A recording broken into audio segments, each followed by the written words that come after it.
everybody. Hello. Welcome to my special Fiendish closeout stream. I don't know if I'm actually going to stream this until it closes out, but I'm very tempted to. As everyone knows, I am full of energy, but we'll see how it goes. We're still trying to get to 15K. We are past 14 now. Oh my gosh. I left for a couple hours this afternoon, just didn't pay attention to it and then came back and it's past 14K. So super excited. Oh my gosh. Okay. So this is gonna be fun. Chimera is here with me and I invite a couple other people, so we'll just see who comes in and out. We'll just be promoting people's books, chatting, and if there's time I'll do some art, but whatever. Just shooting the shit just for fun. So did I introduce myself? No, I didn't. I'm Irene, aka Irene Draws. I'm the creator of Fiendish, that is on Indiegogo, and that is what the comic that we are closing out for today. The campaign will be live until midnight Pacific time, or 3 a.m. my time because I'm on Eastern time. And all the extra stretch goal items will only be available for people who back during the campaign. So if you want the sticker packet, and if we do get it 15K, if you want the trading cards, then you have to back today. So yeah, we're trying to get to 15K because that means we're going to be making trading cards for everybody who backed in the campaign. Okay, cool. So Chimera, would you like to introduce yourself? Yeah, I'm Chimera. I'm actually here to balance out your high energy with my monotone voice. Yeah, this seems to work out well. A lot of people have been requesting that you need Chimera on your show, or you need Vault as somebody with more monotone, because apparently I just blow up the mic and I'm screaming all the time. So yeah, cool. I'm just waiting for gaps so that you go on these rants. So I'm just waiting for the speaking to stop. So I don't know when to say something. So I'm like, okay, is she done? Okay, she's done. Right. I'm not that high energy. Actually, well, there was one stream you were on. You sounded normal until I said something in chat, and then you decided to be high energy. And I'm like, oh, I fucking ruined it. Oh yeah, I don't know. I mean, Chris's show. Probably, yeah. Well, that was this morning, right? I got 3 hours of sleep this morning, so I was really tired. So apparently when I'm tired, I talk like a normal person. But then Chimera was in the chat and he was like, "You sound like a normal person." I was like, "No, I need to turn up the energy." So yeah. You just passed 14K if you didn't know. Yes, I know. I've just passed 14K. Holy shit. Yeah. Thank you guys so much. Oh my god. Yeah, I left when it was at 13,500, and then I had a bunch of other shit to do this afternoon, but I came back with 15K. So I mean 14. I wish it was at 15. But I mean it's still quite a bit to go. We were 15, but we'll see.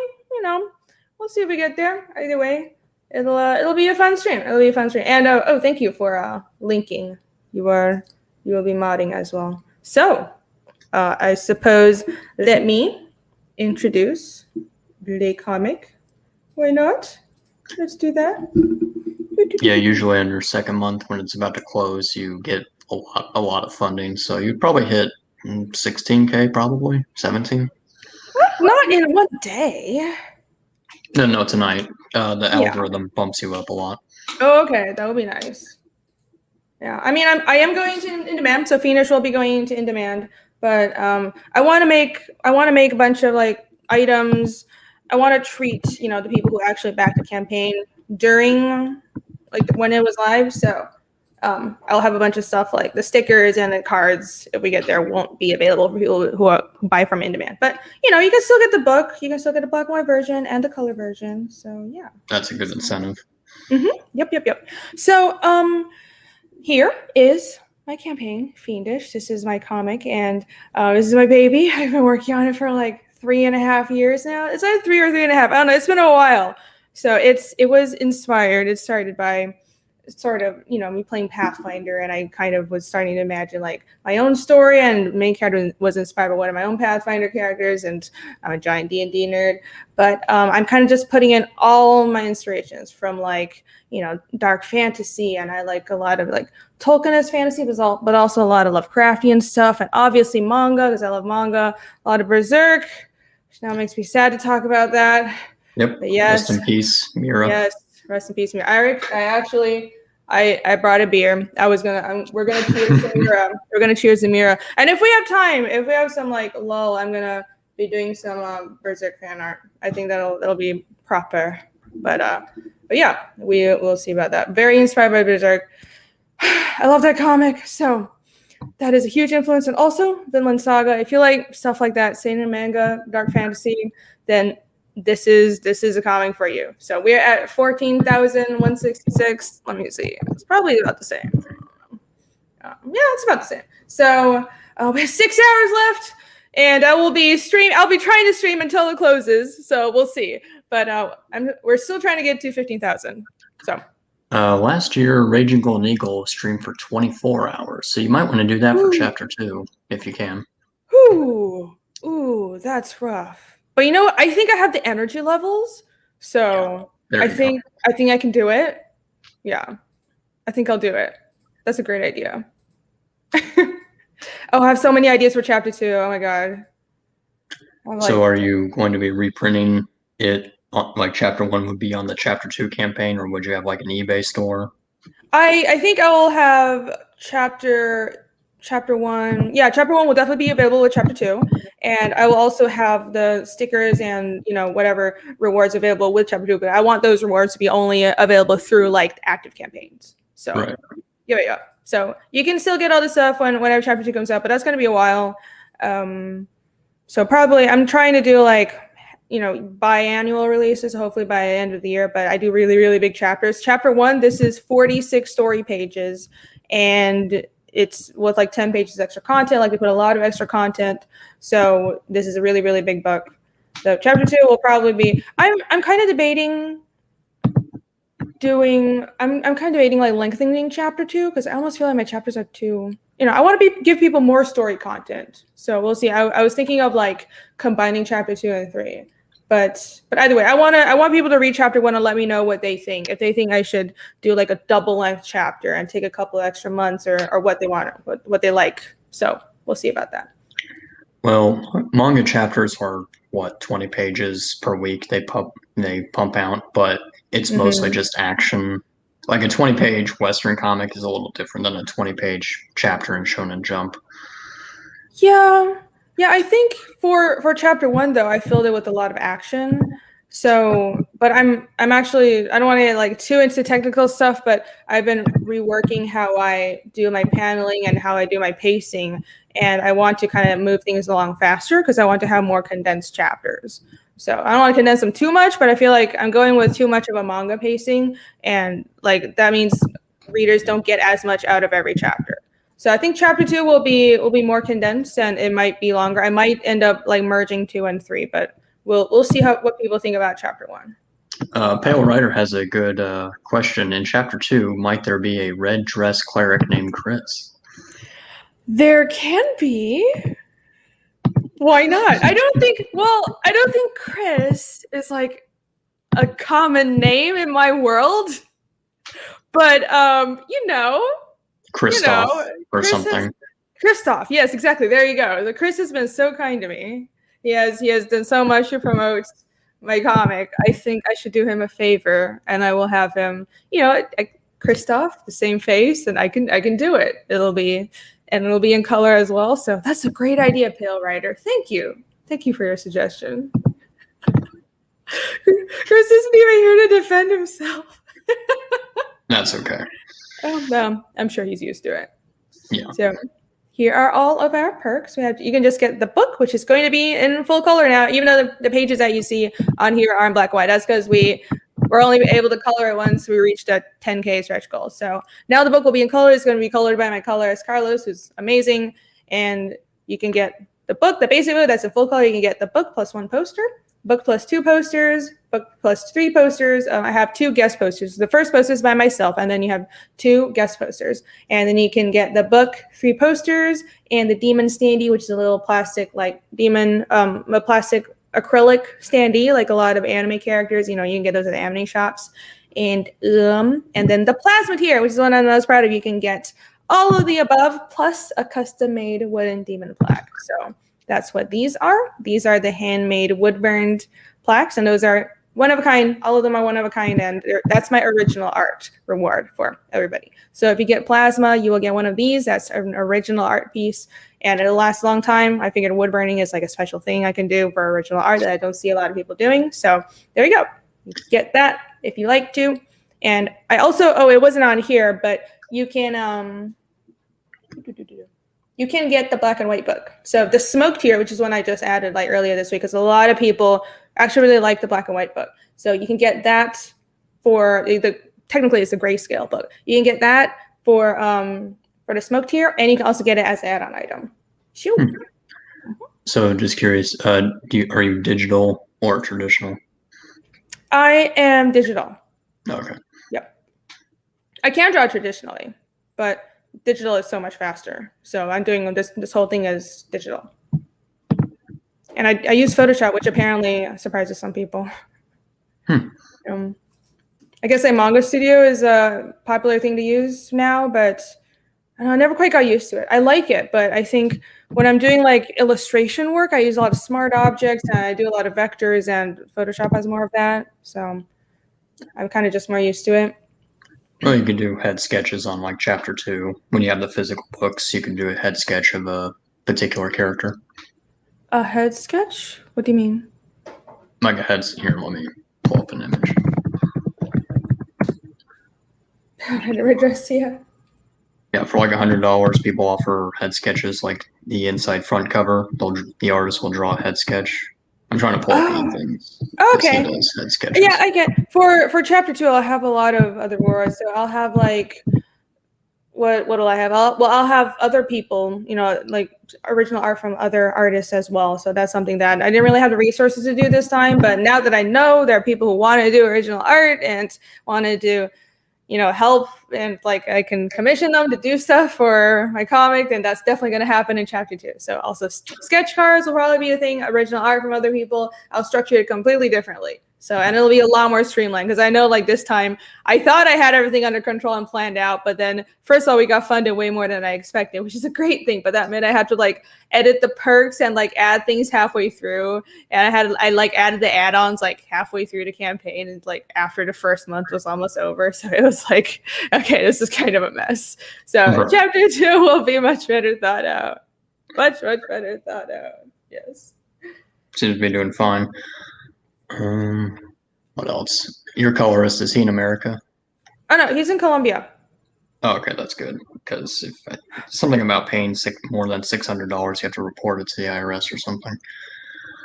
I think I technically said I still have to like report that to the IRS. I still have to file. Yeah. Yeah. I'm not sure. See if you can, say YouTubing and streaming is like a business expense or whatever, so you can probably not get so screwed. Yeah, I don't know. I'm already expecting like I have like if you scroll down on the Indiegogo, I have like a bar of how am I going to spend the money, and it's like a giant chunk of it is taxed. I'm just expecting a bunch of this to be taken by the government. So thank you, government. Here's a demon Sandy. There you go. Isn't it cute? And where are you getting those made? Because I have a guy who can do those. Oh really? I was gonna use a place I found on Alibaba, which doesn't make me super happy, but I couldn't find anywhere else. So, yeah. I know a place. I'll link it in the chat. Ooh, okay. The private chat, not the actual. Awesome, thank you. Yeah, I'll look into that. Yeah, I couldn't find any place in America that wasn't superly overpriced. If I can use factories in Taiwan or America, then I do, but I couldn't find one. So if you know someplace, then please let me know. Oh, no, this is China. It's cheap. Okay. Fuck. Fucking China. Well, they do make it. Oh, yeah, you're from Taiwan. Did I anger some ancient rivalry? No, I don't hate them. It's a joke. Oh, okay. It's the government, but I'm cool with Chinese people. Yeah, well, usually factories in Taiwan are pretty competitive with ones in China, but I couldn't find one to make the standees. I don't know. I had to ask around. There's a lot of like factories that don't have websites and they're not on Alibaba or something. It's really annoying. Here are all our add-on perks. The book, I have a 2019 preview book. I don't know if that might be sold out. The Regrowth art book is definitely sold out. So thank you so much to everybody who backed that, but that is sold out at this point. So yeah, I am thinking of printing more. So for chapter 2, I will probably be doing a second edition of Regrow. So just Regrow second edition.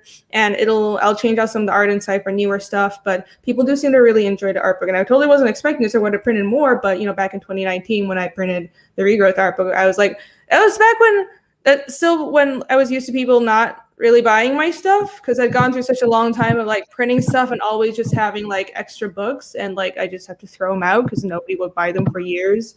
So like it was just like a really sad situation. So I'm still like, part of me is still afraid of that. So I was like, I'm afraid of overprinting, Fiendish. And I was like, okay, people will be buying it for chapter 2, so I shouldn't be afraid of printing some more. But I'm still like adjusting to the idea that people want my stuff. It's weird. Okay, I'm just waiting for my chance to say something. Okay, so you can just talk. It's fine. You can cut me off. Okay, so Regrowth, that was your first campaign? Yes, that was my first campaign. Oh, okay, so you've actually fulfilled. So, okay, this chick fulfills books, so you'll actually get your book if you order this. Yes. Let me see. Can I show people? I have 2 projects. View past projects. Yeah, I should show people this. So, where 2 campaigns? Where the fuck are? Oh, there we go. Campaigns are up here. Yep. This is my art book campaign. And I ran that in 2019. So it was kind of just so, to show people that I can do crowdfunding, and I also wanted to like train myself with how to fulfill. I want to make sure I knew how the game was, so I would like have some experience, right? And I know people, when they see you fulfill the campaign, then people are more likely to back you because they know you're not like bullshitting them. So it's just a big art book. It's actually it's a lot of pages. It's like, how many pages? I think it was like 78 pages in total by the end. So it's just a compilation of work over like 5 years or so. Well, this campaign is closed. I don't think. Can you see continue. more? Yep. Yeah, there you go. 70. It ended up being like 70 pages because I had a stretch goal for adding extra pages. So yeah, it's just like a big giant pile of work over like 4 or 5 years. And I had started to work on Fiendish at the time. As you can see, there's some work from Fiendish. Where was that page? This over here. So that was the early cover for it. That was the cover for the preview book. So there is like early sketches and some really, really early pages where the characters look different and everything in here. So if that's a nice thing to get if you want like a sort of collector's item, I guess, of early work, because apparently people like that. So I look at my old work and I'm like, why would anyone want it? It sucks, but people like having it. So cool. Speaking of early work, you mentioned on your Fiendish campaign you started at Marvel in 2011. Yes. Wow. So how'd that happen? Well, I went to school for sequential art. So one of my professors recommended me to do a one shot. It was just a one shot. It wasn't like I was brought on and I was like constantly working for them. It was just a one shot that I did. Like literally, it was 11 pages, and then I didn't work for them for another like 5 years. So it was real weird. Like I did that one shot, but then they never got back to me about anything. So I figured they just didn't like me. So I went to work in animation. So I was working in animation for like 4 or 5 years, and then I kind of got tired of that. I really want to do comics again, because I realized that comics was my thing, and I was going to do whatever it took to do comics. So I asked around. Like I always knew I wanted to do my own stories, like my own book, but I hadn't like quite worked out what I wanted to make yet. So just to be able to draw comics for a living, I was like, I sent my work out to publishers and try to get some work, and I got hired as a fill-in artist for Marvel. So that's how I ended up doing some more stuff for them throughout like 2015 to 2016 or so. But then I realized that they weren't going to advance my career. They didn't actually care about my style. I wasn't going to go anywhere if I stuck with Marvel. So I left, and now I'm doing my own thing, which is great. There you go. There you go. Yep, Christopher Priest, writer of Deathstroke Rebirth series, ran into the same issue. They're like, why are you guys putting me on just Black Panther? You know I can write something else. I'm like, well, you're black. Well, you're black, so you can write that. I'm like, oh my God, yeah. Yeah, he basically told him, fuck off, and went to Dynamite. Oh my gosh, yeah. So it's one of those things where I don't know if it was because they never explicitly said it, but I'm like, why would you only put me on books with female leads and you're always asking me to do like the Asian stuff? And I was like, I can do other stuff. Like, look at my characters for Fiendish. It's nothing like me. That doesn't mean I don't identify with them. And like, this writing isn't just about like, my God, what kind of view do you have of people where you think they can only empathize with someone who looks exactly like them? Jesus. But I mean, I get it that, you know, some people who were trying to put me on books with like female leads and, you know, like it, I'm sure some of it came from a good place, but I didn't want it to be the only thing I was put on. I got really annoyed that it was the only thing I was put on. I was always only ever asked to do female leads. And more importantly than that, I was never given something in my style. Because like, I think because I have a kind of manga style, everybody assumed that, well, you can draw cute things, so you must want to do a YA. But it was like, I draw cute things. Just manga style is kind of cute in general, but like I like bloody stuff. Like my sample pages from college were like The Punisher, and like, so I don't know why, you know, they weren't putting me on something that was actually my genre. But so I was really getting typecast, and that compounded with kind of just being pigeonholed into like, why are you only giving me girl books? Was kind of I got a bad taste in my mouth, so I was like, bye. Goodbye. Yeah, and let's see, Comic Talk with Pops is in the chat. Just every now and then, just like highlight someone in the chat. Oh, right. I realized. Sumo Authority. Yeah, I just realized I could do that. Oh my gosh. Wait, how long have you been on YouTube? A while. Oh, yeah. My co-host is here to shame me. Well, I've only been using StreamYard for like a month, so it's go easy on me. Okay, so you have an excuse for everything. Okay. Right, I do have an excuse for everything. That's how I roll. Okay, yeah, you should be used to this by now. I had my YouTube channel for a pretty long time because I started doing some kind of tutorial-ish videos like some 5 years ago or something, but they really sucked, and I realized I didn't have time. I also realized I'm a terrible teacher because half the time I'm just like, just instinct, just do it. Like, why are you asking me how? I don't know how. Just follow your instinct. So I was really terrible at it. But I also don't have time to edit videos. So I realized that doing art streams would be my thing because that doesn't take any editing, and I could just talk to people and draw, which I can do that. So that's what I'm doing now. Yep. Alrighty, so let's see. What country is Fiendish modeled after? It looks like Germany or some Norse region. It is kind of this big amalgamation. So, okay, let's go to the map. Alrighty, you have a map. Yes, I have a map. Yay. World map. By the way, if you want a bunch of other world building material, I want to see a shit ton of insanity, go to fiendishcomic.com. I have a lot of Okay, just looking at this, I assume you've played Dungeons and Dragons? Yes. Okay. Yeah, we were nerding about that on my Wednesday stream earlier, so I play a lot of D&D. Yep. Way too much. Actually, it's like my only hobby.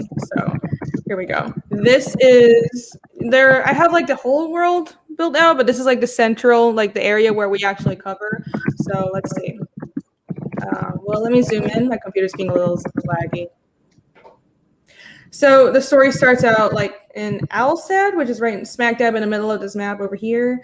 And so the continent of Arvos is kind of generally Eastern and Northern Europe. So it's generally, European, but it's like very, very ancient European. So I want to draw from cultures that were like pre-Christian, so pagan cultures and like Indo-European cultures. And so like a lot of it, like the town that you saw in the architecture, I kind of tried to mix Old Slavic and Old Norse architecture and like clothing styles and everything. So a lot of people said that the style that I'm going for like because I also divided content into like different, cultural areas and everything. So the south, like Lear, is a little closer to Italy. That's like the more one part of Arvos that's a little more romance inspired, but the rest of Arvos, like the central park is kind of more Nordic, and the eastern part is like Polish and Hungarian, and the north is basically Russian and a little Siberian. So and like Drakia is very Turkish, very Anatolian. So it's all like kind of mixed with several different cultures that I draw from real life cultures, but I add like my own little bit of spice to it and everything. So a lot of people were saying that the architecture I was drawing reminded them of Kievan Rus and like depictions of the Kievan Rus, which is actually the Vikings did create a settlement in modern day Russia, and that's how the early Rus kingdom got started. It was established by Vikings who came down the Volga River to Russia. So that's a pretty interesting story. So yeah, that's one of the inspirations. Alrighty. Yeah, I'm just waiting for the gap again. I'm pretty sure the Song of Ice and Fire books, the North itself, is actually based on a bit of Russian and Celtic stuff. There's some Celtic stuff, but I think in A Song of Ice and Fire, there's actually very little, like, that's what I noticed, because I know, like, there's a lot of fantasy is based on ancient European stuff, but I don't see a lot of Slavic stuff other than like The Witcher. Ooh, Sim is here. Hello. So the Song of Ice and Fire, the North is like kind of Celtic, but a lot of it is also, like the Drowned God and everything. That's kind of a version of like George R. R. Martin's version of like Vikings, but I didn't see that much Slavic stuff. A lot of like Scottish and. Oh no, I didn't mean the mythology. I just meant the region itself. The North is like modeled after Russia. That's true, right? Super inhospitable, yeah. So I have that as well as north of the Arvos continent is like all frozen and shit. So yeah, it's like a bad stereotype of Russia. It's like people live in like wood cabins and ride polar bears. So yeah, it's gonna be fun. There you go. Yeah, I was about to nerd out with you on Lovecraft because the Drowned God and A Song of Ice and Fire is actually supposed to be modeled after Cthulhu. Yes, that too. Yeah, I could fucking nerd out with you for hours. A lot of Lovecraftian influences in The Song of Ice and Fire, like Ashai, some of like the oily stones. Okay, I don't want to get like too nerdy. I know because I got the hardcover book, The World of Ice and Fire. Like, oh my god! Yeah, Ashai, Lang. I think he just put in a bunch of Lovecraft just a world build just to eat up page count. I don't think we'll actually see any of that. No, but Stegai, I think, is actually from Conan. He just switched the A and the I. Yeah, I could fucking nerd out about that forever. Sim, please say something. Hello, Sim. Hello. Join us. Well, yeah, I decided to join in while I'm waiting for my food to, be delivered. So what's up? Cool. Okay. What's up? Oh, Vault is telling us someone didn't get a notification and someone didn't tweet it out. Okay. I sent him the link. Okay. Yeah, you really need a co-host. You seem, do you have ADHD? I'm just curious. Is there some type of medication you should be on? I'm sure there is, but I don't want to hear any of that now. This is Oh, look, here he is. Listen, I had the link in the group chat. Okay, anyways, I'm gonna send a link out. Because I didn't see it. Am I not in that group? Yeah. No, it's Morning Roast or something. You're not in that group? Oh, okay. Vault, we'll be on. I'm sorry to interrupt your stream, but actually we'll be on. Vault and I will be on my channel at 9. So I'll be stealing half the panel. Oh wow. Okay. Fine. You go do that. Well, everybody go watch Premier's channel. I know. Yeah, he just comes on here and hijacks the show and then leaves with one of you can have Sim. I don't want him. I see. That's not true. He tried, but I got something else to do. Sure you do. I'll just be on here by myself. Just enjoy your maple syrup, Sim. Maple syrup. Yeah. That's why he's a maple dwarf. Dang. See? That's all they have to say. Maple. That's the only thing about Canada we have to say. Well, I can say more, but this is YouTube, and I'm not trying to ruin anybody's channel. You do that by yourself.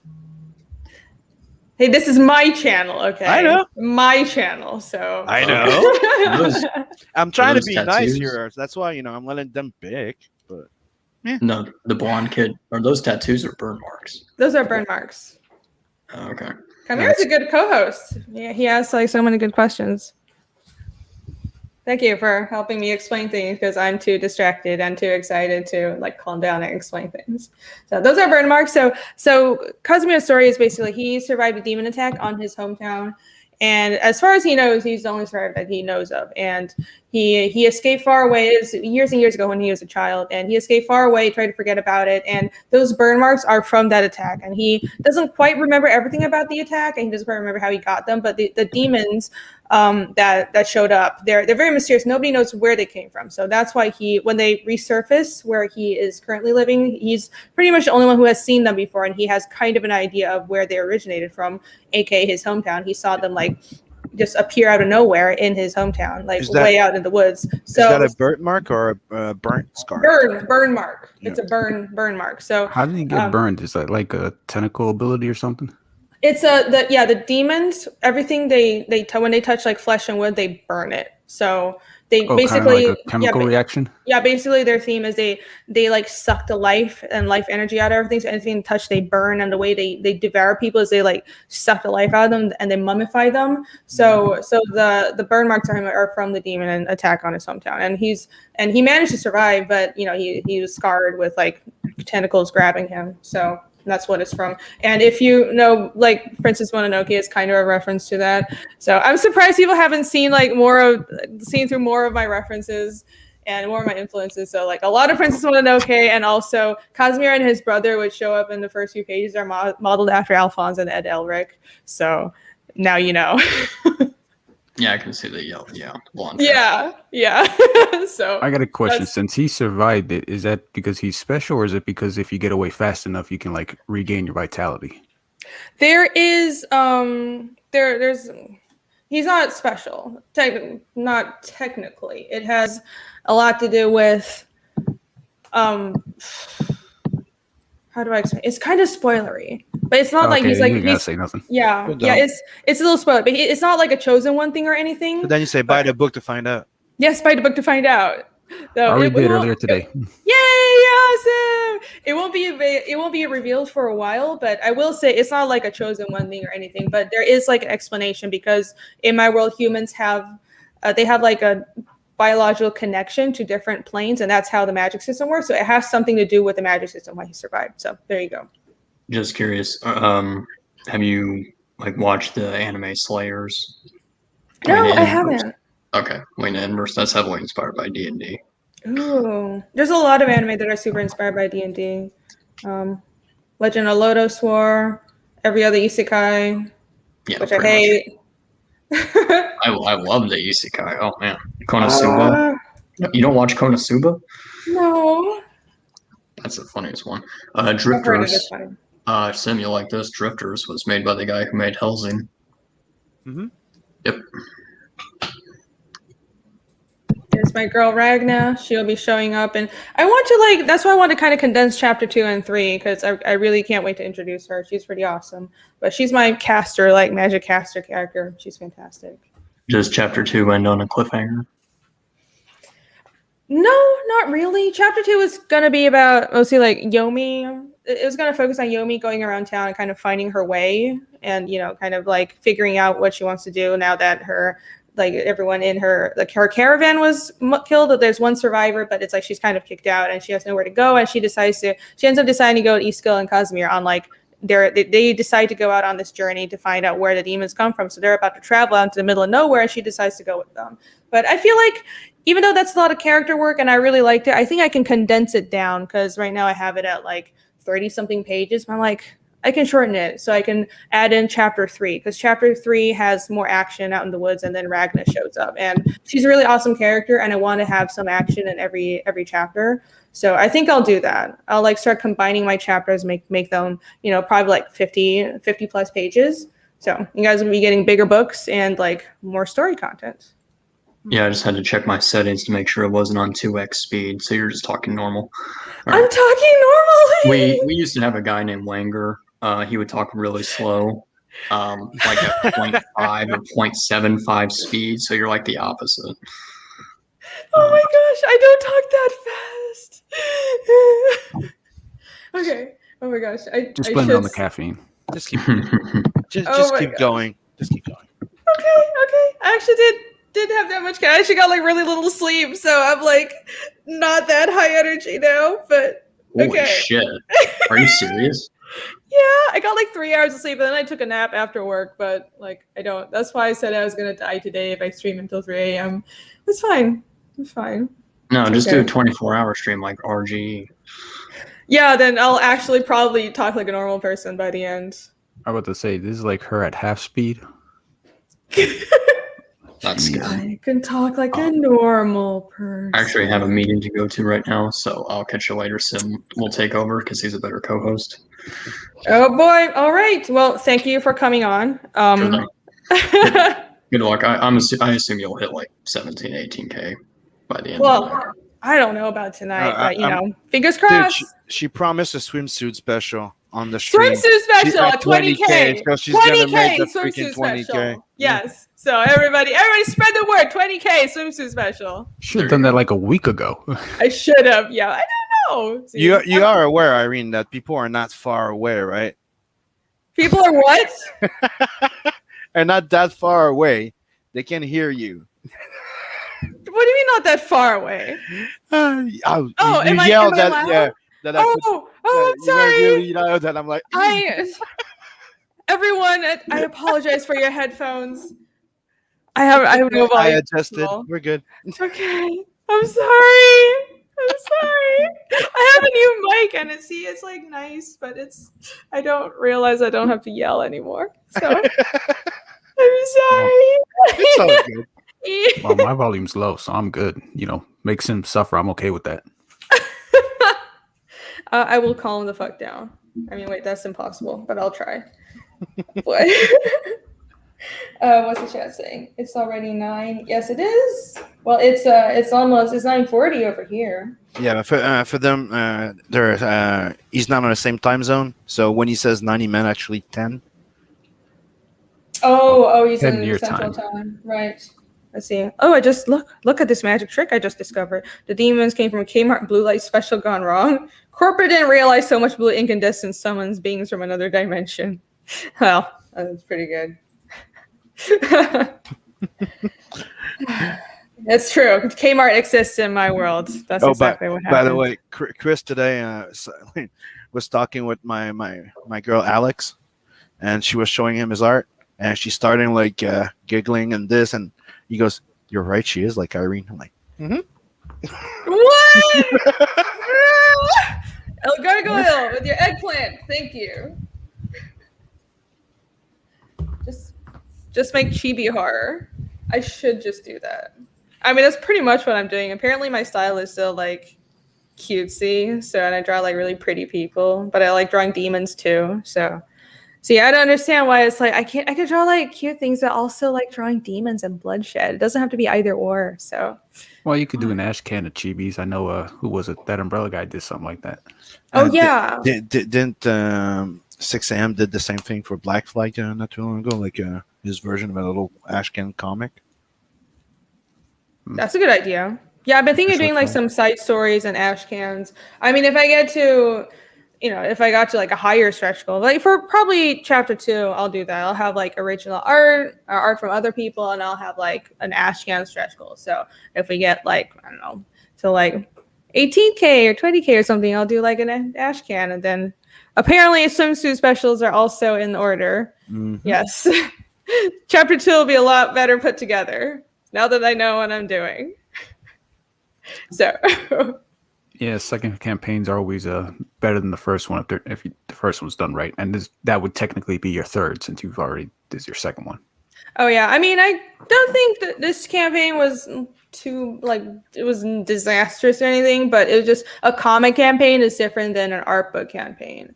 So there's a lot for me to learn from just like the fact that this is a comic campaign. I don't really know the things people want with a comic campaign, like because there are characters, there are stories. So I didn't know people wanted trading cards, and I didn't have contacts with people who, I didn't realize that people had original art from other people to sell, and that's a fantastic idea. So I'm going to do that for chapter 2. Heck yeah, let's refresh. Let's see. What we said. It went up! Yay! Thank you guys. Oh yeah. Getting closer to 15. Did you go on? Did you go on RGE yet? You did, right? Yes, I did. Yeah, been on RGE. I've been on Bancroft. Let's see. I'm going on Red Valkyrie tomorrow. Too bad we couldn't get in before the campaign closed, but I'll be on their show tomorrow. So that'll be fun. Yep. Oh, so many streams. It's a lot of fun, but oh my word, it's still exhausting. It's a lot of talking every day. So I get off the day job and it's like, I have to promote my comic on this stream and I have to talk to people. And I mean, I love doing it, but every day it's a lot. After a year or two, I decided that I needed to pick my days off that I don't really stream. Yeah. I think normally I just do like a Wednesday stream and probably a weekend stream with someone. I need to focus on drawing pages normally. Yep. But like when I'm promoting a book, like you have to do the streams. You have to talk about it. And I love talking about it, but I don't get any drawing done if I'm going on streams every day. Exactly. Yep. Oh, that's one advantage of being a writer. All my stuff is done. That is nice. Yeah, sure. You don't have to do much other than writing the story, paying the artist, and he does the heavy lifting. Lucky. Yeah. He has to put he puts his life on hold for a while and get it done. Oh, drawing takes so fucking long. I'm doing fulfillment and I gotta chase after artists like you, Sim. Fulfillment and chase after me? You asked me for something, I asked you for your address, and you're complaining it's been 2 days you sent me your fucking address. I wasn't saying you specifically. I was saying people like you said you, like artists. You said, yeah, artists like you. Don't make it personal, Sim. Don't get all testy and everything like that. Oh boy! I hear somebody backing up. I'm not backing up. I'm clarifying. Since you're freaking testy, all sensitive and everything. That's why you're a freaking maple dwarf. I didn't get supper yet. Okay. Yeah. So this is what my channel is now. Sim and Vol killing each other. Don't worry, I'll be gone soon enough. Don't worry about it, and Sim can have all the attention like the little baby he is. Oh wow! Oh wow! Dang! Yeah, he's small enough. Irene, you can carry him in your arms and take care of him, pat him on his little back and everything like that. What a cute little pup trying to bite at the wolf there. Oh boy! Some rivalry here. And I love everyone. You're most welcome. Anyways. Yeah, I'm gonna have to go. I have the Pimp Your Project at 10:15, and I have to have supper before. Right. So I'll leave you with Volt here. What? Well, Volt has to go on Chimera's channel. Yeah, y'all are both gonna just leave me here. And go back Irene's book and go back Volt's book, even and go back Testament too. Yes, later. Back everyone's book. All right, later. Later, son. Yeah, I back Testament as well. Oh yes. Back Testament, back everything. I should pull up I was gonna pull up y'all's channels when everybody had to leave. I mean y'all's campaigns. So by the way, here's a sticker for Yomi. I've been working on a sticker pack whenever I have time. So I have the demon art. Oops, the demon art is done, and this is the one for Yomi. Oh, let me scroll down. Let's see more updates. There we go. Yeah, here's the sticker set. So this is sketches for Yomi is done. I have Eskull and Kazumia left. So there you go. That's going to be the sticker set. Only for people who backed during the campaign. So back. Yeah, I got a little spot picked out for the demon standee. Yay! It's probably going to give me nightmares just staring at me on my desk, but that's all right. No, it won't. It's so cute and cuddly. It's got a face on the chest.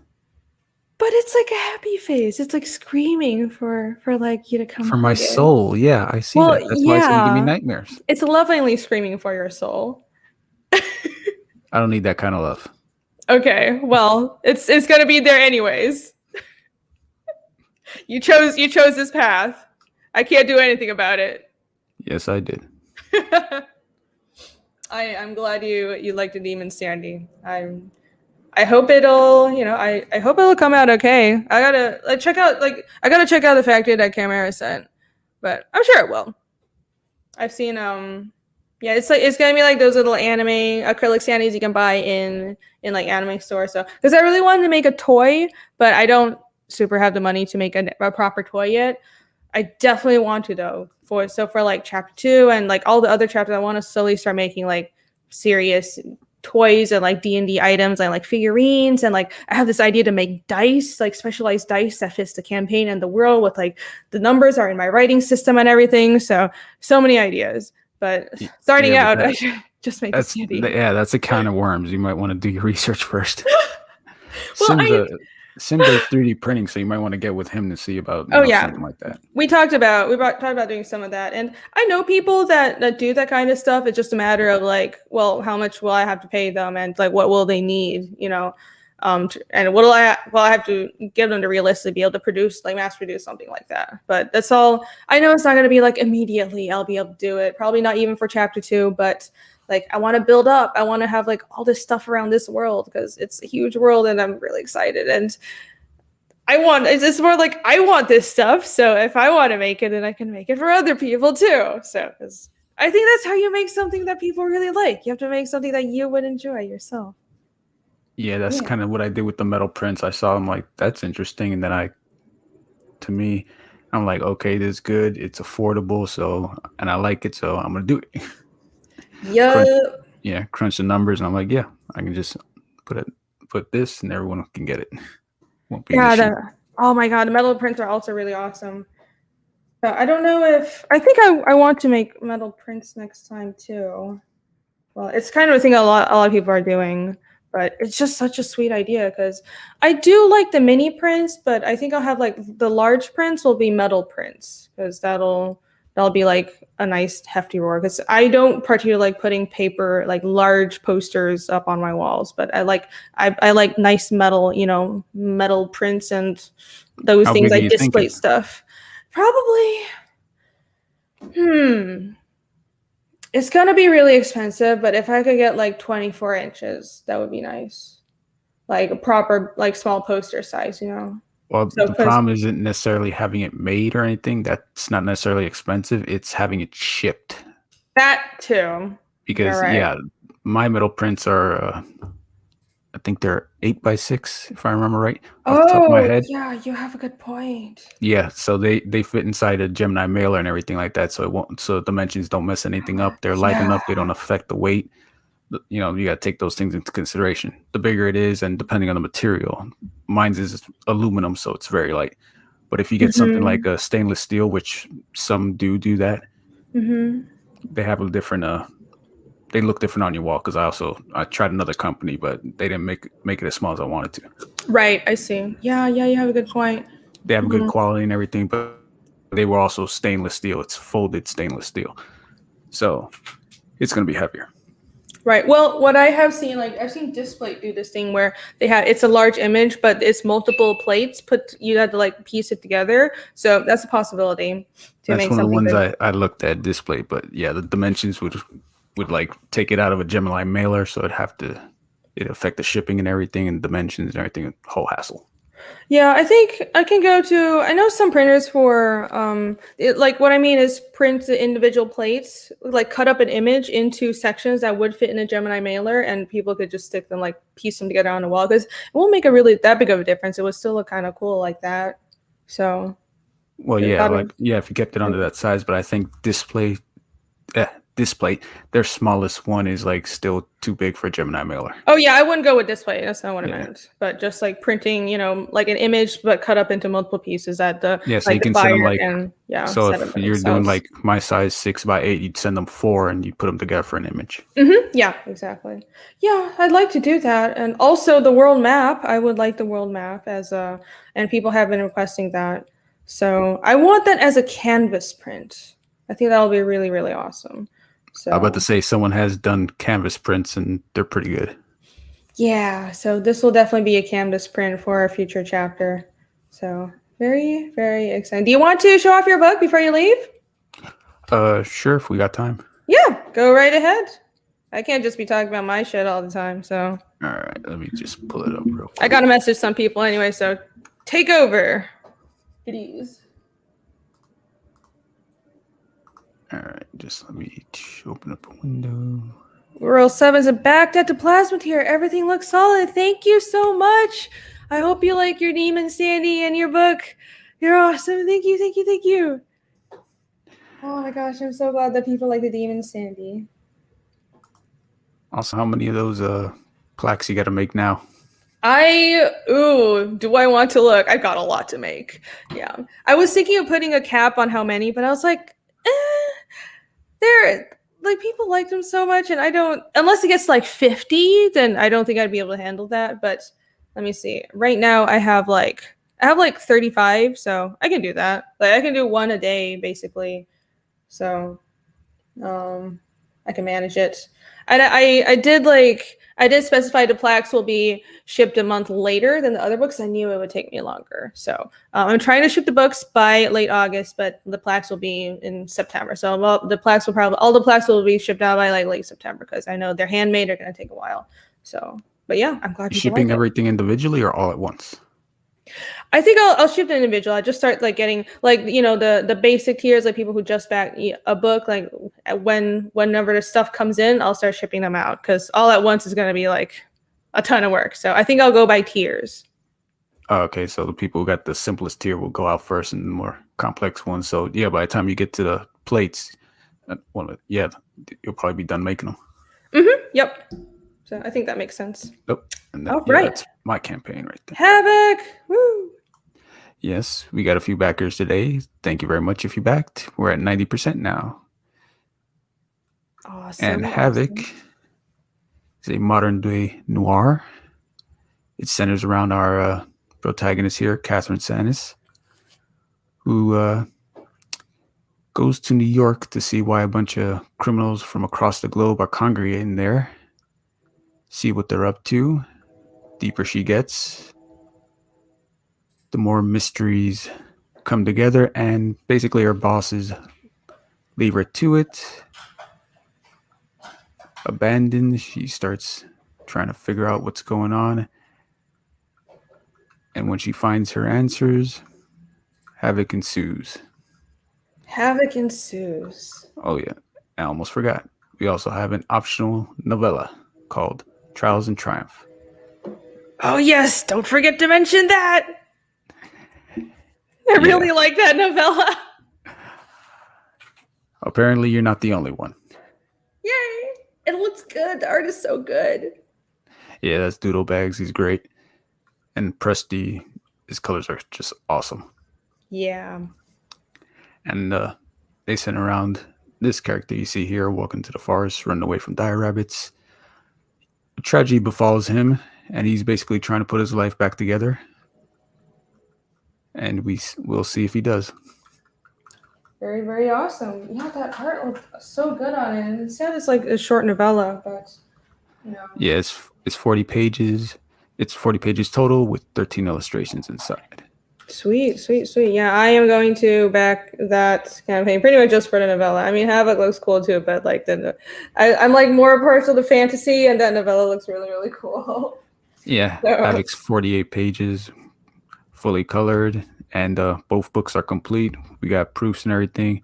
So as soon as the campaign closes, everything goes to print. Sweet. Do you have any stretch goals or extra little rewards or add-ons? The stretch goals will be revealed as soon as we hit funding. All right.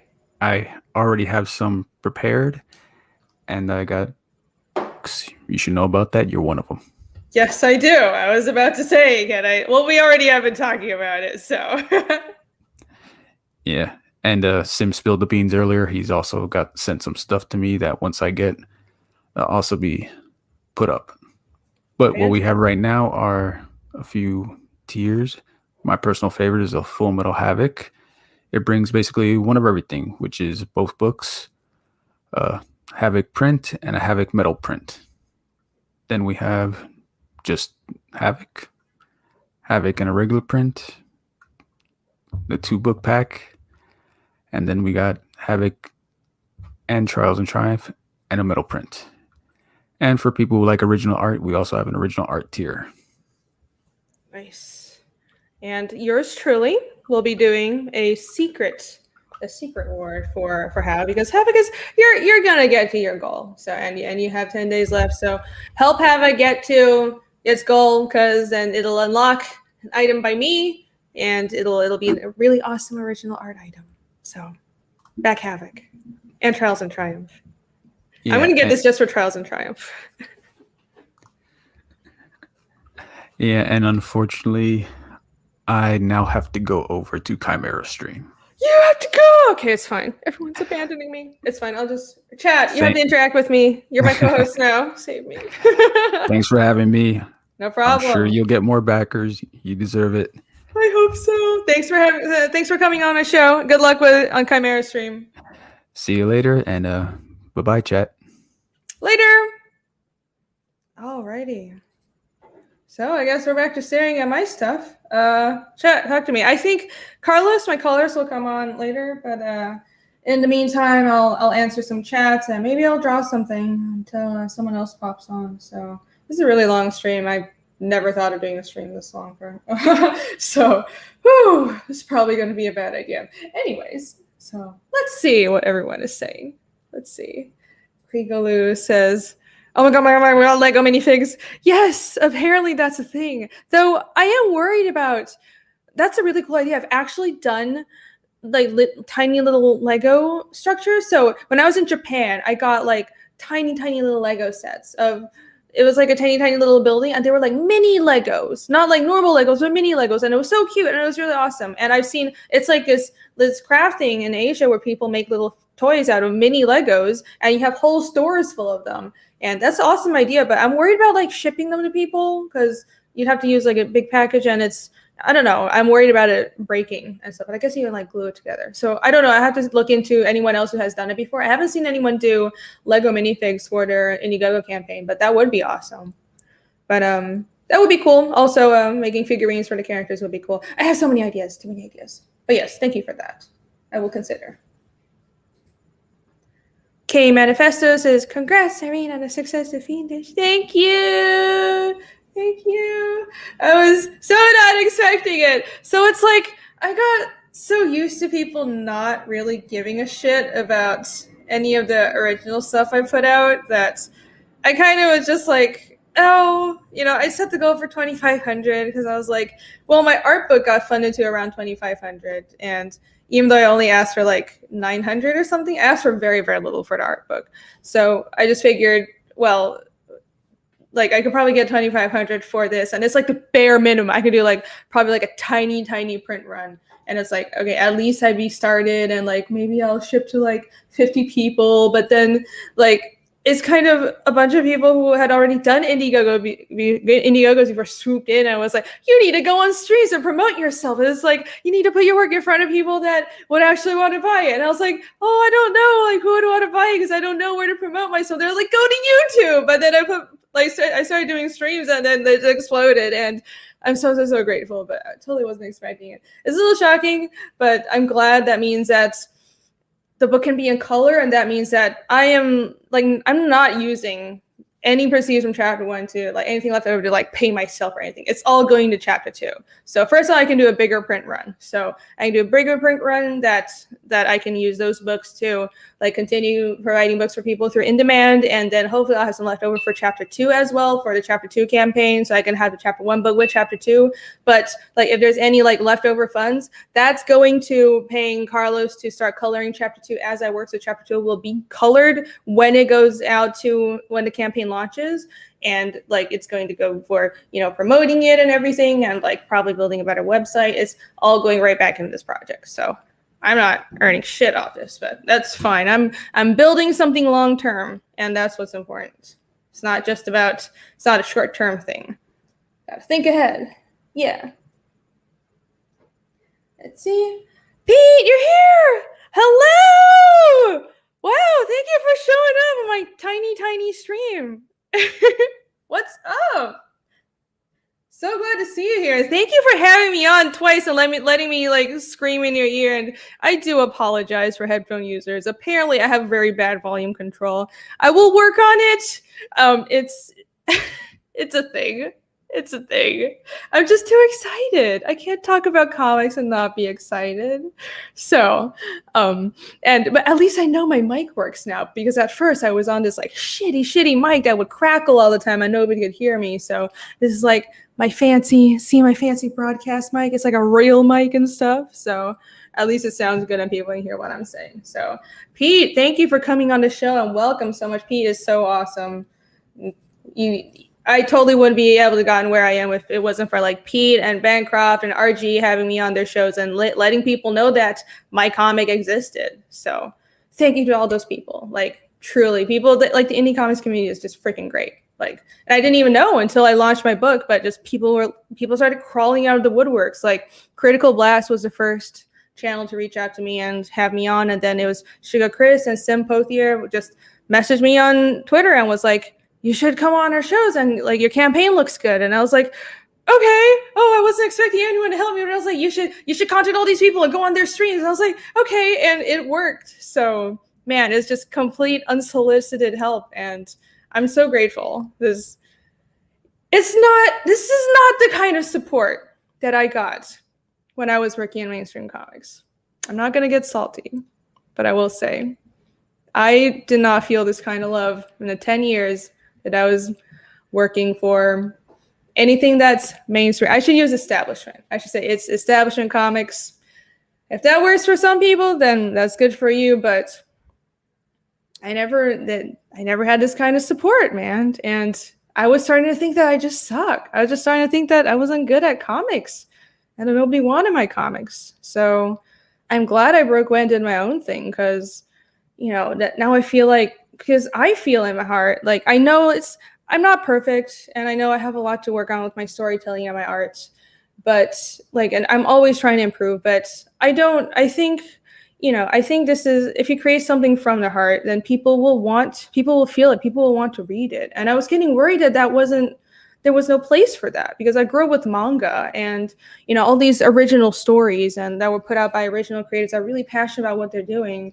And I was starting to get really scared that there wasn't a place for that in the United States. I thought there was only ever a place for corporate art, or like corporate franchises. And because everything is so corporatized here, like, it's like, oh, nothing is really worth paying attention to unless it's corporatized, or unless it's like something that rich people are pumping money in. And if it's something that's indie and somebody who's starting something new, and like people talk about entrepreneurship in America all the time, and I do like that about the culture, like it's very entrepreneurial. But with like entertainment, there's such a tendency to look down on people who are entrepreneurial, and I don't understand why, because isn't that what art is about? Art isn't about just doing whatever is accepted in the establishment, whatever will make money. Art is about being entrepreneurial, taking risk, and doing something on your own and having your own ideas. So it really bothers me in America, in like entertainment and in comics and animation, and comics particularly, because that's my thing. It seems like there's a lack of appreciation for entrepreneurial spirits, and it's like, oh, the only legit kind of comics are, whatever Hollywood supports. So anyways, I don't want to go on like this long ass diatribe, but yeah, I have thoughts. And mainstream comics was not for me. It was not for me. Okay. Let's see. He says, the misery in the mainstream is contagious. Conversely, so is a joy in the modern indie and CG. Dude, tell me about it. And it's so sad that there are people in the mainstream trying to push people out of doing indie comics, like talking bad about it and saying that, oh, it's, taking one example of people having beef and saying that everyone doing indie comics is toxic or hateful. It's like, that's not my experience. Like, it doesn't matter if you're saying indie comics or if you're saying CG, that's not my experience. I know there's individual people who have problems, who are like pricks. That's them. Like, that's not all indie comics. Like, I have received nothing but like complete love and support. And like, how do you explain that? Like, why would anyone come out and just for no reason, like, I didn't go out and ask for it, just explain, like, come out and help promote my book. Like, I'm just a girl from Taiwan who came to America and I want to make comics. And like, I didn't receive the kind of, real, like, I didn't really feel like anyone supported what I was doing for so long.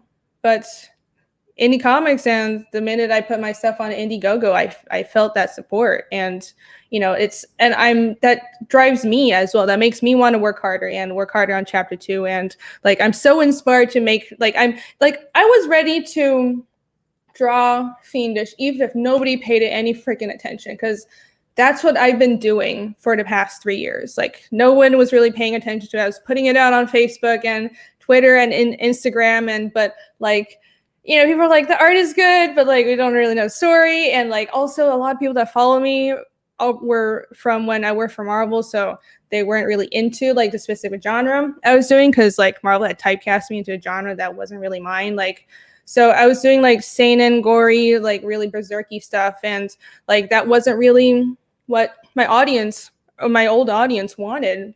And it just felt like I wasn't getting a lot of likes on, you know, anytime I posted anything about Fiendish, and it was really hard at first, but I was ready to just keep on drawing this, no matter if anyone paid it any attention. But it is easier now that I know people want to see the book, because it's now a creator is nothing without their readers and without like people that support them. So the reader always comes first. Always. Today is soapbox day. I'm sorry. Well, this is happens when it's just like me on the stream, you know. So hopefully Carlos comes on soon and saves me from myself. Jazz Crab says there's a competitive cutthroat element to art. There is, though. I'll say, like, the way I approach it, it's not like everyone's kumbaya and we get along, right? It's like we're competitors, and me and other people who are doing indie comics, we're technically competitors, but at the same time, a rising tide lifts all boats. So like we can compete, but it's like when I see someone more successful, I'm like, that's awesome. Let me congratulate you. Let me do what you did. Let me see the way you ran your campaign. Let me see how you promoted yourself. Let me like see what I didn't do. Let me see, do I have to promote myself better? What do I have to like improve on my art? And like that's sportsmanship, right? There's a difference between being like cutthroat and being like trying to drag people down, and just sportsmanship. Because sportsmanship is like you compete, but you're glad when people are successful other than yourself, because like you realize that someday you might need help too, and that like when you're successful, you want them to support you. So there's a difference between those approaches to being competitive. So there's nothing wrong with being competitive. It's like, you know, being competitive doesn't mean you have to like try to drag people down, and like if you have to stomp on someone else and trash them and push them down a peg to feel higher, then that just means you're weak, right? And that's not like I don't have time for people who approach things that way, because I try to support people who are trying to do their own thing, especially indie comics, and because people had helped me, so I'm gonna give back. Woodrow, hello, what's up? Thank you for joining. Rick Saylor, hello! For people joining, Chimera and Sim and Vault all just abandoned me, so I'm just here on my own. I'm going to be sitting here soapboxing until the campaign closes. My colors, Carlos, will probably be coming on in a short while, and I invited Wise Guys as well, so we'll just see who comes on the stream. I will try to hold out until the campaign closes out, which is like 3 a.m. my time. I probably won't stay all the way through, but I really want to just like sit with it, because we're still trying to get to that 15K stretch goal. So I'm trying. Hail. Mr. Von Stugel says, listen to Bandmate. The turds weed themselves out eventually. I'm not sure what that's referring to. I mean, in most industries, I suppose. I mean, when you like there are turds in any industry. Like when an industry starts losing money, that's when they start paying attention, and that's happening now. So they better start paying attention. Actually wants to go. This is reminding me a lot about Fraga right now. Is it? I know. I just followed his channel because apparently he's near me. Apparently he's also in the Atlanta area, and I reached out to him, but he apparently also doesn't reply to messages. So it would be cool to chat with him. I think like he also worked for like Big Two Comics and stuff, but he's doing his own thing now, right? That's pretty cool. Eric and McIntyre, hello, hi, hello. Let me just switch the screen back to Fiendish on the Indiegogo. Let's refresh. You go up. Oh my god, it did! Thank you guys. I apologize for your headphones. Oh my god. I don't remember not to scream and squeal. Okay. Thank you. Holy shit. We got like 1,000 in a day. You guys are so awesome. Thank you. We are still trying to get to the 15,000 stretch goal. The 15,000 stretch goal will unlock trading cards. So if you want trading cards, I'm still debating what characters to do. I was going to do the 3 main characters in chapter 1. So Iskil, Yomi, and Casimir, like the same characters that are in the sticker set. But I had a lot of people, as in, oh, by the way, here's Yomi, the finished sticker art for Yomi, if you haven't seen that yet. So I've also had people say that they wanted the demons. And, well, most of that is my colorist, Nick. He says he wants, like, trading cards with demons because he wants to stat them out. By the way, Nick is my GM. Nick or Carlos. We can't decide what to call him. It's the same person. So we'll see. I think if we do hit 15K, I don't want to get my hopes up, but we are getting really close. We're only 600. Oh my God, we can do it. We can get to 60K. Yes. So 50K. I need to calm down. I'm getting too excited. If we do get to 60K, that would be awesome. But 15 is what we're aiming for. Calm down, Irene. Ooh, yes. So if we do get to that, I would love to make some trading cards, and I will like do a poll to see what everybody wants made. But we'll see. I can do like all monsters and all monster stats, but maybe the characters as well, because I have everything statted out because I'm like a giant D&D nerd. So I have like everything ready. I just have to do the art for the cards. That'll be pretty awesome.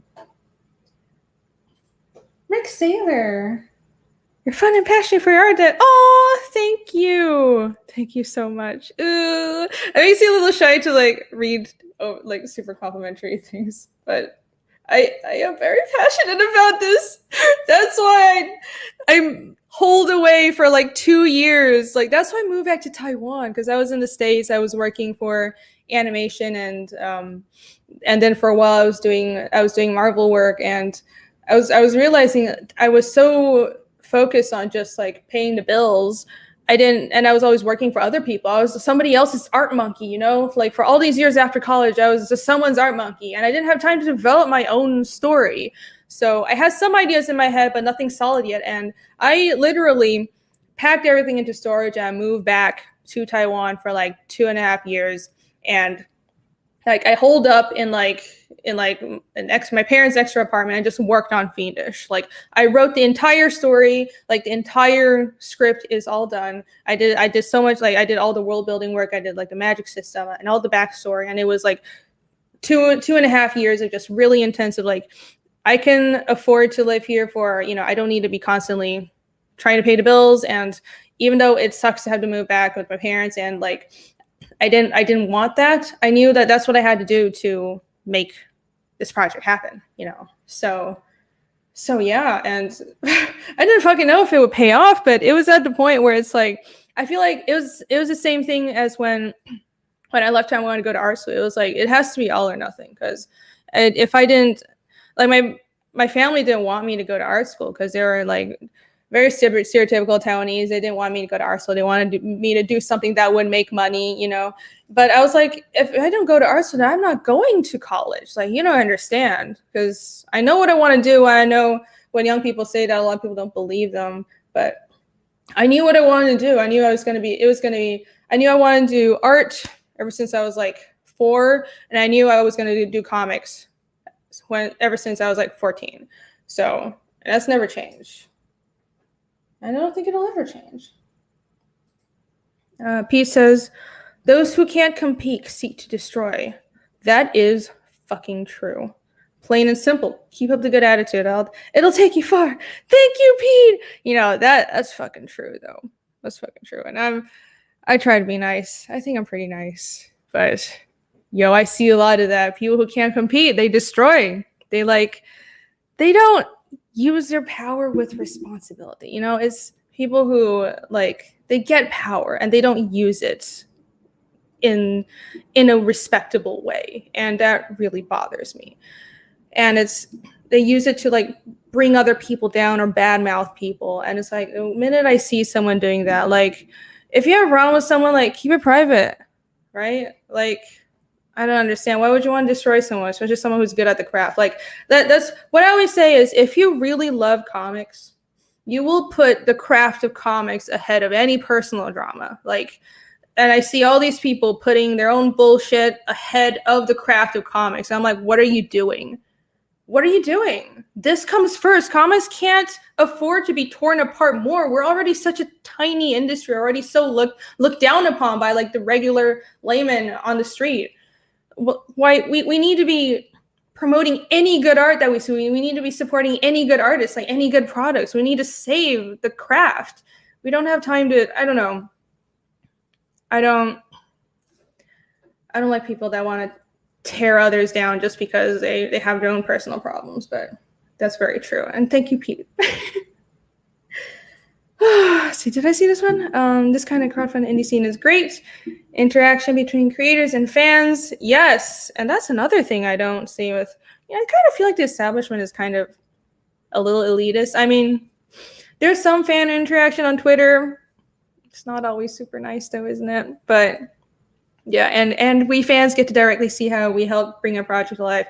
Yes, and as someone who backs campaigns, I love that interaction as well. Like, it's really nice. And I think, man, crowdfunding is such a great idea. I think it really saved American comics from going down the path of only having corporate and establishment comics. You know, there's something else in corporate establishment comics. You can exist, whatever, but let the theme parks fund you. You're never gonna die. But like, we need something else. We need like indie comic scene and original comic scene, like what they have with manga. Like, all the entire manga industry is original ideas, and we need that. Like, there is talent, there are creative people, and it has to go somewhere. So, and yeah, crowdfunding is a great way to facilitate that, because you can directly talk to the creator. You can directly see how you help the project take form. And what I really like is through crowdfunding, like I've experienced this too. I've been modifying my campaign as I go, depending on what people request. So, and for the chapter 2 campaign, I'm going to give people like the products and the extra perks that they request. So it's so interactive, and I think that's what the fans want, and that's fantastic. Yeah. Let's see, what else? I'm sorry. I'm trying to catch up to the chat. Oh, there's a lot of people here. Oh my gosh, thank you. Dojo-kun Comics. Hello. Heyo. Yeah. And Brian says, Hail Dojo. Hello. Hello, everybody. What's up? Everybody's just saying hi. Hello, Rick Sailor. Manifesto. Pete is saying hi. Whew. Pete, do you want to come on? If you're not doing anything else, you're welcome to come on, or I'll send you a link or something. I think my colorist is going to be on in a while, but there's nothing much going on right now. Let me play the trailer for anyone who hasn't seen yet. But Pete, you let me know if you want to come on, and that would be absolutely fantastic. If you're not busy, of course. Rick Sailor says, CG artists and fans brought back my love for comics. I've backed 50 plus campaigns in less than 2 years. Holy cow, Rick, you are a hero. That's amazing. Whew. I've heard that a lot. Yeah, I mean, there are people who still love Big Two comics, and people are going to be fans of different things, but I've heard a lot of people say that indie comics and CG has brought back their love for comics. In my book, that's always a good thing, right? Like, I want more people to love comics. I want comics to be like freaking ubiquitous. Like, even in college, I was saying. So I grew up in Taiwan, and in Asia, the level of cultural saturation of manga, you can't even imagine. If you've been to Asia, you know. But like, growing up, so we had 7-Elevens everywhere. So like corner stores, and because like Asia is super, super dense, and in Taiwan, there are 7-Elevens on like every other corner. But like in a 7-Eleven, you walk in, and there's a rack of manga, and it's still there. And when I was growing up, we would have manga. We have manga libraries, and I always tell the story. I would tell my parents I was going to the school library to study, but I would go to the manga library and read comics and draw instead. So that's how I got started drawing a lot and doing comics and stuff. But we had like manga libraries where you can just get some bubble tea and you just sit down for like 5 NT or something, which is really cheap, and you can rent a book and you can read manga there. And like, in Japan and even in Taiwan, like posters everywhere. They're in manga and like it's culturally ubiquitous. Like cartoon characters are used for advertisements everywhere. And excuse me, it's just not the same in the US. And I know I've had a lot of people who do mainstream stuff say, well, no, it's changed, especially with the MCU. And, you know, now people know about comics and we feel like it's pretty ubiquitous. Everybody knows who Spider-Man and Batman are and stuff. And it's like, well, those are the movies though. And those are like the old franchises. Like people know who they are, but like, do people know any of the new characters? And do people know the comics? Like people know what comes out in the movies, like the Hollywood funded movies, because they have the money to like push it everywhere. But like, is it really culturally ubiquitous? Like, I don't know, could something like One Piece happen in America is what I'm saying. And I don't think so, unless it's through like crowdfunding, right? And why is our industry so broken that something as creative as like One Piece or Berserk or Vinland Saga or like My Hero Academia, like what if all these amazing creators were born in America, would they be given a chance? And like, I don't think they would. So why not? That's not right. Would they just be stuck to being art monkeys for a giant corporation forever just to pay the bills? Like, that's not fucking right. So crowdfunding creates a space for people to actually put out their original ideas. That's where it's at.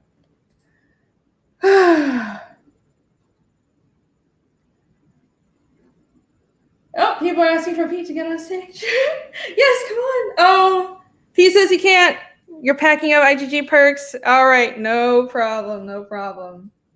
I appreciate you tuning in anyways. You're fantastic.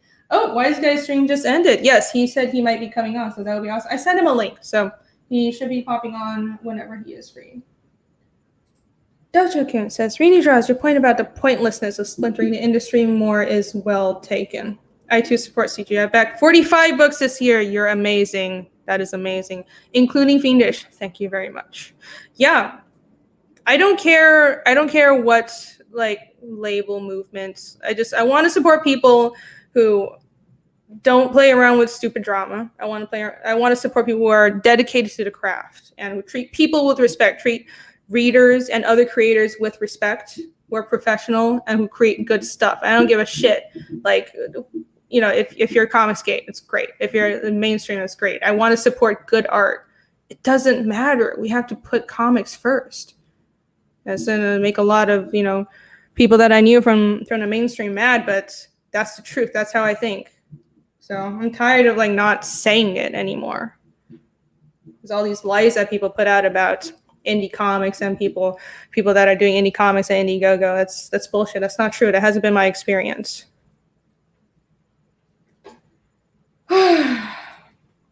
Kriegler says, One Piece is my favorite of anything. One Piece is pretty awesome. I gotta say, I don't read One Piece. I read a bit of it, but there was just like too much of it to get into. But I do appreciate Oda's dedication. It's freaking amazing. That man is fucking amazing. Rick Saylor says, in the US, there is a bad stigma that only kids and nerds read comics. That's still there. Exactly. We were talking about this yesterday. That stigma is still there. When I tell people I collect comics, they look at me funny. Yeah.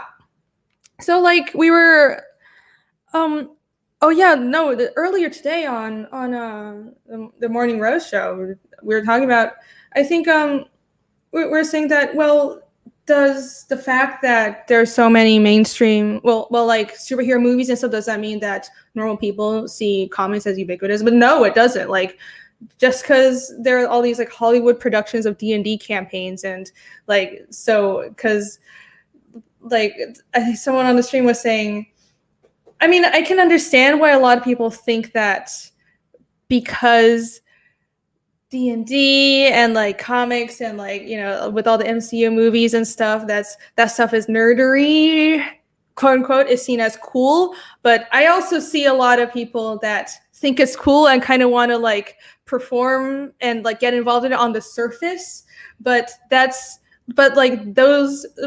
general culture still makes fun of people who are really like committed to it. Like, watching some like Geeks and Sundry show, or watching like some Hollywood production of D&D and Matt Mercer, which I love Matt Mercer, nothing against him, but like just watching some of those shows and like that kind of like super easy milquetoast D&D isn't the same as having been playing it for years and building your own campaign and DMing and building your own worlds. Like, and I'm not like saying that makes you like less, you know, it's not like a gatekeepy thing, but I'm pointing out that people who are really into nerd culture and who are really dedicated to, you know, building worlds and this kind of stuff, they're still looked down upon by society. So let's not play around with that. That's true. So that hasn't changed that much, just because it's almost like if, you know, Hollywood has taken nerd culture and realized that they can make money off of it. So they've glamorized it and made it so, like, all these rich people have glamorized it and made it so, oh, look, I'm also into this culture and stuff. But the people who are actually creating the culture, who were the grassroots people who made it happen and are building the games and building the stories and creating the comics, they're still being stomped on and they're still starving and they don't have that support. So, and they still don't, like, they're not the ones who are famous, right? It's the actors playing in all these like D&D Hollywood shows that are famous. It's not the people, I don't know. It's not the creators who are really putting their passion into things that are getting known. So the nerds are still, things haven't changed that much. The nerds are still getting beat up and shut in lockers. I was going to show my trailer, but the chat, you're being too interesting. Let's refresh. Let's see where we are. Oh, yay! For 2.5. I think someone backed an air perk. Awesome. Thank you so much. Yay. Okay. Rick Saylor says, I'll support any artist as long as they're not woke. Oh, I feel that. Yeah. I feel that. And for people listening who don't understand, woke is not the same as like progressive or liberal. Those people are crazy. Those people are not liberals. Drives me absolutely insane. You know, they're bigoted. When you say that, so when someone can only draw and write characters of the same skin color as themselves, that's bigoted. I'm sorry. That's not judging someone for the content of their character, not for the color of their skin. So I don't want to get too into that because I don't like to talk politics on my channel, but that stuff is fucked up. That's not what America's about. Eric McIntyre. And the comic industry for the past several years, has been attacking its fan base, pushing away people that were loyal, lifelong readers. Twitter has not done the comic industry any favors. There is a distinct lack of professionalism. And I have to say, I feel bad for the people who are in establishment comics who don't act like that, because they get a bad name because of, you know, people who can't control, like, who can't act professional in the public arena. But like, yeah, like, I don't understand why companies don't crack down on that. Like, I would never attack my readers or like any fellow creator online. Like, even if I disagree about something, like, I will be polite. So there's been a lot of really nasty behavior that's completely uncalled for. That's not good. That's not good. Okay, Manifesto, backer 328. Thank you so much. So I have, like, I think right now it's showing as how many is it? It's 312 backers. Yeah, because there have been a few refunds and exchanging, and it's really complicated. But 300, we're past 200 backers already. Oh my God. Thank you so much. I really hope you like the book. Thank you. Jackson Zelda says, hi, Dojo-kun Comics.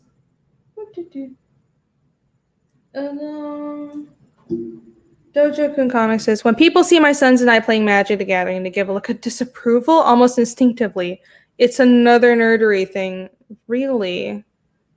That's so sad. Yeah, see? It's true. People who are building nerd culture, they're still looked down upon. It's like when Hollywood, you know, glamorizes it and like does a watered down version of it. It's cool, but the people who are building it from the ground up, they're still looked down upon. That's dumb. Nothing has changed. Wikipedia can't be trusted anymore. Oh yeah. No kidding. Unhinged! Jason, hello! Just swinging by to say hi. Rick Sailor, Eric McIntyre, K Manifesto, Jackson Zelda, Doja-kun Comics, and Irene! Hi! Hey, Jason, have a good one. Jumping over to RV. All right. Have fun. Thanks for dropping by. Mr. Von Stugel says Wikipedia could never really be trusted. That's true. Yeah, it's gone really bad recently, though. It's rather shocking. Jackson says, when I first saw Fiendish, it reminded me of the RPG Suikoden series I loved in the 90s. I don't know that one. Is that like a tabletop RPG? I don't know about that one. There's a bunch of RPGs that I have to play. There's like this one crap. What was it called? There was an RPG that it was a lot like D&D and Pathfinder, but it was like set in like really dark fantasy Nordic setting. That's another one that I have to play. Also, like I want to play Shadowrun. I'm trying to convince my Pathfinder group to try out Shadowrun sometime. But Suikoden, I will keep that in mind. Johnny K said they gave a look at disapproval because you should be playing Yu-Gi-Oh instead. Ooh, some competition. All right, let me play the trailer. Just in case anyone hasn't seen it yet. I'll pull the video file from my computer. Oh! The Sultan of Zanzibar says, had a refund to back to plasma tier. The wooden plaques are so cool. Thank you. Thank you. You'll love the wooden plaques. I guarantee. I'm so excited to make more of those. I'm so glad people liked them too. I was worried that are people going to be like, what is this? What's a weird thing? What's wood burning? But thank you very much for your support. It's so much appreciated. Let's see if we can get to 15K. Yeah, 15K for trading cards. 45. Yay, wait up. Yay. Okay, how many hours do we have? 5 hours left. Oh boy. All right, I'm gonna so die. I'm glad that I drank a lot of coffee and I took like a power nap before the stream. So and I have a lot of energy. I'm just like bursting with energy all the time, in case you can't tell. So maybe let's see if I can tough out the entire 5 hours. All right, let me play that video real quick. Where is that video? Let's go. Come.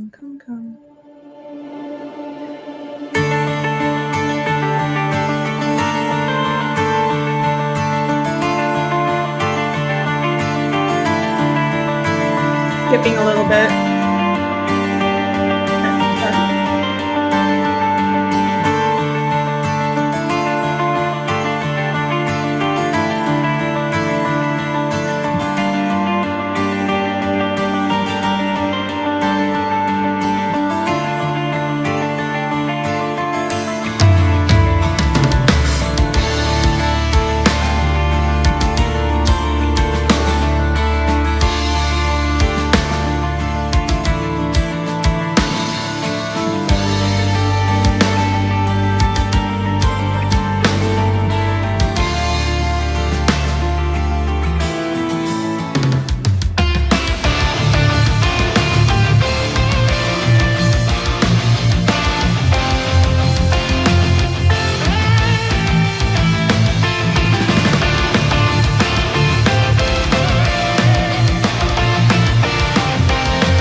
Yay!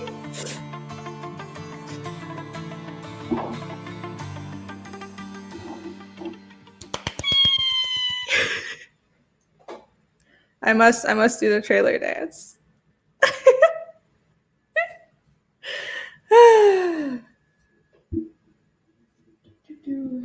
What is Jess saying? Eric says Fiendish is the first anime book I ever backed. Ooh, that is a high honor. Thank you. And right after I backed it, I bought Berserk. Am I infected now? Am I a weeb? Sir, I'm very sorry, but I have to inform you. It's a chronic diagnosis. You're never going to get rid of this now, but this is manageable. You can manage it. Just don't go down the rabbit hole of cute girl pillows, and don't look up what Guro is, and don't look up. Okay, I'm not going to enable you. Just yeah, it's okay. You will survive this. It'll be okay. You can. This is something you can live with. I'm not gonna. Yeah. That is a high honor. This is the first manga style book that you backed. Thank you so much. And heck yeah, you know what? This is a fine time. Speaking of Berserk. By the way, if anyone hasn't read Berserk yet, you really should. In case people don't know, I feel like most people in chat would know, but Kentaro Miura, the creator of Berserk, the writer and artist of Berserk, passed away a couple weeks ago. And we just found out about it on Wednesday. I also have to say one thing. Let's extend a little bit of like serious respect to the Japanese for letting the family put him to rest and like settle everything and have like privacy before announcing his death to the public and letting all the fucking animals in. Like, God, would that ever happen over here? No, it fucking wouldn't. So I was really glad to see that they didn't just like release it right away. He passed on May 6th, I think, so we didn't find out until this week. But I have some beer here because I figured I need beer for the stream anyways. But I'm gonna do a cheers to Miura. So cheers to Miura, a true master. You know what's funny is I'm super influenced by Berserk, but I didn't come across Berserk until like after college, really late. It was weird, but like you don't freaking read Berserk and come away the same. Like it's so mind blowing. And I know people don't like it, and I understand it's not perfect, but what is amazing about Berserk isn't that it's perfect, it's that it did so many things that were new and that hadn't been done before, you know? So it's like even for manga, it got so freaking dark, and like for manga, it was so detailed for manga, the epicness of the storytelling. And there are things I don't like about it as well. I don't like soft magic system. I don't like how like malleable like the logic is. I like stuff to be like, you know, FMA and like really solid and everything is really logical. But like that's a personal preference thing. And like the art style shifts. And I mean, okay, why am I going on about things that are like, oh, it's not freaking perfect? Like no series is perfect. But what Miura and what Berserk did was like nothing of that level of epicness had been done. And you know, the Golden Age arc was so well done and so central. And like I can't think of anything more traumatic in comic form, you know? Like what else is as traumatic as the Golden Age arc? And it's, you know, you say it's traumatic and it's sad, but it's a good freaking story. And the evolution of Guts and how he dealt with what happened in there. I'm trying to not spoil too much in case people haven't read it. Is very inspiring, and it's so inspiring. And it's a theme I see in a lot of manga about, you know, turning vengeance and anger to sort of an urge to protect instead. It's very common. I see that in Vinland Saga as well. And I think it seems like a cultural thing, but there's like it's so well done and there's a lot of depth to it. Man, yeah. At this point, I don't care if Berserk wraps up. I do want to say, I think they said that Miura left notes to his assistants, so maybe his assistants would be able to wrap up the book. But I really don't care. Some people don't want the series to be touched. I can understand that as well. I think even if the assistants do swoop in and wrap up the story, it'll still not be like, I think the part that Miura was on would still be like real Berserk, you know? So I don't really care if the story ends. Like I almost feel like Guts' story had already come to a conclusion. Like we know his approach to things and it doesn't super matter how it ends, you know? And it's okay if it's just left open like that. So I don't mind if the assistants finish it. I think I would still separate whatever ending they give it from the section of Berserk that Miura was on. And yeah, just because it's not finished also doesn't mean you shouldn't read it. Because there's so many arcs within it, like the Lost Children arc. And boy, do people not talk about the Lost Children arc enough. That was really, really good.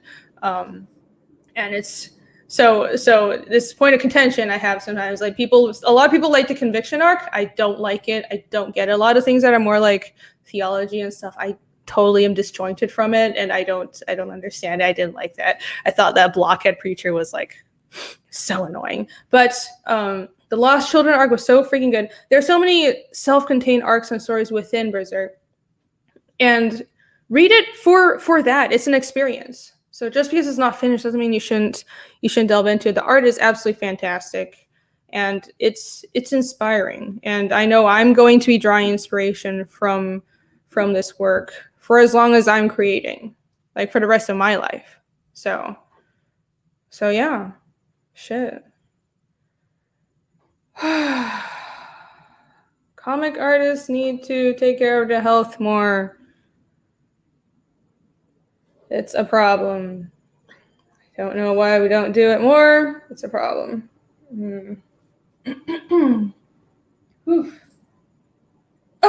Johnny Cage, did you speak of okay, I'm sorry. I felt like I just wanted to give a send off, but I'm no more. I'm not gonna say anymore. I mean, it's making me sad too. So, but anyways, I want to do him justice.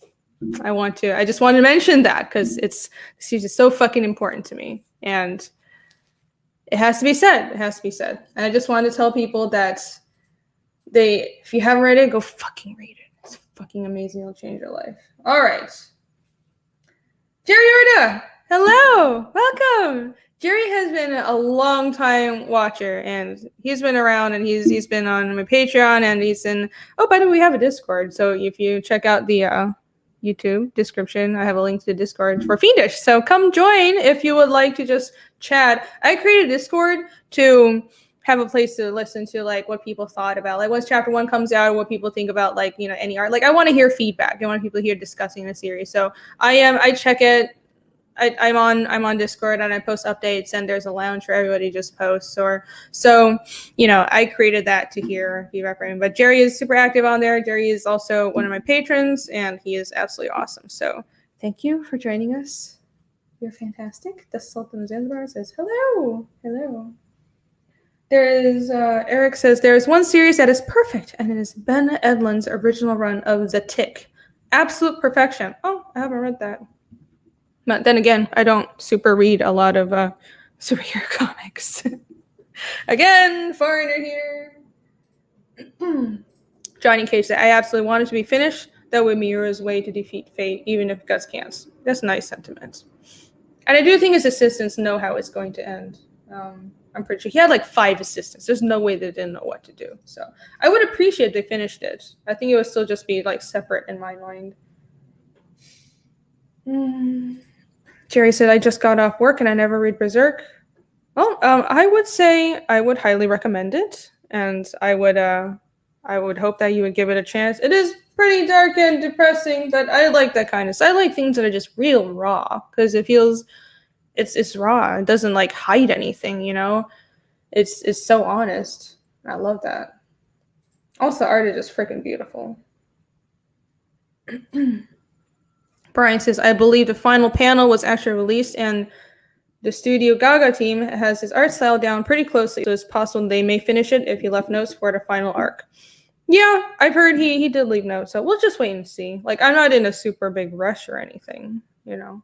Like, it shouldn't be like, well, this absolute freaking master of our craft passed, so, oh my god, let's hurry up and, like, look to who's gonna finish his work. Like, I think that's not the most important thing right now. But if they want to finish it, that would be great as well. Yep. Who? Yvonne! What are you doing? Get in this call! I'm sorry, headphone users. So, guys, Yvonne is a good friend in my D&D group. He is the artist of This he's the artist of one of the guest posters. So come. Let's see. There we go. The one on the right is the one by Yvonne. He has yet to color it, but it will be uncolored. It will be colored. And if you get the plasma tier or if you get the heat tier, you will get this poster as well. One on the left is by Carlos, who is my colorist, and one on the left is by Yvonne. And it's totally awesome. Yvonne, what are you doing in the chat? Why aren't you in the call with me? I sent you a link. Why are you leaving here alone? Save me. Hold on. My browser is freezing. This is terrible. It says you better be taking your vitamins. Every artist is taking health in a different way because of Mr. Mira. That's true. That's true. Yeah. I have been thinking about the same thing. See, sorry, my StreamYard was freezing for a bit. Ugh. Oh yeah, I was like going over. I was talking to other artists like immediately. Like everyone in my Facebook was talking about like freaking artists and comic artists have such a bad schedule, and I'm not the type to be like, because there's also a lot of people that are just, I need to be nursing this beer. There's also a lot of people, especially Americans, that are about my age that really piss me off because their approach to things is, I need to self-care. I need to take care of myself. And like, I'm just not in the mood to work today. And I'm like, bitch, it's not about if you're in the mood to work. Get to work. There's work to be done. I'm not saying you need to be like Japan and, you know, work like 90-hour weeks or something, but you need a balance, you know? So yeah, there's a lot to talk about with that, isn't it? Because comics is in any industry, in like Japanese industry specifically, but also in America, it's like, it's hard to make money, so you have to work your ass off. And in America, you don't get healthcare unless you're like super successful in comics because you're a freelancer. So what do you do with that?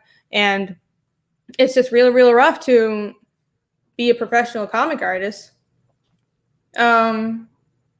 And people like freaking ruin their health to do this job. And I understand that it's passion, and that's how I lived my 20s as well. Like I had the worst schedule. Like I was known as the person who didn't sleep. And like I'm trying to like move away from that. And I'm doing a pretty good job. At least I watch what I eat, and you know, I like watch my weight and everything. But it's hard. And I think there can be a balance between like being passionate for what you do and working all the time, but not like all the time, taking out some time, at least getting sleep. Like at least sleeping as much as you need. Like that's very important. So, and not like eating like a slob. So yeah. Oh, Jerry says, I've been rereading Proof. Who doesn't like Bigfoot wearing a suit, working with the government while tracking down cryptozoology creatures? Who doesn't like Bigfoot wearing a suit, working with the government while tracking down cryptozoology creatures? I do like crypto stuff, cryptozoology stuff. That's pretty awesome. Huh. Interesting. I haven't read that, but cool. Maybe I'll check it out. K Manifesto says, what's up, Yvonne? Yes, what's up, Yvonne? What are you doing? Grabbing something to eat. I'll be there. Okay, thank you. That's fantastic. Good. I still feel a little awkward talking to chat by myself.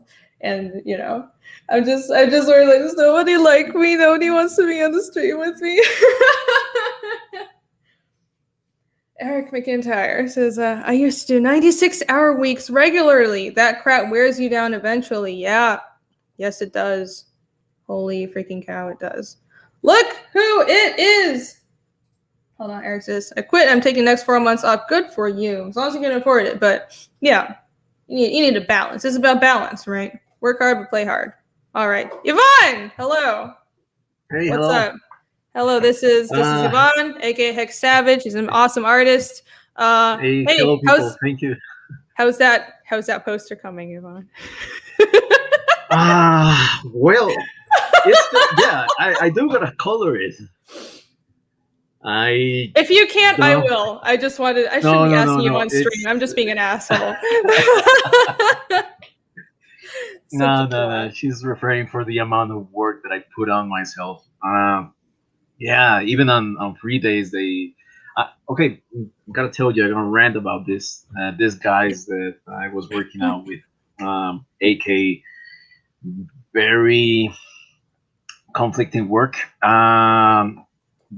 I win a day because I was working out for them on Sunday and the festive that we have.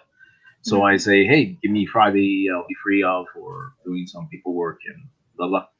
And they make me work for some papers that they didn't have today in the morning. So I was there for a rest day. Oh, yeah. So Yvonne has a day job that is like sucking his soul, basically. It's a little complicated to get into it, but everybody send Yvonne some good vibes. A lot of energy drinks, coffee. Yeah, you appreciate it. I am. I am praying for your sanity. Yeah, because that's rough. I know what it's like. I'm starting I'm starting with some friends over here project for some illustrated cards. So I'll be working right after I get out one work. I jump into the other. So yay, artist health. Am I right? That's true. Yeah, art life. At least you're doing the illustrated art thing. That's the thing with Andre, right? Mm-hmm. That's a pretty cool thing. Yeah, I gotta jump in it. After I hang out for a while over here, it's also good out to talk about different stuff regarding this crucial event. Was taking on my mind out of it because it hit us hard. I mean, all the art community, or at least the people that were fans of this modern odyssey, Berserk, we're all a little down the weather with this news. I know. Yeah, I know some people in the chat said they didn't want to talk about it, but I think we have to. I'm sorry if someone is, I don't know. I'm just gonna try to not get too sad about it because the way I'm approaching it is like, shit. I just want to get the word out. I want to tell people how awesome it was. I don't want to mope and be too sad about it. I've already did that. Like I drank myself to sleep on Wednesday, but like I want to celebrate what the fuck you did. It's so good. Yeah, it's such an amazing 30 piece. years, 30 consecutive years going at it. That's a feat on itself. Yep. Berserk is my age. Now everybody knows how old I am. Fuck! But think about that shit. Now that was you shooting yourself on the foot. That's true. Why did I do that? Yeah, I mean, I discovered it right after college, in the year that I wasn't really hired for anything. It was dark times, and that required a manga fit for that. And I began to read Berserk around 2010. I did saw the first anime that it was the 90s one. Made. Yeah, the 90s one. I did saw it when I was about 12 years old, but I wasn't aware of how good the manga was because coming with manga in South America is really hard, especially before the 2000s. So I didn't have a clue. I mean, yeah, it was awesome. Don't take me back. But after knowing and finally having the means to read the works of Miura, that's another story on itself. Mm-hmm. I mean, I think that it's the only manga that has got me to reread almost all of his chapters, or up to a certain point, every time he publishes a new chapter. Very few works regarding comic, even books, have that power of go again to reread them just to keep up. Mm-hmm. That's very true. I don't know. I've been tempted to. I'm sorry. The Windows browser search is complete shit. I'm switching to Google. As much as I dislike Google, the fucking evil corporation, they do have a very good search engine. So let's see. Switch to your right window. Don't dox myself. There we go. I just want to show some of his. Just look at his good ass fucking art. Whew. Look at this shit. Yeah, I think I've been thinking for a few months now that I want to try doing like a Berserk read through on my channel. Though it's more a matter of like, do I have time? But it's like I have so much to say and there's so much to go through, and I want to like get more people to read it, and I want to like start breaking down arcs and chapters and stuff because I love doing that kind of stuff. It's like gonna be like a comic study group, but I have all these lofty ideas, and I remember I have my own comic to draw, and it's never. And I have people waiting for it, and like Irene, calm the fuck down. You have work to do. Stop thinking of new ideas when you're already backed up on everything else. So. Don't lie to us. You have like a time device on your side to manage to go through all that, and Is also that what your it project. seems like? I have a time device, huh? If only. I wish. I don't know how the fuck I get so much time. You know, it'd be a lot easier if I didn't like have a day job, but I need to have a day job because, I mean, you know, it's not too bad of a day job, but I mostly just keep it around so I have like somebody to fall back on and have like health insurance. But I want to get to the point where I'm just doing the comics. I'm just doing like this stuff full time. So it's gonna do what it takes. Keep at it.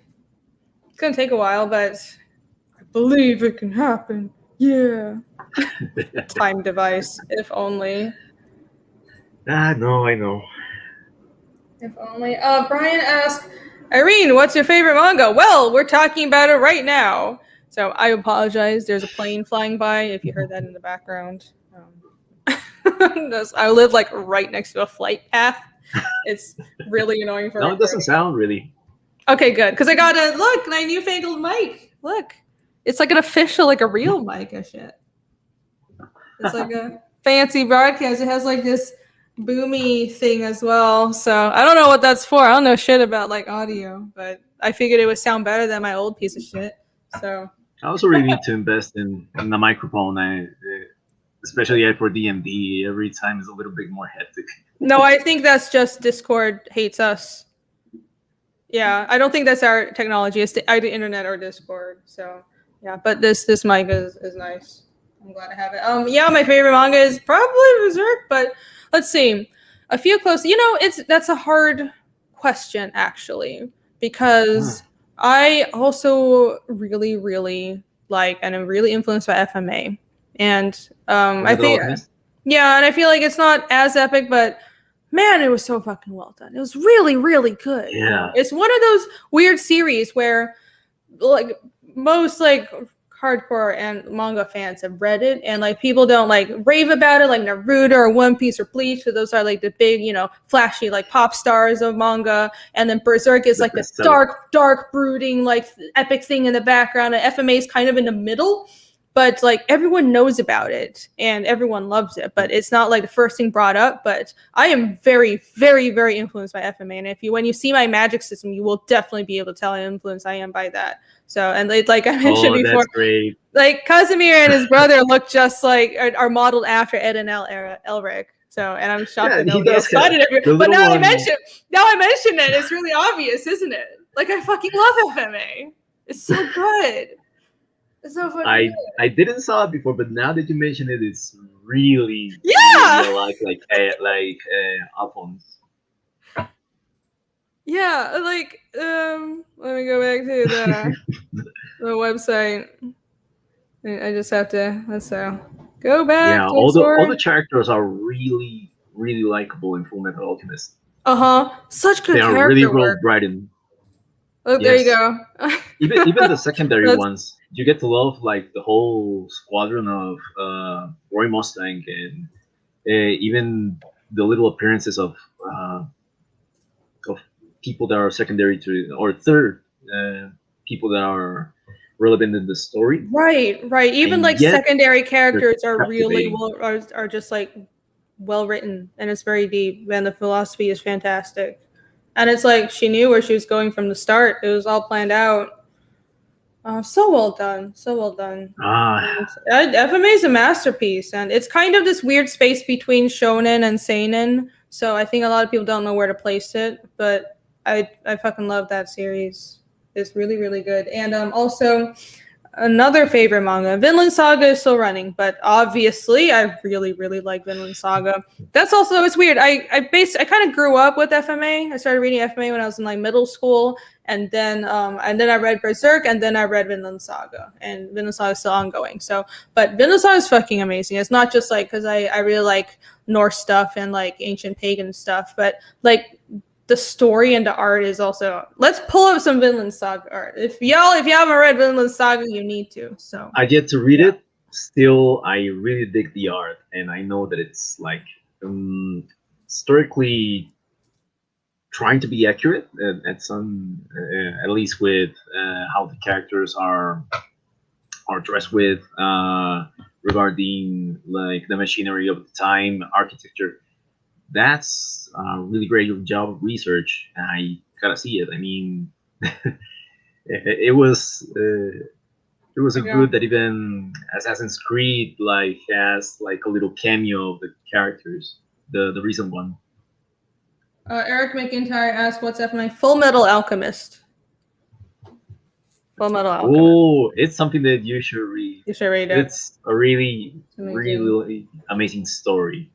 Are we talking about... You can consume obviously the manga, but both the series, the normal one and Brotherhood, are really, you can really watch stories. the anime as well, but I'm more of a manga person.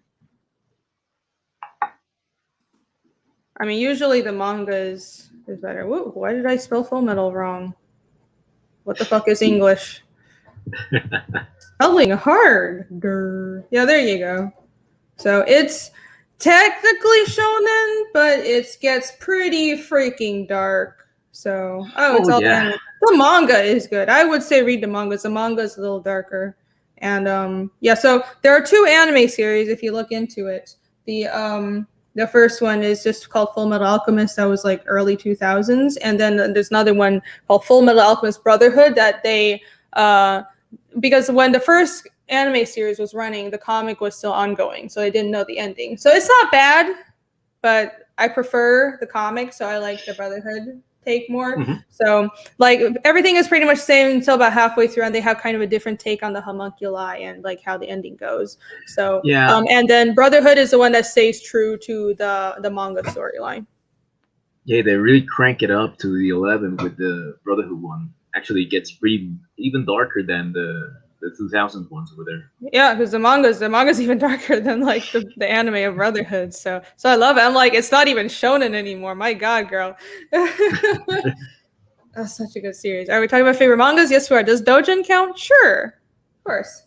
Post your favorite manga, and Dojin counts. Gargoyle says, I spent my Berserk budget on you. What? Well, I can't say no to that, but when you hopefully my raving talk about Berserk will inspire you to eventually also buy Berserk, because it's a fucking amazing series. It is awesome. It is awesome. Gargos, I remember seeing Berserk on the Dreamcast. It was one of the last games for the console. Game was good. I'm not familiar with that. Did you play it? I wasn't able to play it. It's very obscure to get over here nowadays. I did hunted a lot of gameplays to see it complete, and to the point that at one point regarding about like 5 years or so, I did wanted to buy the console and the game, but it's hard to get. It's a collectible item right now, so the best chance is trying to do how's it called? To dig an emulator for the computer and try to search the ROM for it. Still a risky thing. A lot of viruses. Yeah, it seems a little obscure and hard to get. Oh, cool. I'm super familiar with that. Let's see. Hold on, let me see. That's so good. Am I wrong in thinking FMA, the original anime, was better plot wise and a manga than the manga is spawned from?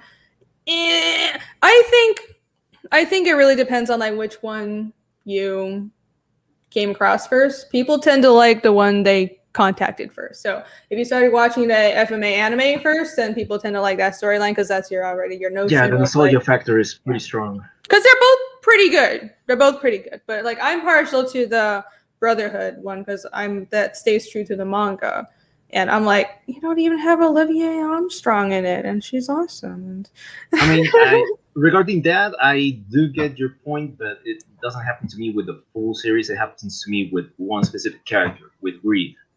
I like Greed from for the old one, not Brotherhood. You like the better old than Greed? the old Greed character. Yeah, I guess the new Greed turns out to be Ling, and it's I do. There are things that the first one did better. Yeah, and I can concur they did Greed better, but I like what they did with Father more in the. Oh yeah. Yeah, like Father was much better because I was like, okay, she planned this from the fucking beginning. So. Man, the beginning is like way back. Yep. So yeah, they're both good. I would say read them, but it's one of those rare instances where there's two adaptations of the anime and they're both like pretty good. So yeah, that almost never happens. Vinland Saga, yes. So these pages I'm showing are from Vinland Saga, and like some people be sleeping on this. You should not be. Look at this fucking art. This artist Makoto Ikimura also did a series called Planets before. It was like this sci-fi thing. His drawing wasn't that good at that time, but it was also. He's a very like, how do I say? He's a very good writer. He writes well. So this art is fantastic. He's a good writer. I really like the story. Good character development. It's basically the premise is it's a historical manga and it's about. Look at that. Yeah, look at this fucking art. Just it's amazing. A historical, kind of a semi-historical character. There's a lot of things in Norse history are like. Did it really happen? We don't know because records are sparse. Why are these images so pixelated? God fucking damn it. I just want to show the art. Fuck. Oh, I'm so angry. Okay.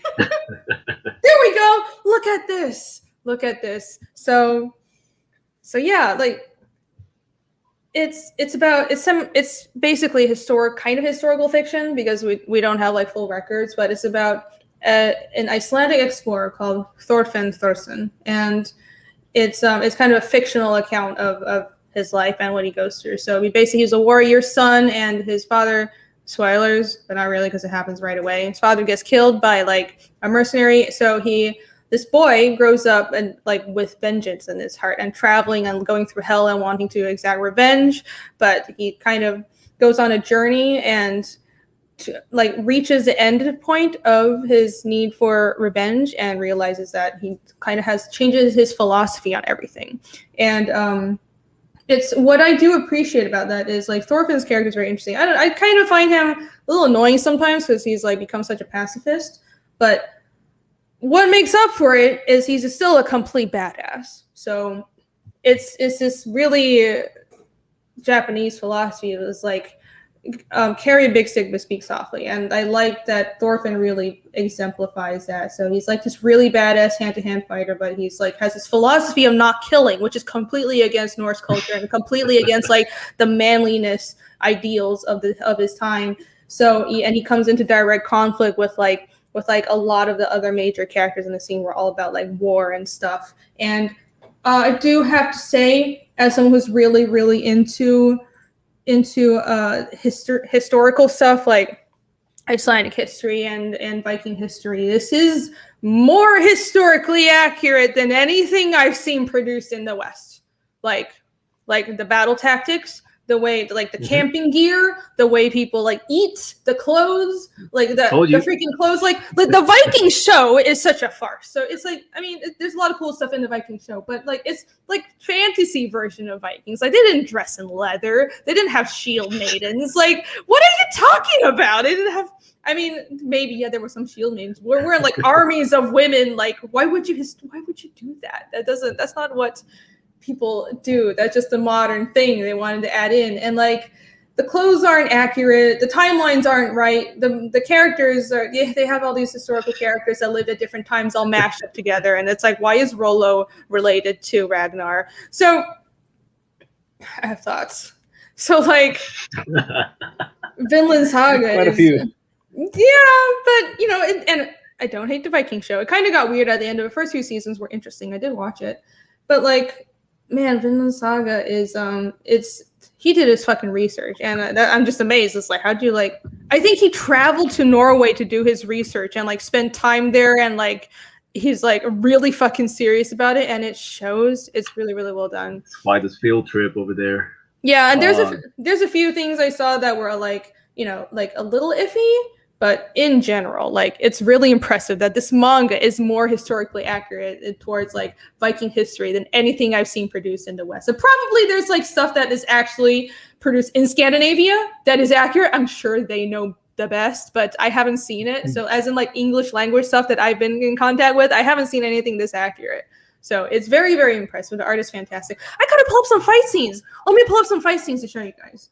Okay. Man, just look at the inking of that pelt. This I'm thing. seeing just some references over here, and the inkwork is just. Where the shield maidens guard the home. I'm Celtic and Mohawk. They existed but didn't raid for the most part. Interesting. That's the impression I got. Like, I don't know all the historical records, but it's just like doesn't make sense to send your women into war. That's not what people did. But yeah, like that makes sense. Guarding home. That's badass. That's badass. That's great.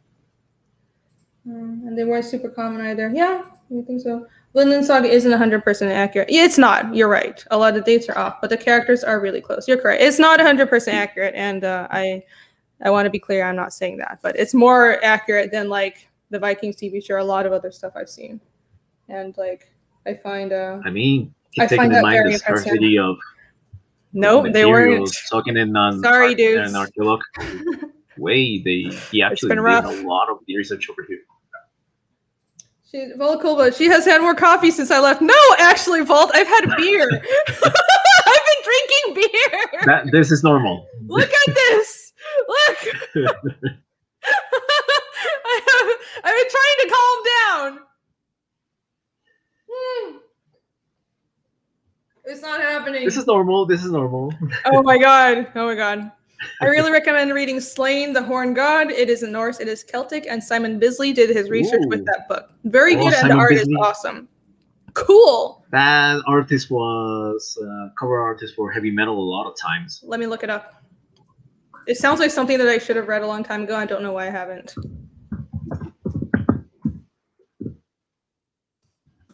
Slain Simon Bisley. Oh yes, I remember this dude. Oh fuck yes. Yeah, why the fuck haven't I mean, read this it's yet? 80s, 90s heavy metal illustration. Those were the times. That's when entertainment was good. I sound like such a like an old person, but I was like, seriously. I love this kind of shit. Look how raw it is. He worked a lot with acrylics. Yeah. This is awesome. I don't know. I will check this out. It's a little hard to, I mean, I'm sure I can find it on Amazon. It's a little hard to get like heavy metal or European stuff in America sometimes. It's kind of annoying. You probably have to like pay an arm and a leg. Look at that though. The art is so good. I love heavy metal stuff. Woo.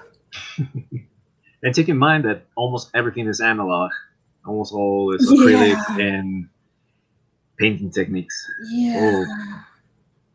That's nuts.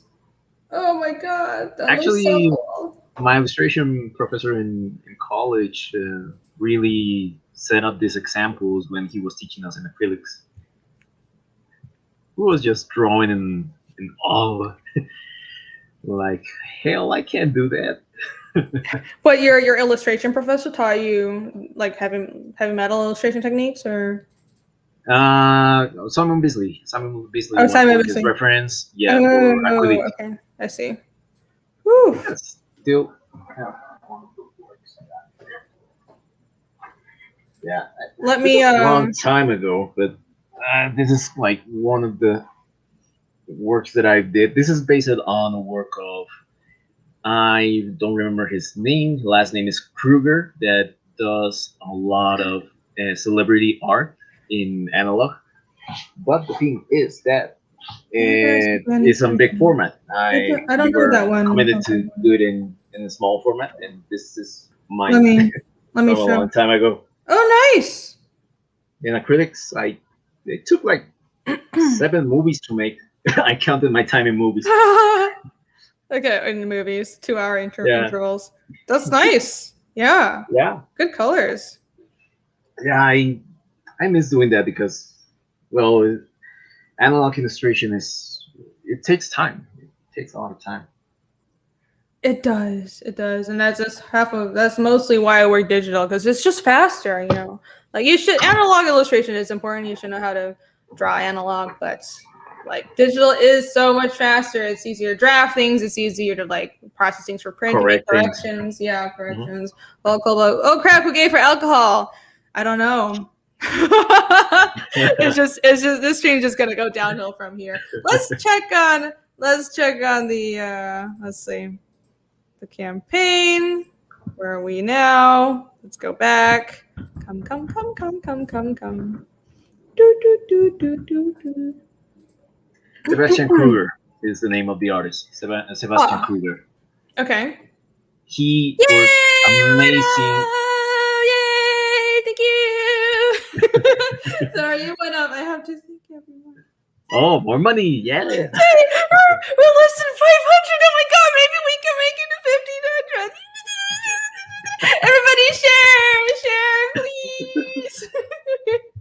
1,500. I mean, that celebration and the robot dance are going to go on a GIF animation. What? Okay, Yeah. I'm a little too small for that, but I don't know. I've been told that I'm clippable. I don't know who would be clipping this shit, but it's gonna be I've given up entirely. I've given up all pretense of like, I don't know, seeming like I'm a normal person or whatever. Yeah, like a professional stance. It's one beer. I'm not quite drunk yet, but we'll get there. I mean, there was a little fun.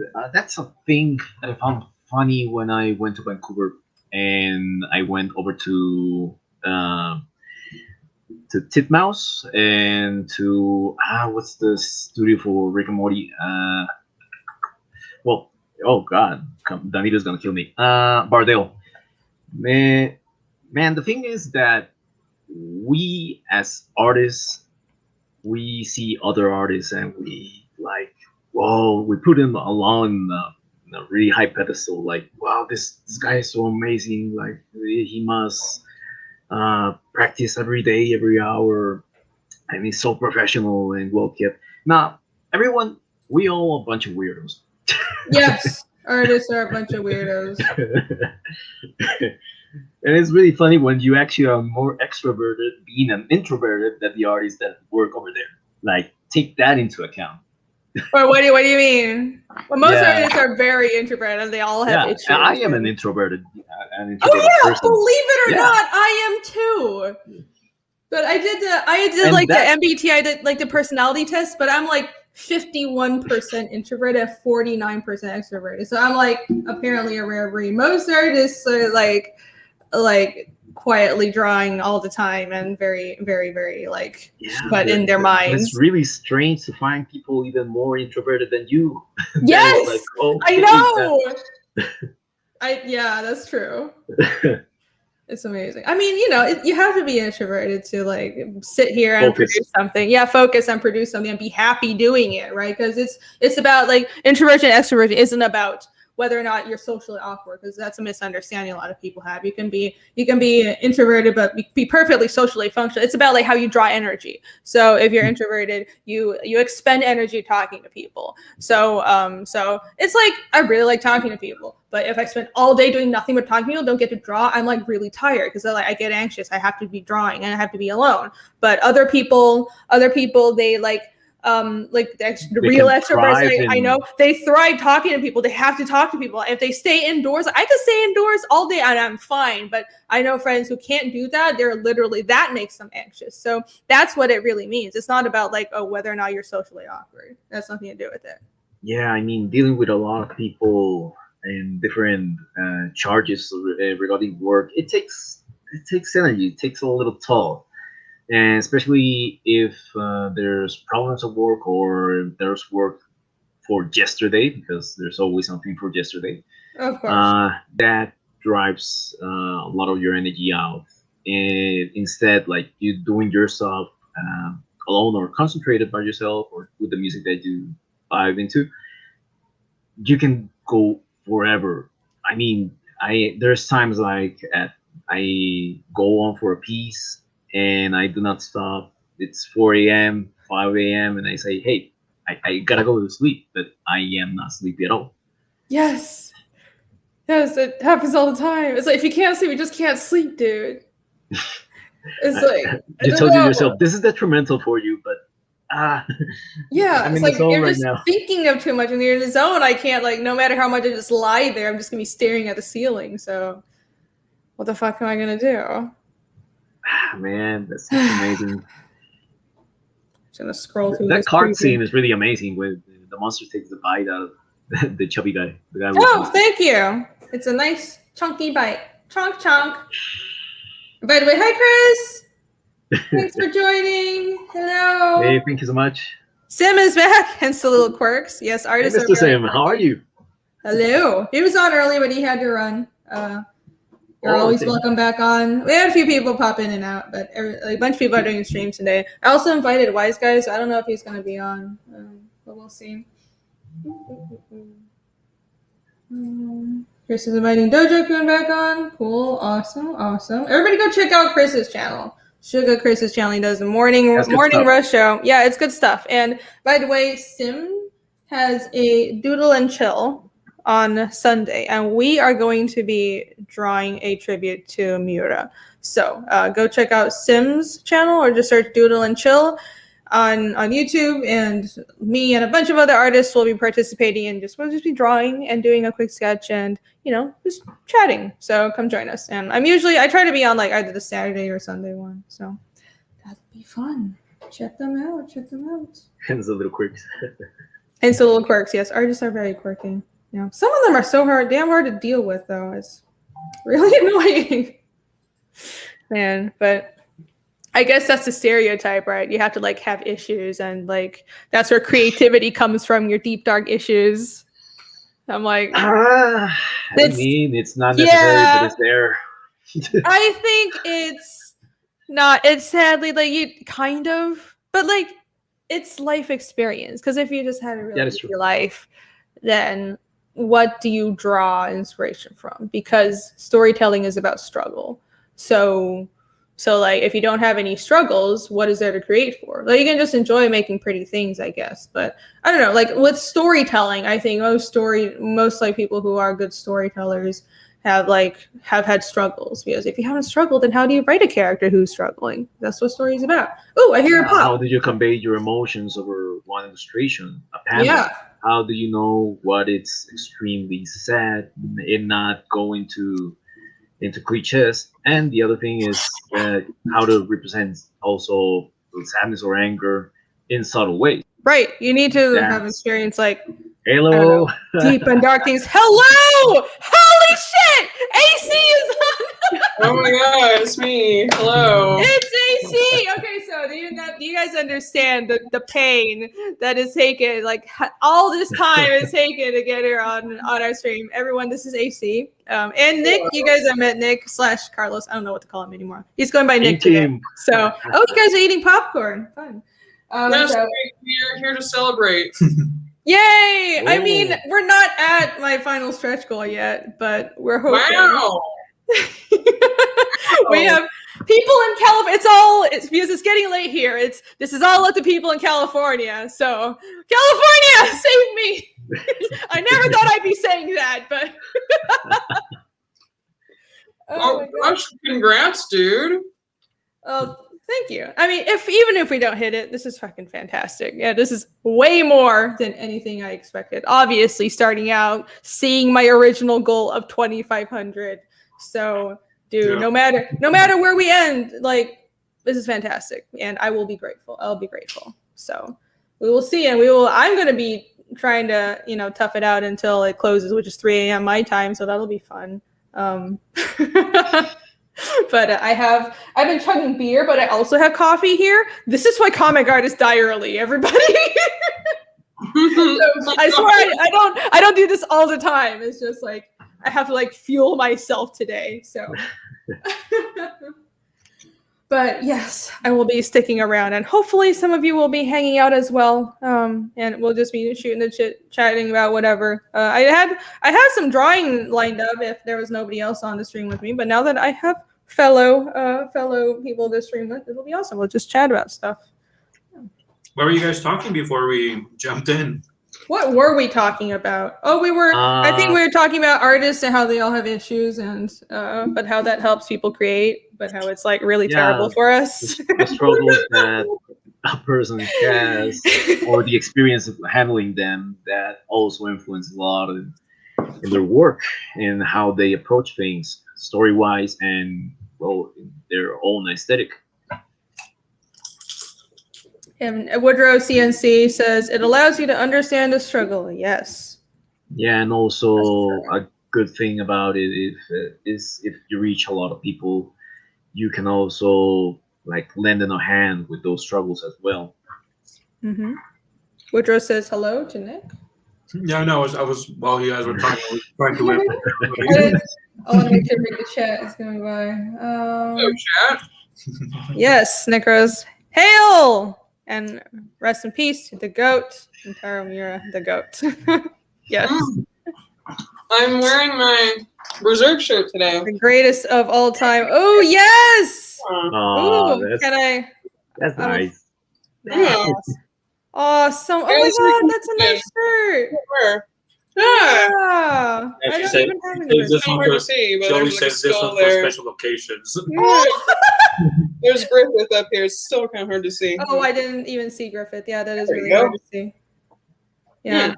Awesome. I would be wearing my Berserk shirt. I don't tend to have like merch with other things on it, but Are you calling us I out? think that what? I'm not. Say your nerds.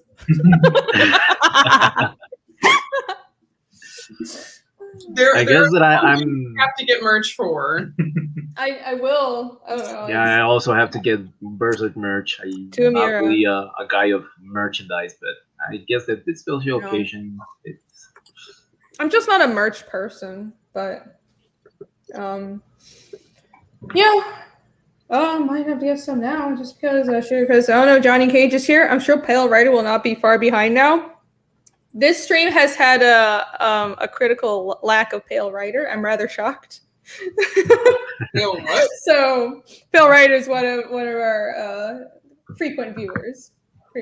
Oh, Okay.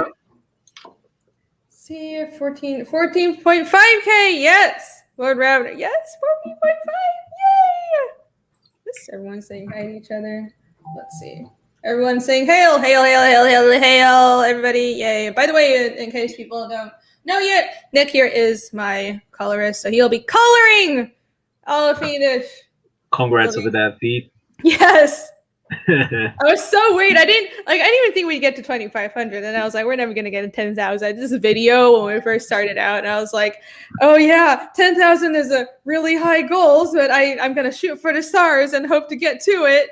And then we hit it like last week, and it was just I still am slightly disbelieving of it, but it is awesome, and I'm so very, very glad that we're there because I do want to see this in color. But I'm also glad people like the black and white version because now we have both available. Oh yeah, AC wasn't here while you were saying that. Irene has also added that to the campaign, so people can buy both the colored and black and white. Well, that's cool. Yeah, definitely. Yeah, it's pretty nice. Yep. See, this is the black and white version. So I'll be doing 2 print runs, and the smoke tier is a black and white or / grayscale. It's the same thing. It's not going to be just line art. It'll be like the shaded pages, So full grayscale with the cover on it is going to be that cover that you see right here in the little icon, and it's going to be a variant cover as well. So the entire thing will be in black and white. So you can get that, and you can get the default version of the book is in color. Yep. You're saying something, Nick? Sorry. Right. So the 15K tier is a trading cards, right? Yes. Yes, for trading cards. So yeah, I've never really done trading cards before, but I mean, knowing D&D and like playing so much freaking Pathfinder, I'm really excited to make some. So if we do get to 15K within the next like 4 hours, I will be making trading cards. Come on, guys! For 20K, we made the entire game a board game. No. 20K. I said on Sugar Chris's channel. I said I'm doing a swimsuit special if we get a 20K. So, of course, the beach hey, episode. that's how I should motivate people. Swimsuit special if we get to 20K. Come on, tell everybody. TNA. That's what you want, right? Oh my gosh. I mean, we're not going to get to that by today, but maybe, I don't know. It is getting pretty late. We're probably not going to get to 15, but it's still really nice to be here. 14.5. That's awesome. Nick Rose says, Reading Just got the Bancroft up. I did. It's amazing that Bancroft got me on his channel, and he was sick too. So I was so glad. And I didn't know that he had a cold, but he brought me on anyways. And that was fantastic. I really super appreciate that. Sugar Chris says, looks like he's doing some solid coloring work. I refunded mine so I can get both. Yes, thank you so much. Yeah, Nick is a fantastic colorist. So if anybody is doing indie books and wants to hire a good colorist, I would point you towards Nick. He is never on Twitter, but I have told him that to at least check his messages more. Or he could just like message me because I'm always on and just be like, hey, where your colorist at? And I'll like get in contact with him. So yeah. He's so not used to being on the public eye, like in streaming and stuff, and being bullied for not being on social media. Yeah, it's most artists don't like to like put themselves out there, but it's like, I know, it's fine. I'll do it for you. I'll do it for you. Well, Nick is really multi-talented. Like he's done a lot of really good coloring work. Oh, now AC's gonna brag about you. Here we go. He's colored my work for years, and I've been very, very fortunate to have him on my work. And he also, let's see, gosh, you draw. I think the main color. the main thing that I was talking about is because one of Irene's friends was mentioning that they're actually going to get a cool illustration on their Kickstarter by Simon Beasley. As I was talking up when we were doing Simon Beasley. No, who's there? Gosh, what was the name of his campaign? Simon Bisley. I forget. Was that Sims campaign?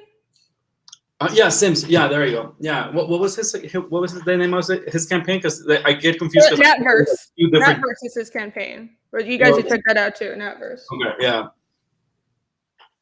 Yeah. Apparently, he's also getting a poster by Simon Beasley in there. So I started talking about when we were actually working on what used to be The Remains, and it's not like Death Follows. Death Follows, yeah. You got that awesome cover by Simon Beasley. I always was really happy when we got our copies for it.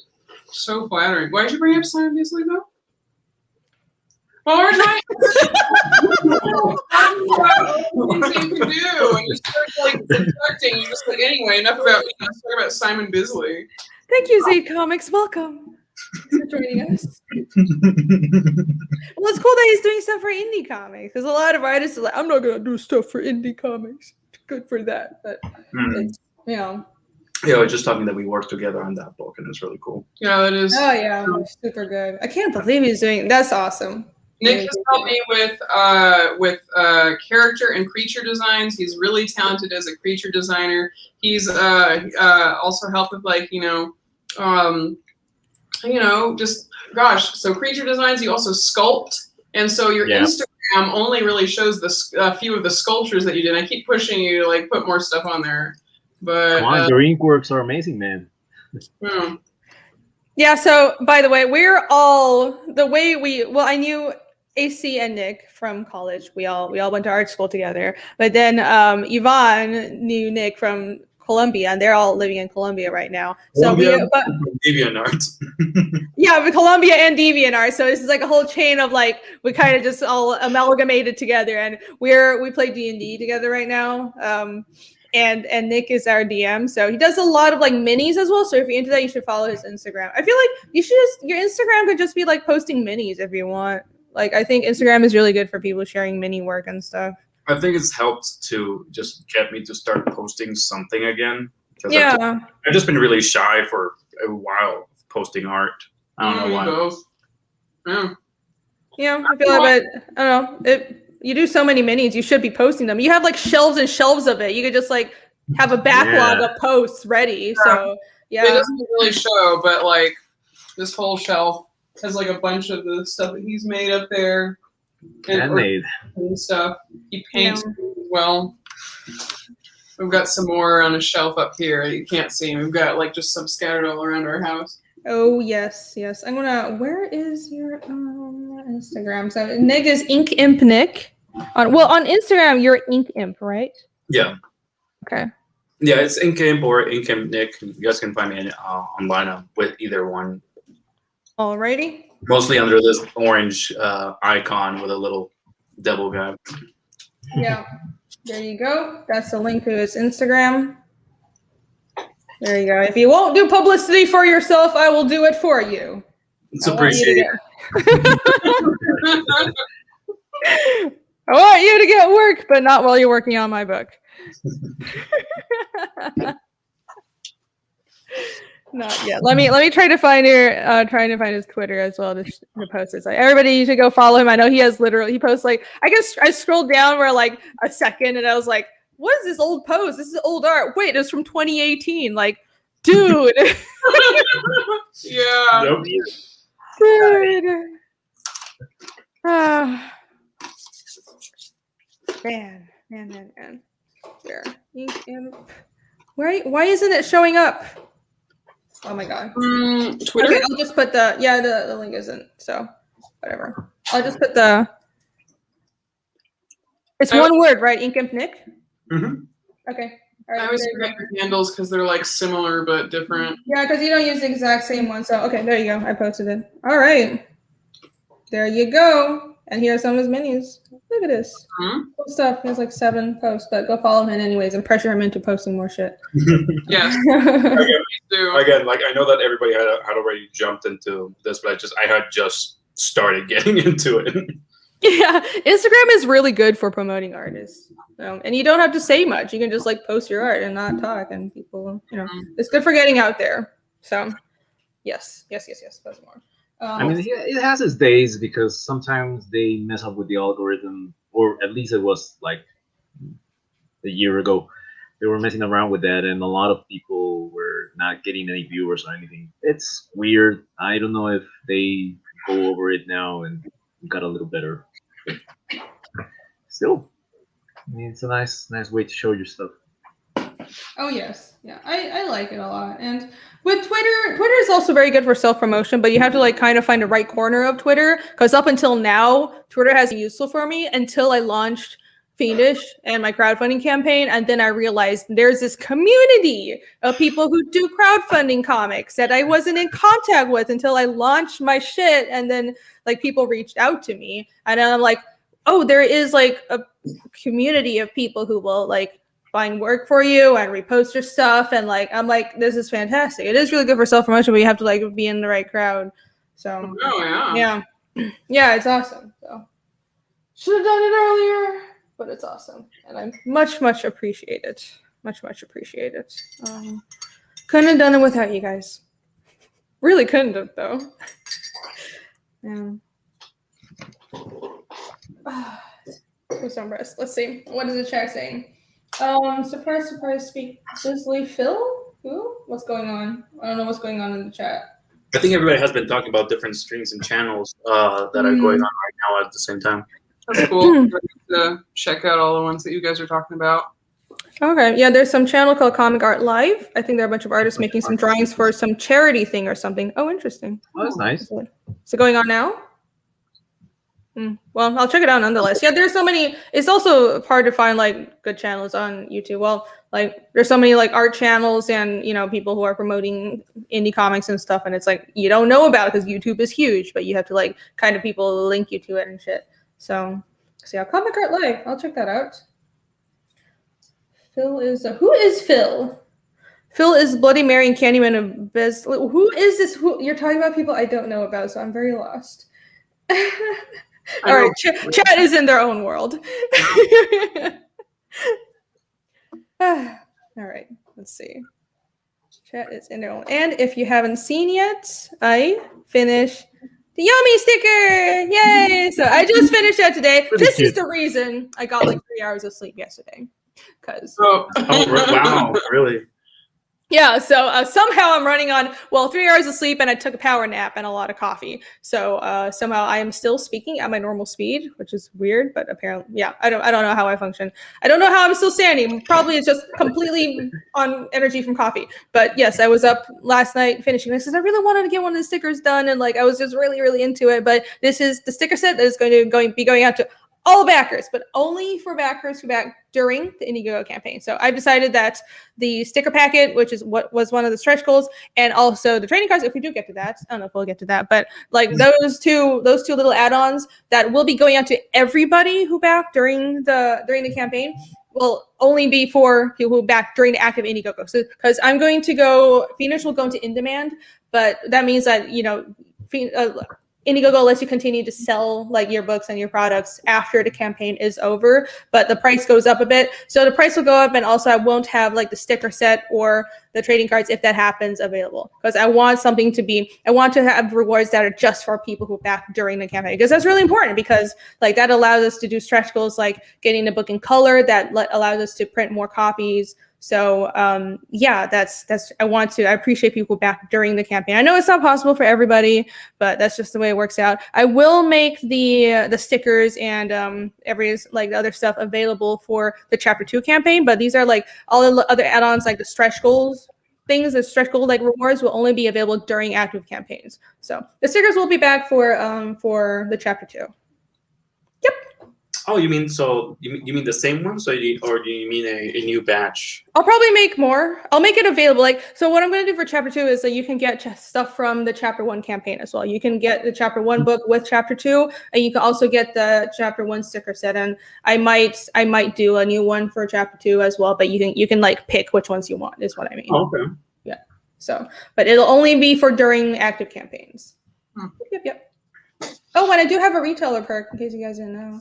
I have a retailer perk where you can buy 10 copies for a 40%. That's a 40% discount off of retail price. So, and that's 11% off of the in-demand price, which is the price will go up after midnight today. So for the in-demand price, it'll be $170 for 10 copies. So $150 for 10 copies is pretty good. And like, I didn't really think people would want it, because I was like, why would somebody want to buy 10 copies? But apparently like, it's kind of a collector's market, and a couple of people who own comic shops who wanted to buy, like a big batch to sell. But also, I think it's just people who are collectors wanted to buy like a bunch of them. So I was surprised, but I really appreciate it. What?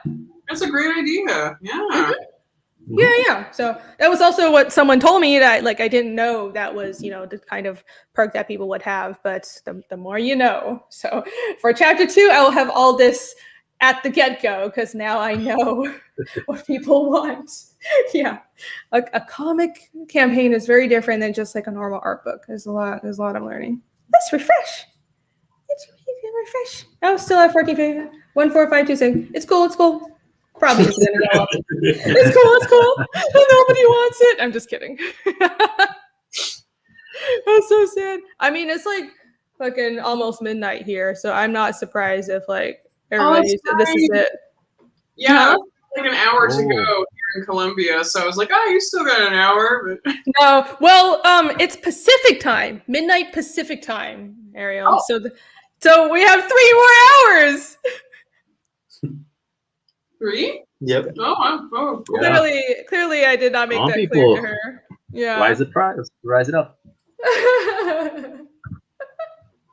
Oh my gosh. Yep. So we have like 3 more hours to go, but that's why I said California, you have to save me.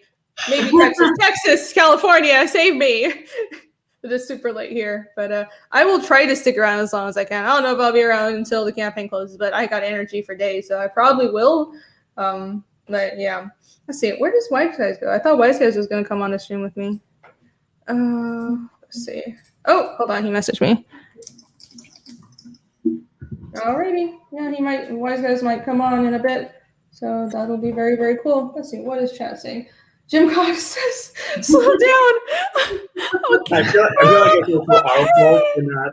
I feel like whenever we have just like a few seconds of dead air, Irene freaks out and starts just going off on her whole campaign thing again. Is this? I mean, you gotta give it also because he's been drinking and been drinking coffee, so. Irene, this hyped up on caffeine in every stream. Yep.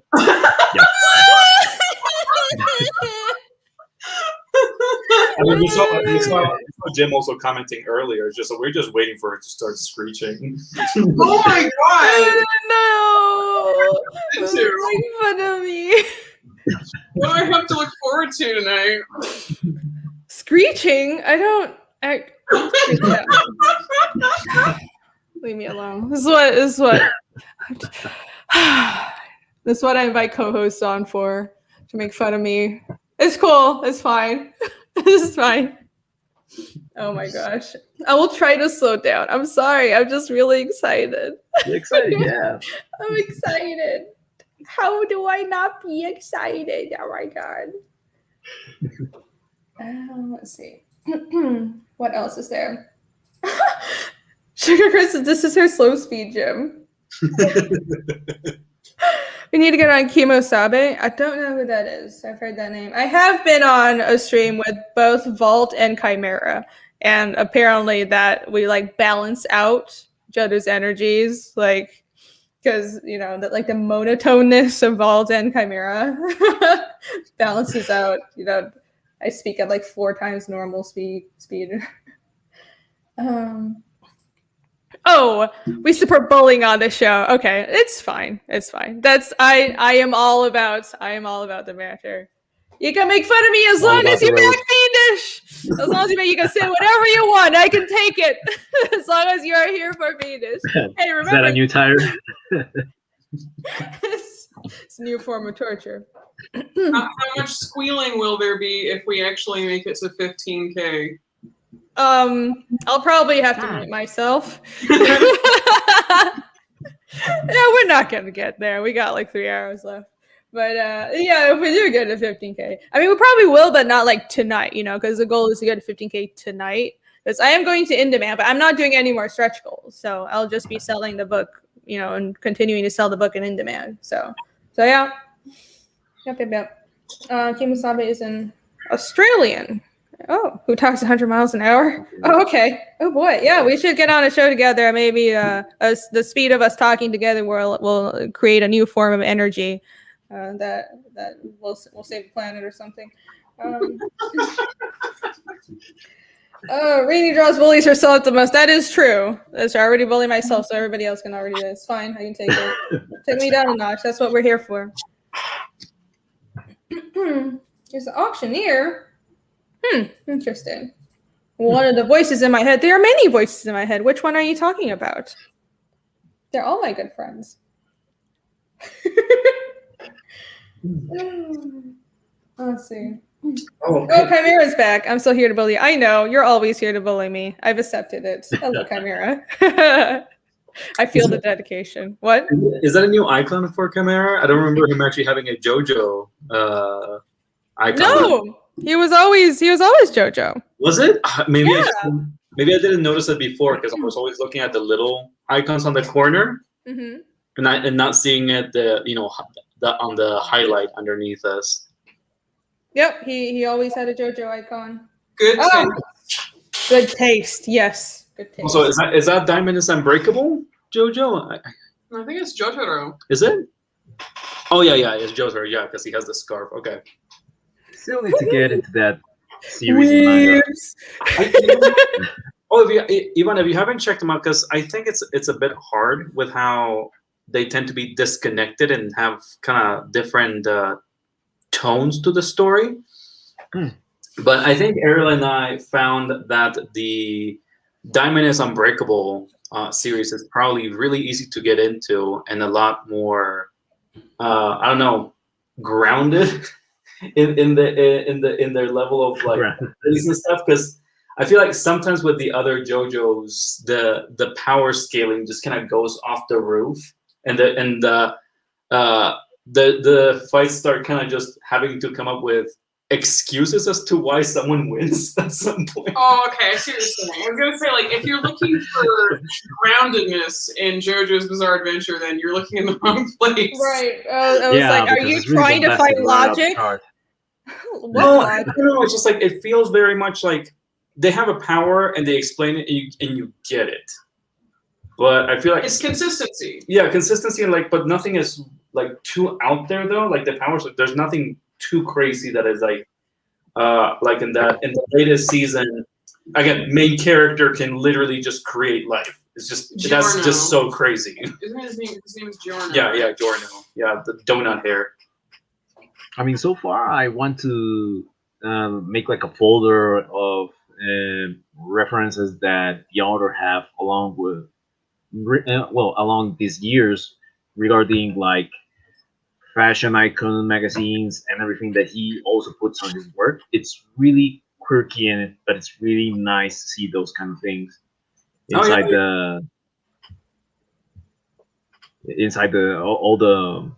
all these years of producing that. I mean, there's a lot of decades worth of just references from different things that you don't even think that the author have a hand of those at the time. I can't comment on this conversation because I haven't watched JoJo. Kamira says it's Joseph from part 2. Oh my gosh. We've been just rambling this whole time. He says Joseph. Oh my gosh. I actually just forget the names. I know which is the chapter. You know, like where they're fighting against the Pillar Men. Joseph is Grandpa JoJo, right? I believe so. Yep. I haven't watched this. I know I have to, but I don't have time. Yeah. It's him because he still kind of does some of the Thank you for being a link master, Chimera. I appreciate it. Yes. Oh yeah, he's the one with the funny Yes. hat.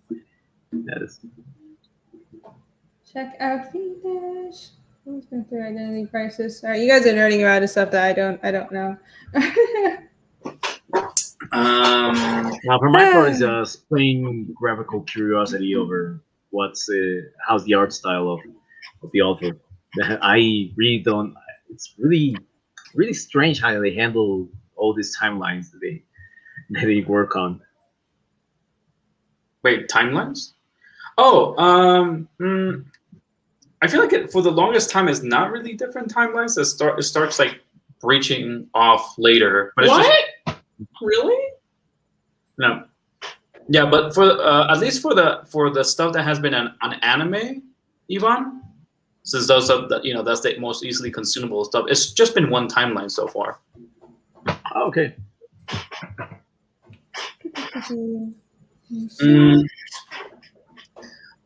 Speaking of comics, have you guys been seeing that the Invincible series that has been adapted on? I haven't had the chance, but I do want to see it. I heard it's good. Well, I kind of know everything that happens because I watched like a breakdown of what happened, the whole storyline. So. Oh, okay, but you didn't read it. Okay. No, I didn't. You started saying it's like, oh, I already know. Spoilers. Like, oh, you actually read Invincible? Like, I love that comic. So I wouldn't. I heard it's good. I know it's like super bloody and like really intense, but it's also like it was made a few years ago, wasn't it? They don't make shit like that anymore now. But I heard it's good. You're saying Was it? anymore. It's just like Invincible was weird at the time, even. Yeah, it's like superheroes, but actually it was allowed to be bloody and like really gross and raw.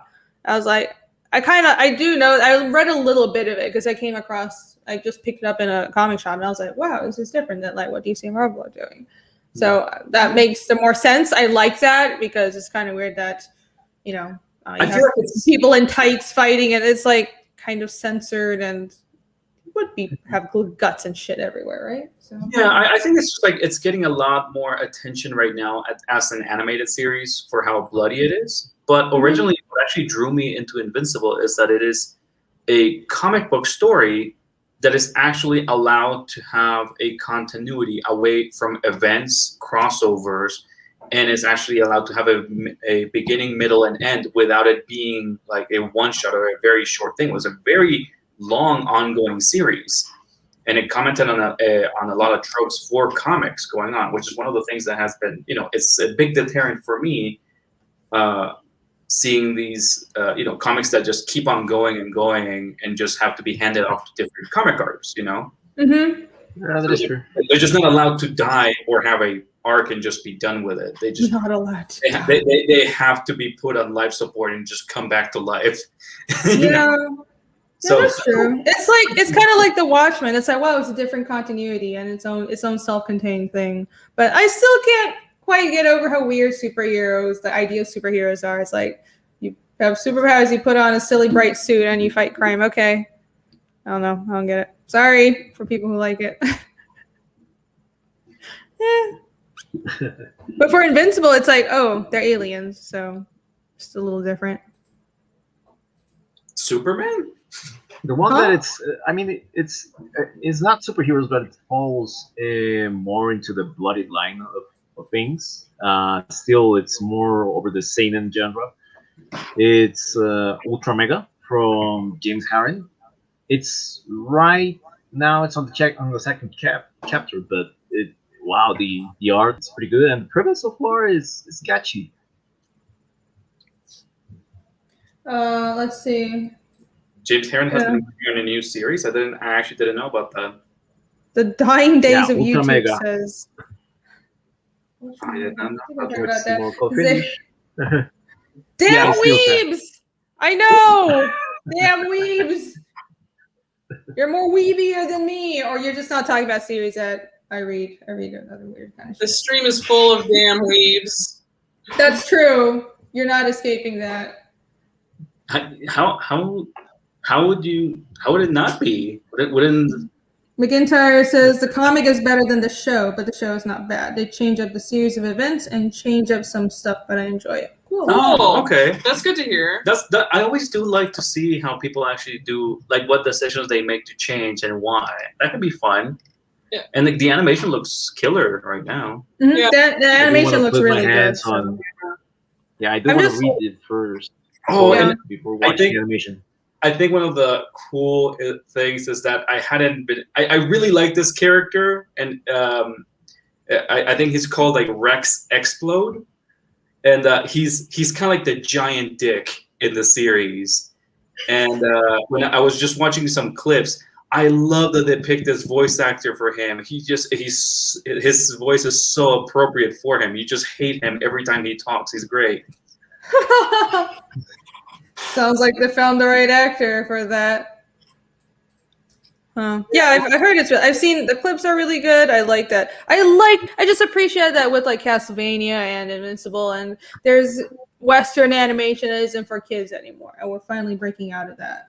Like about fucking time. About time. Oh man. So glad that you mentioned that James Harren is doing something else, Yvonne. I hadn't heard about him doing something new. I actually wanted to message him. It's just like, what are you doing, man? I want to buy stuff from you.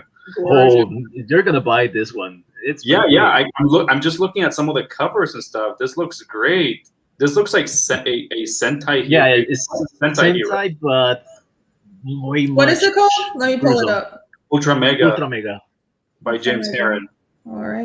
I say by. He's the artist. Jeez.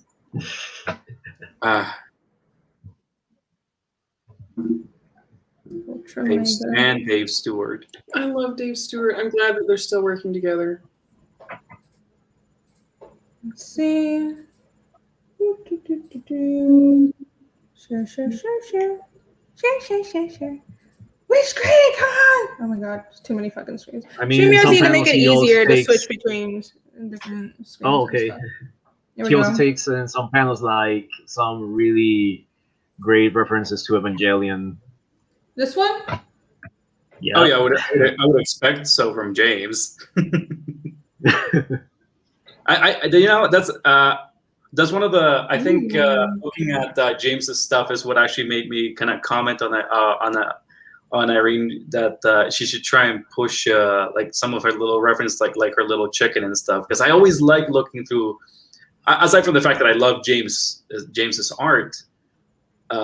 When you actually look through his project, you just know that he's gonna have some little reference here or there, and you can just Like Easter eggs?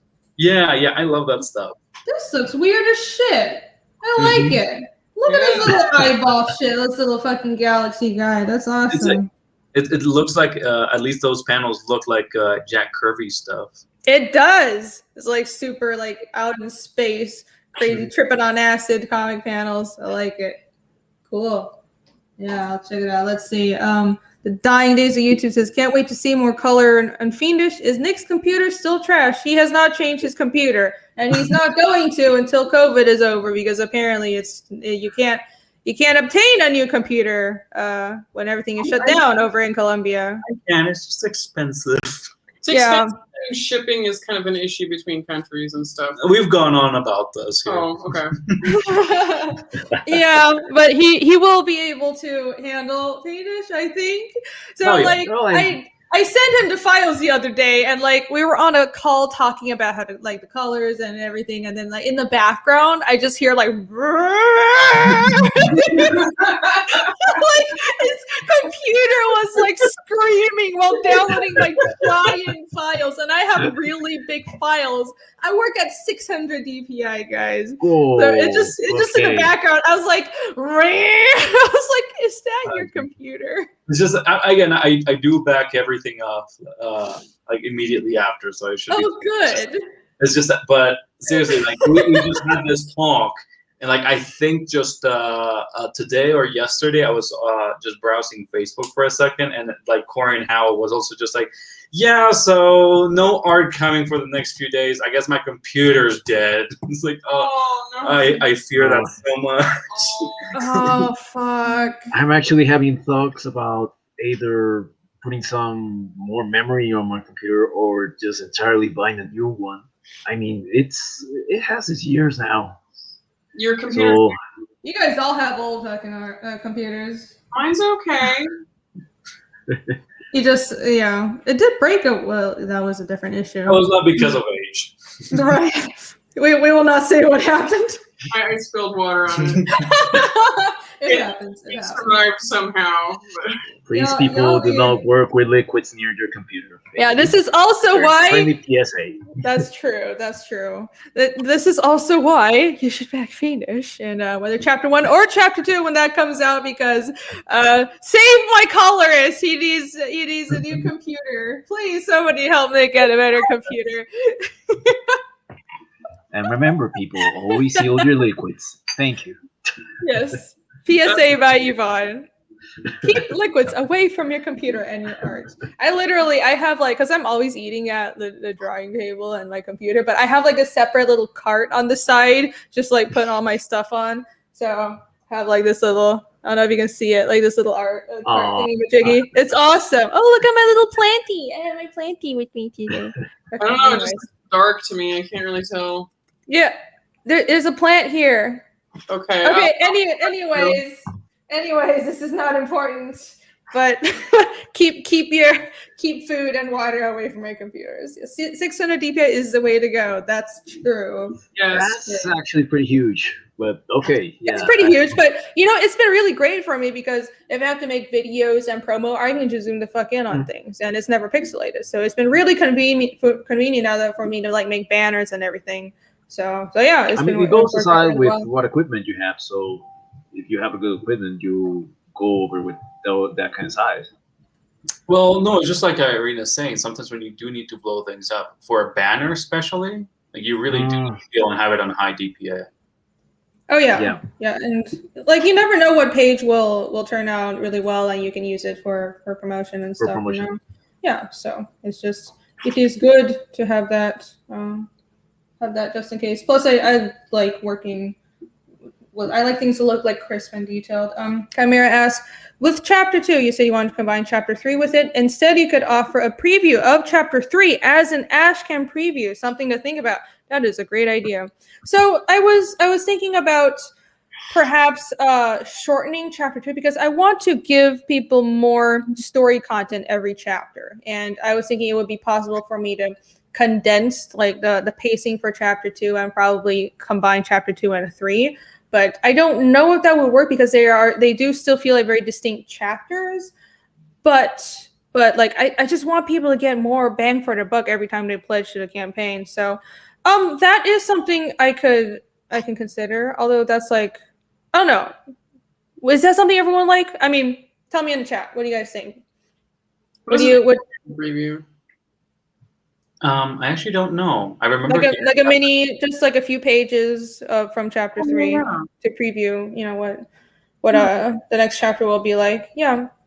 So I don't know. I gotta. It's not for sure yet. I gotta rework things to see if I can like merge the next two chapters, condense things a little. Because first of all, I don't want to like. It's a long story, but I don't want to like drag things on. I want to be as like on point as possible, and I don't want to like go off into nowhere and just like lose track of things like George R. R. Martin. And I want people to get like more story content with every book. So I'll think about that as well. That's a good idea.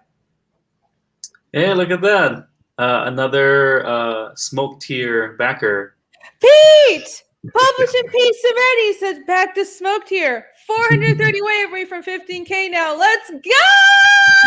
I'm sorry, I apologize for your eardrums, but yay! And thank you, Pete. Thanks for coming back, by the way. Man, I'm so flattered that Pete is chatting on my stream. But yes, thank you so much for backing the smoke tier. The smoke tier is the black and white book, or the grayscale book, because a lot of people do like how the book looks in grayscale. So you can get that as a separate tier, or you can also get it as an add-on. So you can get the regular book and add on a copy of the grayscale book. And for 434 away from 15K, can we do it? Can we do it?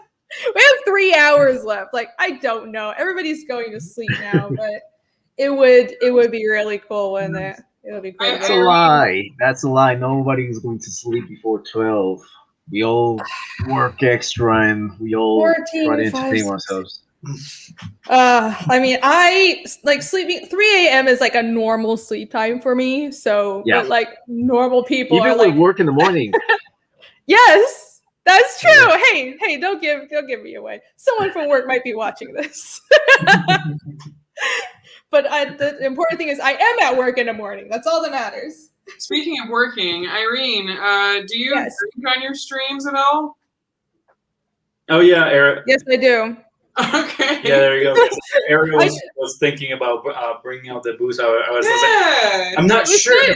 I know she's going out, going late, so I don't know if she wants to like give herself downers to follow. So, yeah, I'm not gonna drink too much, but I'll have a beer. Well, I did a cheers to Mira earlier, so I wanted to have a beer out.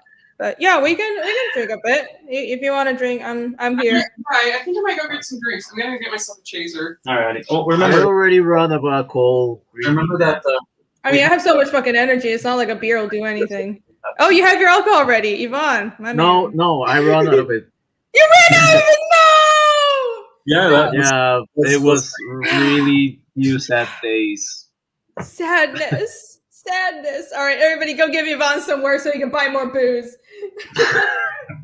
Dojoku Comics, ash cans are great. Cool. I haven't done the ash can in forever, like since college, but I will consider that. Yeah, but with the amount of extra content that you keep making for stuff, it would be very fitting for you to do that kind of a thing. I can do. What is an ash can? Oh, it's like a. Not a gaiden. How do I explain this? It's like just a small comic, like really small, like 5 to 10 pages, and like a side comic thing. Like usually it's like a very like mini, indie comics, not as indie comics like what we're doing, like small publisher or I don't know how to explain it. Nick, help me. Here's the thing. It's just that it's very weird for us because in Colombia nobody really publishes a lot of comics around here. It's really hard. We get reprints, and most of the time, whatever reprint we get, it's also a collected volume. But yeah, Ivan, it's a smaller version of the comic. Sometimes they just come out, and sometimes they won't even charge for it. It's a small preview of what if you go to Comixology, probably the amount of pages that they have for previews, they make it as a miniature version of their comic. Sometimes even with like a little custom cover that comes for them, just for you to get a feel for it. It's pretty strange because I have something similar, but it wasn't from a comic artist. It was from a tattoo artist. Let me search for it. It was like a mini portfolio or a mini, a compilation from its work. It was a little flex because I mean it's a print. It's not only a card. It's kind of like enhance how you show your products. But I really enjoyed that format. I guess it's like a It little was really strange. That's preview. why I still keep it. I mean, it doesn't Yeah. always have to be a preview. A lot of like mini comics, people would print mini comics as ashcans. Because I went to what was that convention called? Fluke. It was like a really small. Yeah, people would have ashcans, and they were like just 5 to 10 page, or not even that. Like it could be 20 page, but they were tiny, and it's like they would print it at home and staple it at home. So it's like a very homemade like Something mini of this comics size. thing. Oh, I mean, yeah. no, not really sure if I'm promoting this guy or not, but yeah, I mean. No, that's like a brochure for. Yeah, so yeah. That's not the Again, same. your thing is, it's a little bit different. You know what? The easiest example would be if we actually had like free comic book day here in Latin America, but we just don't get it. In the U.S., it's so common to get that because that's essentially what we're getting with a lot of those little preview comics that come out during free comic book day. That's a strange concept over here. Yeah, everything here is again collected, reprinted, and most of the time sealed up in plastic bags, so you never get to actually look at the comic's interior before buying it. That's so weird. You guys like. It really is. You have to just avoid the store clerk and just try and like rip it open so that you don't get jerked around by cover artists not being the same ones of the actual pages.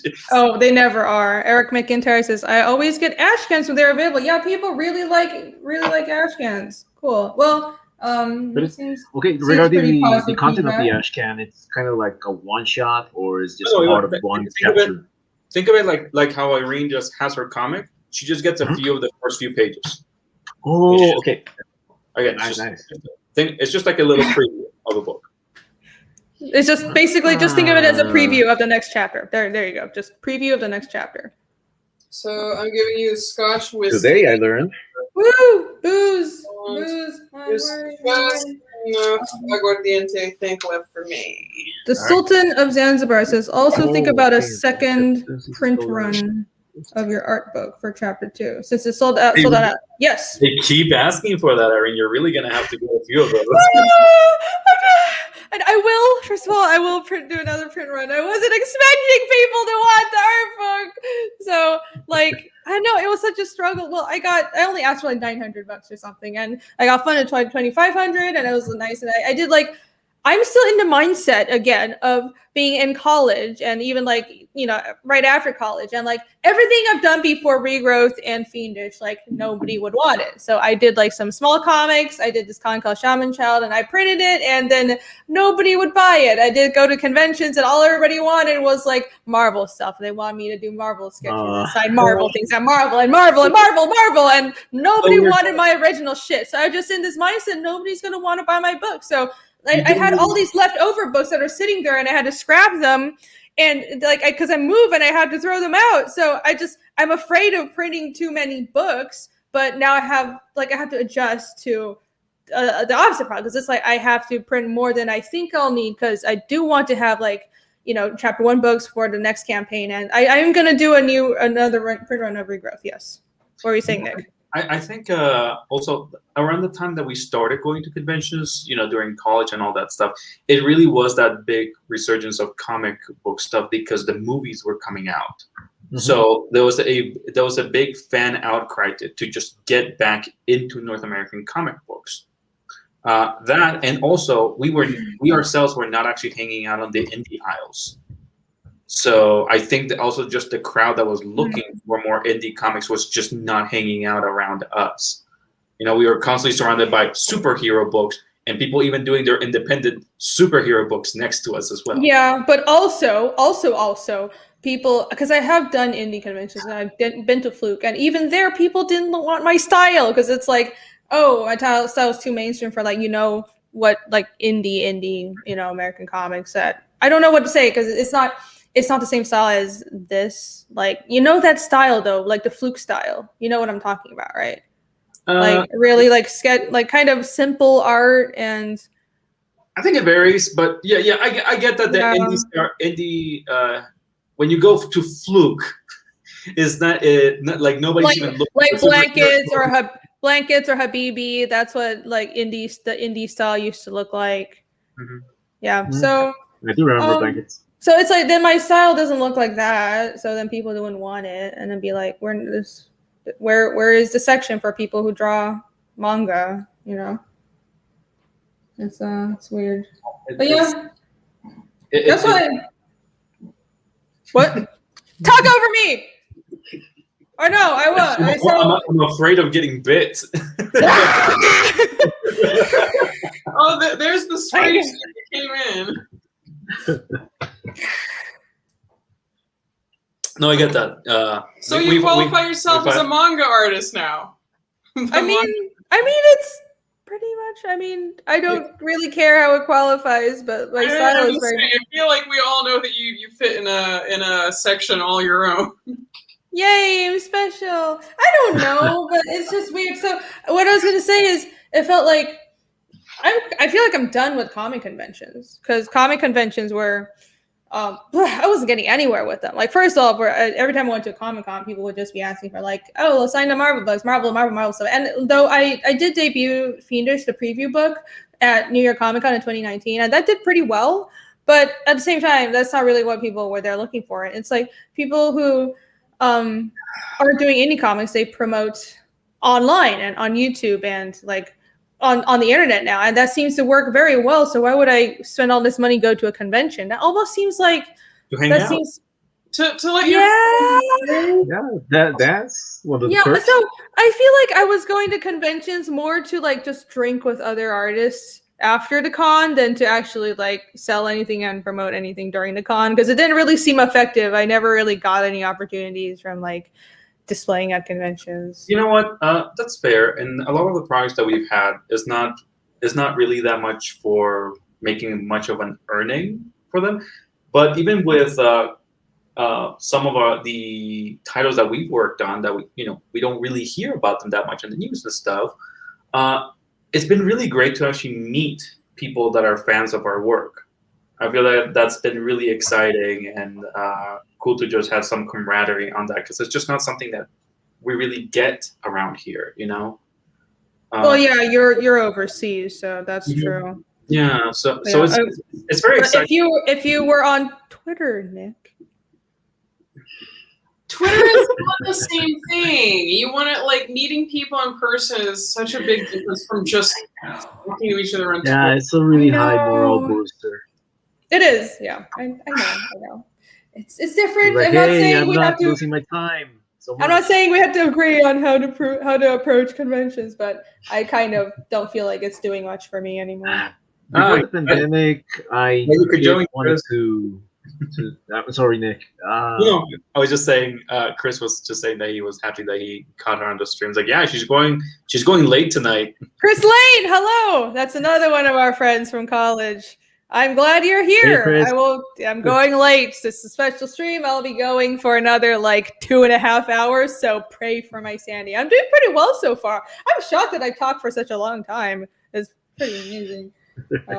Wow. How am I was about to say that before the pandemic, I was really trying to aim to go to an international convention, at least in South America, Mexico, in La Mole, or in Chile.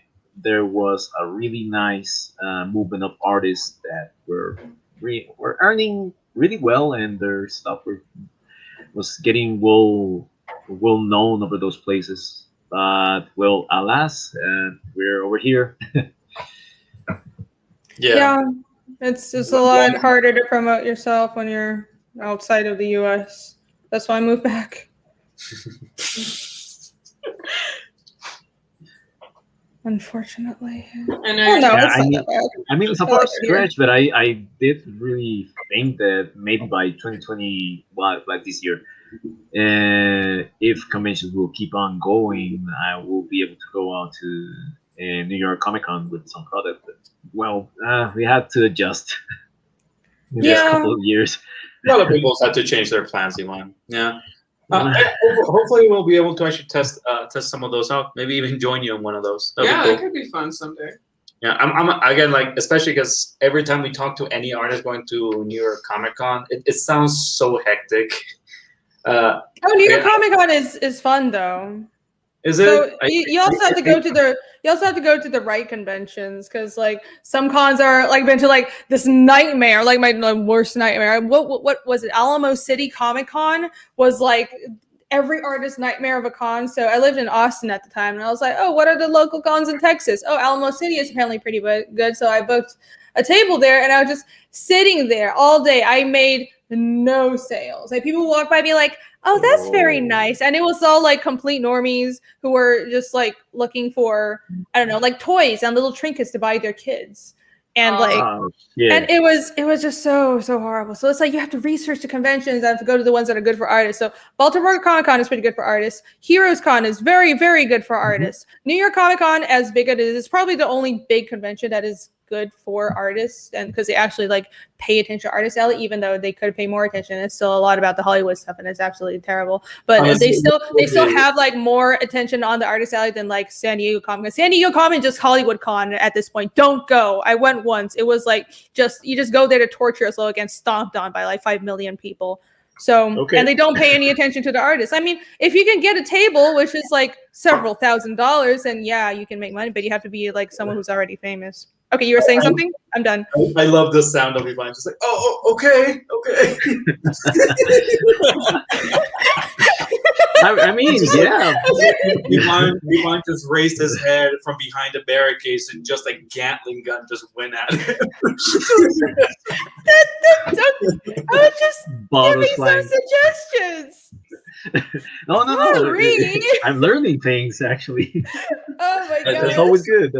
I think honestly, Ivan might probably be happy to go to just any convention. That's probably most Latinos that have not been able to go to one outside will probably feel the same way. Yeah, it is true. Because everything is so tiny here or so mismanaged that I think everybody's just hungry to even be in an environment that is, I don't know, more even in Los Alamos. around more people that have actually been around how comic books work. Because even here, when we go to the conventions, everybody that is on the artist alley that is not even properly labeled, everybody's just trying to even go to a convention. That's just the thing that they're doing, and then doing a lot of fan art. So it's very young, a very young community around here.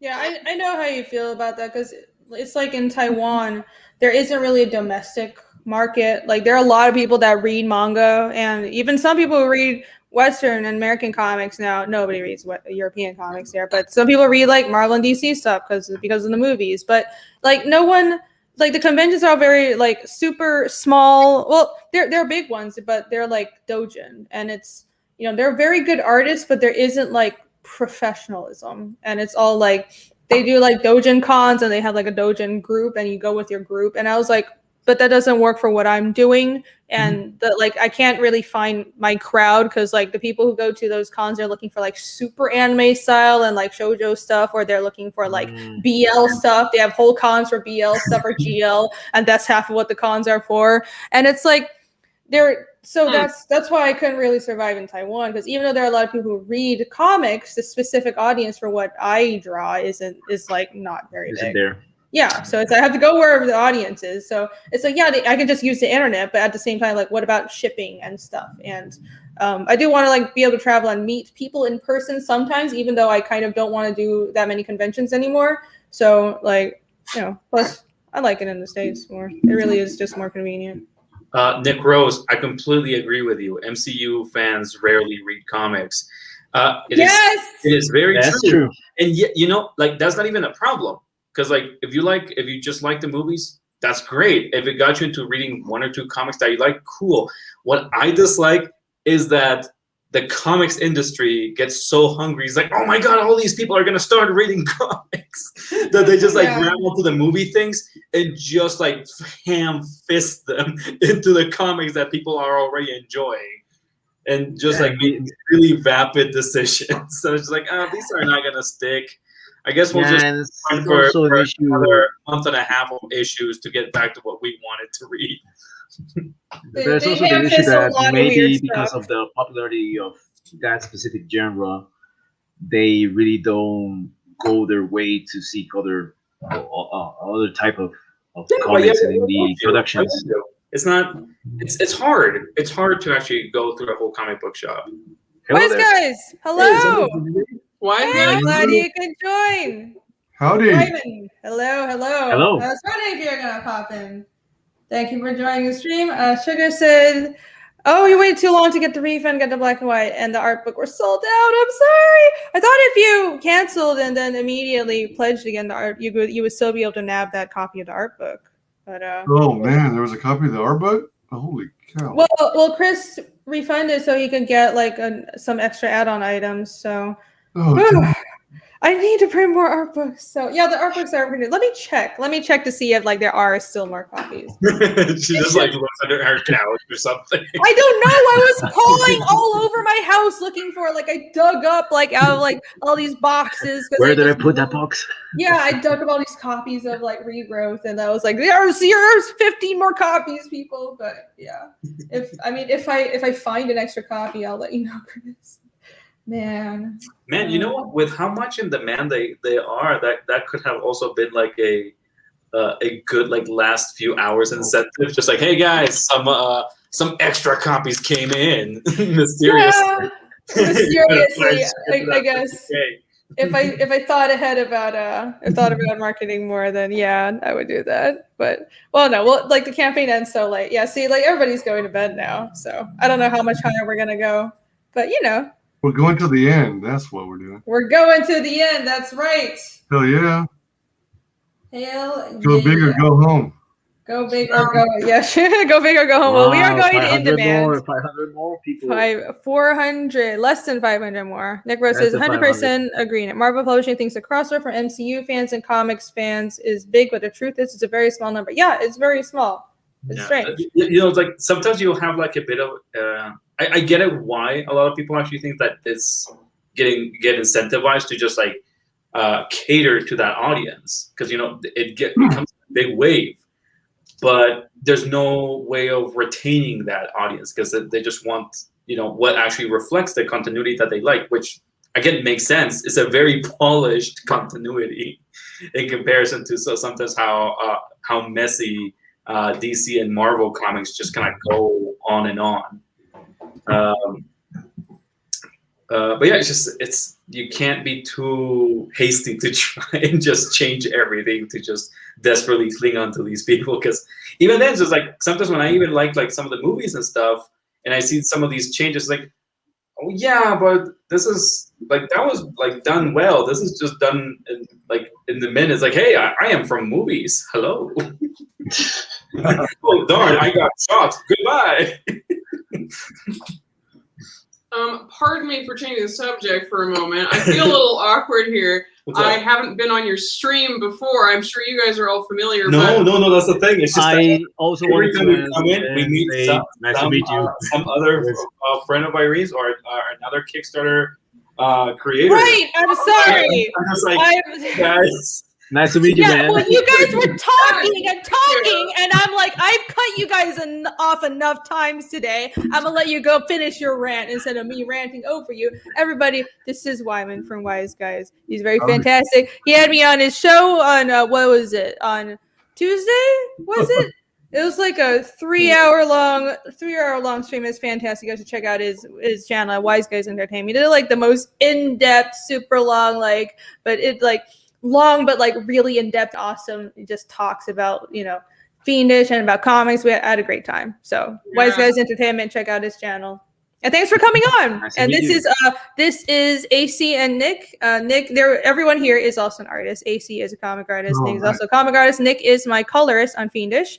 And Hex Savage below me. That's his real name is Yvonne, and he did a guest poster on Fiendish as well. So we're all comic artist friends. Yep. Nice. Mm-hmm.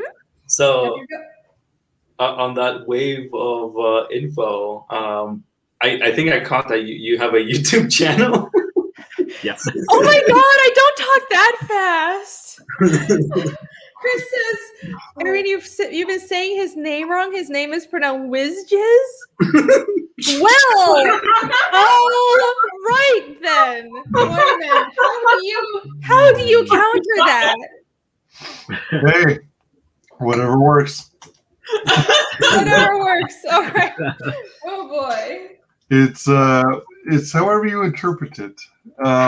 Like even the great Ethan Van Sciver pronounced it Wizjiz. Wishes. Okay, as long as you're okay with it. Oh 'Cause- heck yeah! yeah. I don't want to call people random names here. That's very offensive apparently, and It's all you good. never know when people will get their And your name is Wyman? Yes. Okay. Good to meet you. Good to Likewise. meet you, man. 2020. Yeah, I honestly think 2022 is when conventions will start again. Let's just be realistic here. That'd be Let's nice. just- Yeah. I don't know. I feel like that might even be optimistic. Again, that would be nice.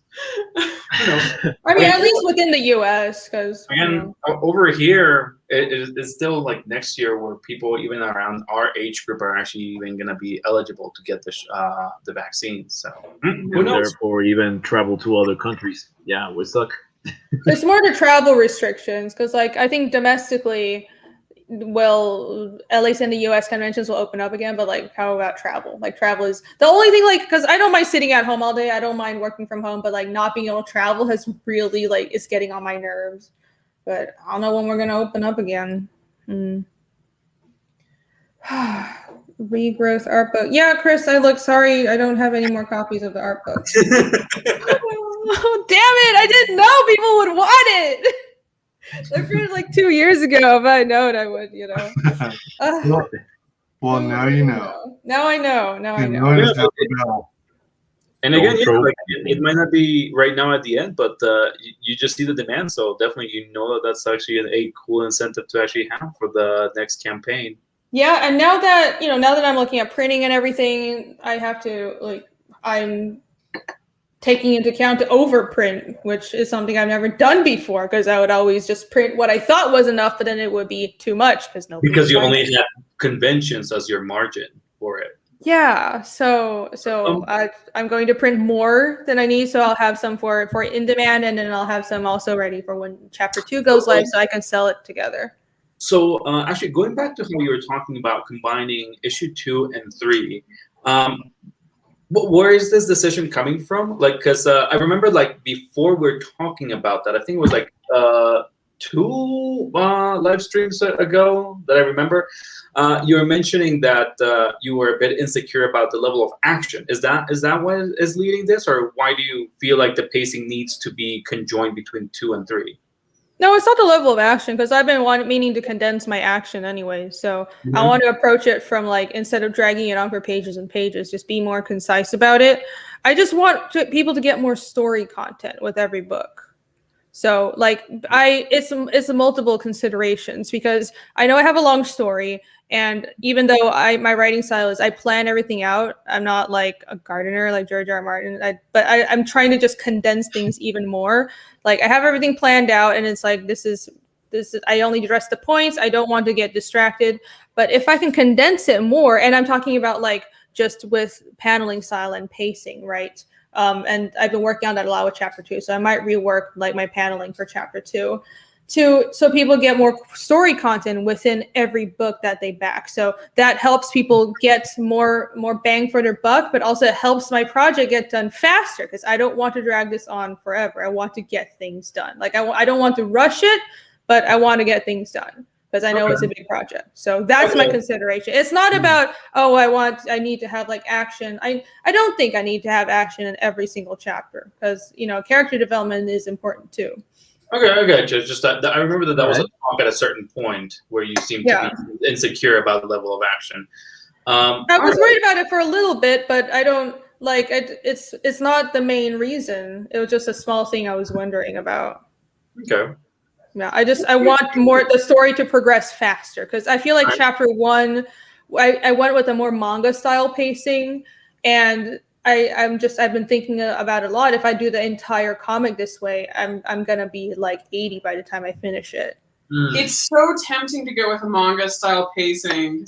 I want to marinate in things and really just be in the moment. But at the same time, I'm look at Vagabond. I think someone just turning around to look at you. I know. I think I can have those. I think I want to incorporate those moments. Nick, you say that, but I actually had 4 panels that just caused me turning around in Chapter 1. So, but But like, I think I will have those moments because I want to incorporate that. But overall, I don't want the whole thing to be like manga style pacing because it's also a stylistic consideration. Because manga pacing is spaced out like that because it is usually a more simplistic art style. And then when you have artists who have a complex art style who go with that more spaced out pacing, like Vagabond, artists always they tend to get burned out. And I feel like with Berserk, he was getting burned out a lot. With Vagabond, he's definitely burned out. He's just like, I don't feel like drawing this anymore. And I think it's because the story is not progressing. And the artists themselves have to feel like the story is progressing and they're getting somewhere with their work, or we don't feel, it's like we have to feel like the end is in sight. We have to feel like our goals are in sight. So we have to like go with the pace that works psychologically for us as well. Yeah, I get that, and I know that we disagree a lot on the Vagabond stuff, but Sugar Chris. So glad to hear somebody else also talking about Vagabond. I don't hear enough about it online. Such a good comic. I know that it just gets just Irene pulling her hair at the pacing. I love the pacing of Vagabond. Oh my god! I don't. I can just simmer eternally under thoughts. It's like I'm happy. That's been a lot. There was something. Oh yeah. There was I think it was also like Chris Lane had said something earlier. Yes. Did I ever? There are a lot of questions. I do want to get to chat. Let me do a few chats for a minute. Irene, did you ever want to make a I think chat? Sugar Chris was also mentioning. Yeah. Sugar Chris was mentioning previously about like talking about how like, you don't worry about it. You take one step at a time. It's like, yeah, dude, like don't worry. Just like Irene gets super hyped about this. Like she builds like plans over plans over plans on just what is she gonna do on like 3 campaigns. She's constantly thinking about like what else you can make. And then she edits her plans. Yeah, it's like I think she will always. You don't know me. When that campaign comes over, she'll probably just like, oh right, yeah. But I have this amount of time because she overplans and she fills her days to just not have any time to even sleep. Once she's actually falling unconscious on her house, she will be like, oh, I really can't do anything else here, so that will be the limit. We've been trying to help her with her problem. You don't know me. I feel called out. Chris Lane, changing the subject. Chris Lane asked, "Did you ever wind up making a maquette?" I mean, no, I haven't. I haven't had time. That's a great idea. You still did kind of a sculpture. It is a great idea. Casimir. Yes, I do. It's right here. It's still in like a limbo state. Here, let me full screen myself. It looks like a fucking burn victim right now. Like, look at this shit. Yeah, but I mean, you've been freaking busy. Yeah, I've been super busy. So, yep, that's still how it is. Oh, it is. I'm proud of the face though. It's a nice. The light is really right. Yeah, see, the face is really. Yeah, so it's Sculpey. If you're wondering why there's this dark stuff, I did this is a wireframe base, but I put a layer of epoxy over it, so it's nice and hard. And then I'm doing Sculpey for the outermost layer to detail it, and then after I finish detailing it, I'm going to bake that. And it's actually separatable, so the head comes off. That's why I see the joint here, and I'll have like the items, and the waist is technically I can separate the waist. So I think I can just cast the body because I want to make this castable. I want it to be a figurine that can be cast. Yeah, so, that way you can. And I'll sculpt the hair separately with epoxy as well. So I kind of combine Sculpey and epoxy, like sculpting epoxy. So yeah, but I will finish this when this campaign is over. Yeah. Whatever. I haven't had time recently, obviously. You were saying something that? Oh, I was just gonna joke around when you started talking about how you try to make the pieces, modular and stuff. It just made because like Metabots, that way you can exchange the plasma cannon arm later on. Yes. So what you didn't know is this is a sci-fi story. That's illusion over the demons, huh? Yes, Casimir is going to have a sci-fi cannon on. That's my homage to Berserk. Berserk. This was the thing in disguise all along. And after you make a maquette of the demons, then you can like take apart their pieces and mix and match them. Yeah, that's Metabots. Yeah. You're giving me more ideas for work, Ariel. Stop. I have enough ideas myself. I have so many things I have to do. I want figurines. I want to make a dice set. I want to make a trading card set. I want to make this an actual playable tabletop game. I want to make art books. I want ash tests. That's what I was telling Sugar Chris. It's just like she has all these things that she's eventually gonna do, and it's always like this, even without the campaign. So look at this. she'll just be limited by reality eventually. It's limited by time. So, look, okay, see, this is why I said here. These are the dice that I was designing for Fiendish. So see, these I saw somebody that was making really cool like custom D&D dice that's like artsy metal dice and stuff, and I was like, I'm gonna design my own. So I designed like D2 through D20, and they're like all these weird shapes, but the numbers on it are in my constructed language. So these are Nunarsa numbers, and I want to get these produced. I just don't, probably not right away, but eventually, because I know it's gonna cost a lot. But I want to have it as like something that's available for when the whole first arc is done. So that's like when it's the full 8 chapters are done, so it's like a nice little reward at the very end. So, and like here are the little like figurines. I want to have like little, actual like gaming figurines and stuff, and all kinds of other stuff. So yeah, this is my giant sketchbook of craziness. Should I show everyone? Yeah. Hey, you've already started. Why stop now? Here are whatever. It's like 1 a.m. and I've had a beer. These are my thumbnails for chapter 2. So here are my thumbnails for chapter 2. Look, and I think the pacing at the end is pretty good, but I'll rework the early part. And here are some sketches of Casimir and like his gear. And I'm working out like the new weapons that he gets. I wanted to give him a cleaver. It was going to be a bardiche and battle axe, but I think I settled on giving him a cleaver. So he's going to be wielding cleavers. I think that fits his style more. And I was working on design for that. And let's see, what else do I have that I can actually show people that's not spoilery? Oh, here, this house is like a shaman's hermitage that's going to show up in starting in chapter 4.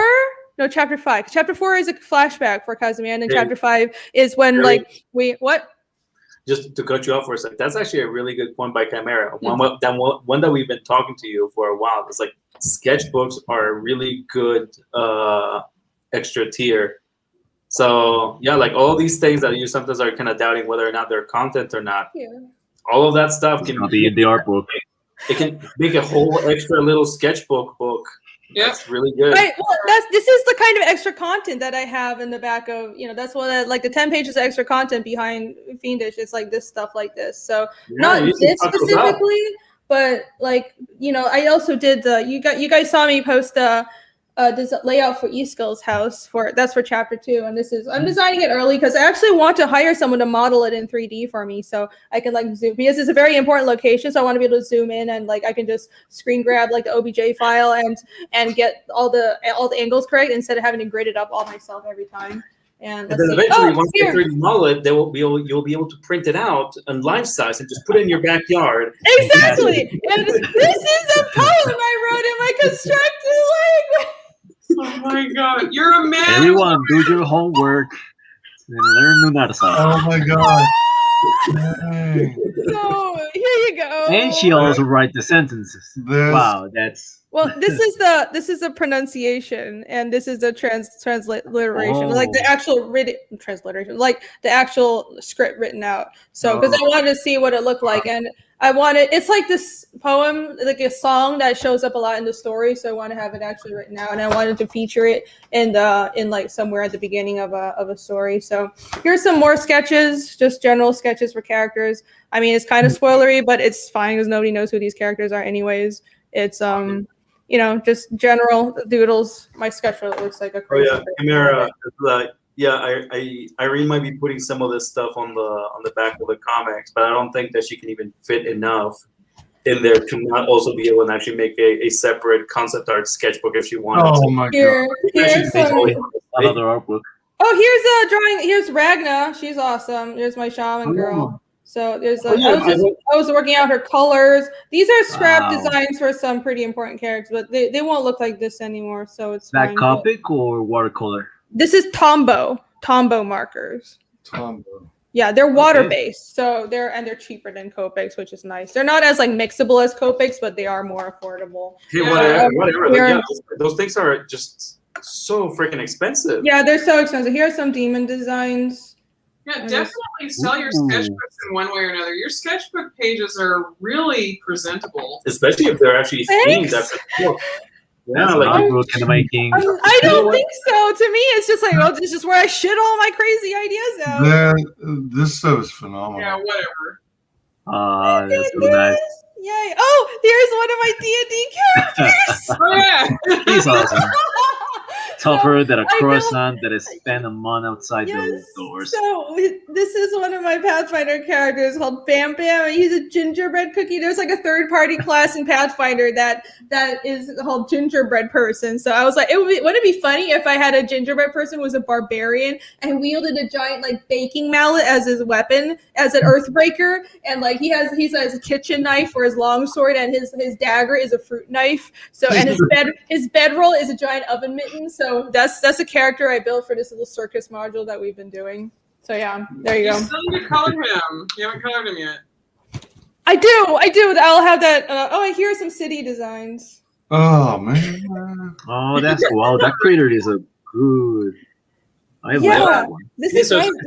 This is not just. It's not just me. Anyway, you see, like there's people actually like asking for this. It's like they. Oh, sorry, I'm looking at the chat.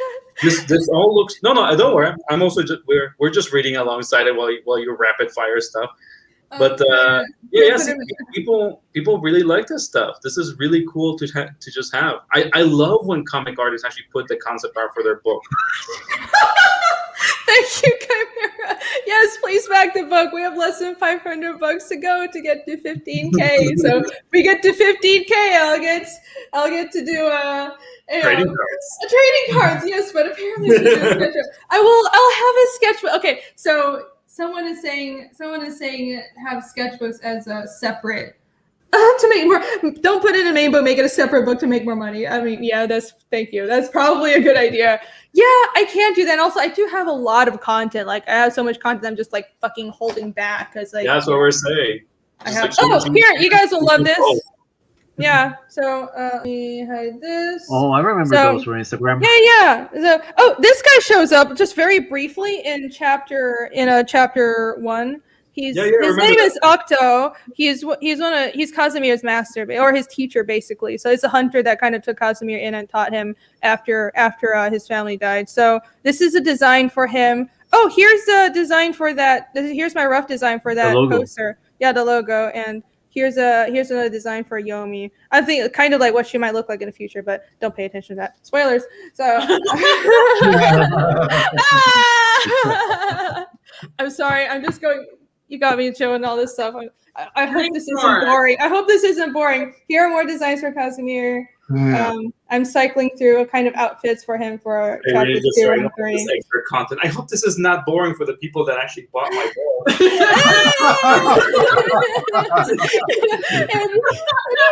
I don't know. So yeah, here's a design for his scars. Oh, and here's a tattoo that he has. But he actually has a tattoo. I thought those were tattoos. Yes, yeah. In Ivan, I really appreciate he got a tattoo. It's the first character of the names of his family. So he has a tattoo. What does it say that I didn't get?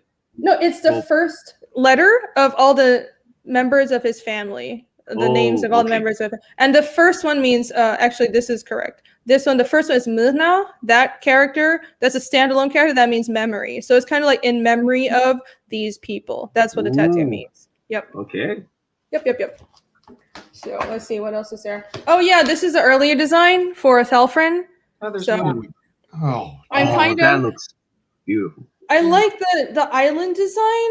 Like I like this on the bottom. I'm scrapping the one on top. It looked a little too whimsical because I didn't want it to look too whimsical. It looked almost like Flora's place in Berserk. So I was like, it looks too like cutesy, and they're like my shamans aren't super cutesy. So they're magical and stuff, but they're like kind of more like they're more serious and stuff. So I'm gonna go something like this, but with you saw the newer design, the one that I had earlier on with like the whole floor plans. That's the final design for Thelfrin. So I'm gonna color that up and get it colored in. Get it modeled in 3D as well.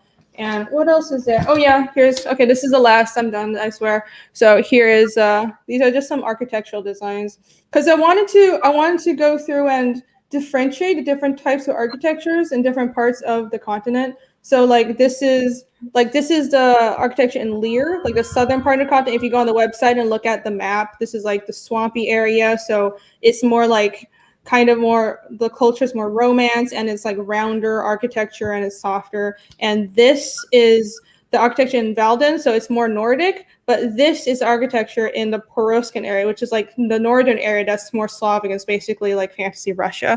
And these are a few so these are these are like the main citadels, some buildings in the main citadels. And this is a place called Malkenka, that's a shaman's hermitage. And I think I'm gonna redesign this, but I do like the look of like the roofs and everything. This is just like a really rough sketch. So yeah.